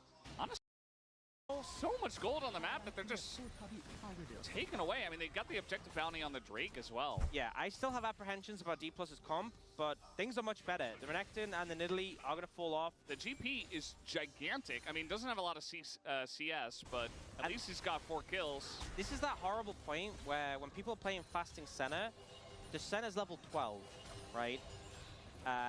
They haven't really been funneling that much farm on a Paze, that much solo XP. So, you know, when you're in a game with like a level 16 Ziggs and GP, they will just one-shot you. You get so much stats from levels. Yep. That Paze is a super vulnerable target. You know, so I think this is probably one of the weaker points of the game for Gen.G, which is also when they coincidentally... Ooh, Showmaker, Death Cap, it's huge. Well, I guess D+ were the ones who do the bombs, and now Showmaker has Rabadons. That buy is huge right now. The backline damage is So Looking for an massive. E eventually, very, very soon. Looks like I thought he had a noon quiver.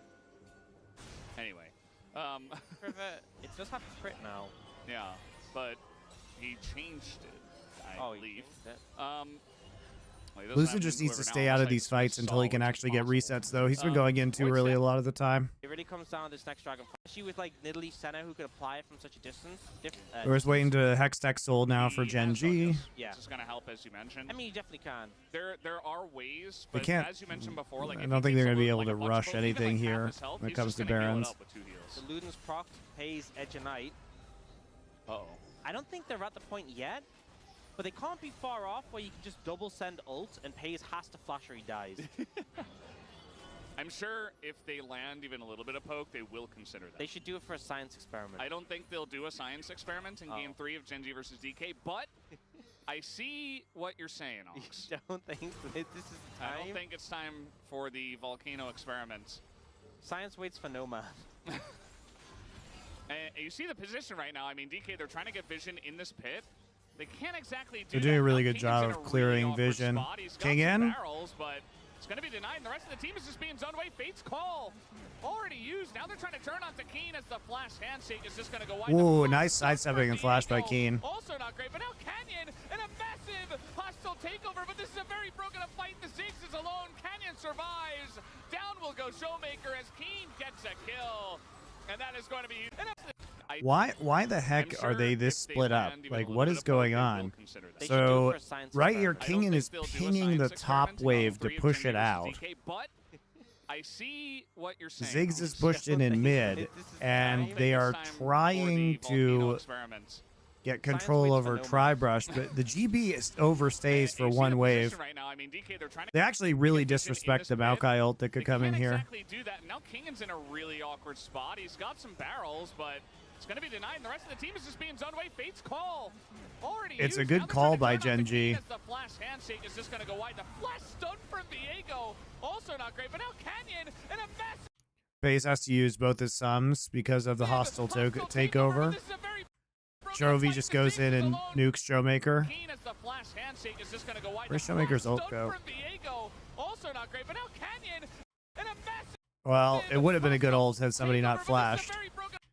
Oh, Showmaker flashes, still gets caught out there because Chovy also flashes. And that is going to be huge for the side of Gen G. You see the scraps of DK just Now it's just time for Poke City. Is looking to join up. Poke City. Oh, Poke God. City. He is dead. Aiming is dead as well. And there's just no Well, hope for it these was guys. close until Kingen it wasn't. on the run, the TP into the bottom lane. They won the end of the game now. Yep, they want to close this one out. Looks like Gen G will not lose a series today. Their game streak was broken. TP? Dude, Gen G. Oh, W. Oh, what? He got out? Actually, that's enough. That saves the game, I think. That Holy actually saves shit, the that game. actually did save the The game. wave's small. I'm not certain Chovy could end. If I mean, he it does get, back, they with still TP get soul back though. 100% They still get in Hex Tech hard. soul. I just want to credit Keen here. Keen's play here. Yeah, phenomenal. Keen is so he good goes in to this scenario. He Kingen, dodges and then everything. you see the Renault So takes out the barrel, manages to ease roll out, dodges, he sidesteps the handshake right there on Kellen's Jake flash. Flashes that too. Flashes the stun from Diego. Fucking crazy. He got so many of their cooldowns. He gets jumped on by And then he gets a 3-man Q. Gets healed by, he gets hysterics pop, gets healed by Senna ult. And Keen still survives longer. It's Kills crazy he Kellen, actually gets a kill there. Lucid, and Keen's so good, single-handedly man. wins the fight. And you know what, I'm going to say it. I was talking about Renekton falling off. Apparently not. Keen just refuses to fall off. Especially in fights like that where it's very broken off, or very broken up, and, you know, the rest of the team is trying to chase you, you're dodging everything. You're still very tanky on Renekton. And he's got GA now. He's got Hysterics. He's figured out how to be tanky. Just don't get hit. Yeah. Just don't get hit by skill He did shots. dodge Just everything stop. there. Tanky. Just 121 stacks right now for the Senna. That's a lot of range. Yeah. And with a Hextech Soul, I just don't even know how you approach. No flash and Pays though. Maybe the science experiment needs to go now. They're going to have to throw something into that pit as they don't have any vision. And Night Shield off Pays. Thing is that To do the this science Hex Tech Yeah. soul is But, so like, I know I'm annoying kind of with all the joking about that, poke but and also genuinely, Maokai saplings. Knowing those two ults ults down on a flashless. You actually just can't contest probably brushes. Your best way to start a fight with this composition. Yeah. When most of the other fights have been throwing Kellen in. To his death.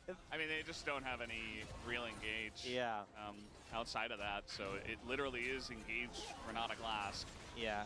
Outside of Viego, I guess, which... Ludens is a good way to get the Edge of Night. If we've seen it before, but if you know, maybe you get an angle here. There we go. It's down. They got it. I think now you just send the ults if he steps up slightly. If you weren't going to use it on the Baron, you have to use it to save your base. There we go. And that they will. Here it comes. Oh, Oh my god, that one ult is half of it Pace's HP bar. That's how this comp is supposed to work, guys. The backline threat is crazy. They're doing this while 7,000 gold behind, right? Meanwhile, Keen wasn't even there. He's just taking the base.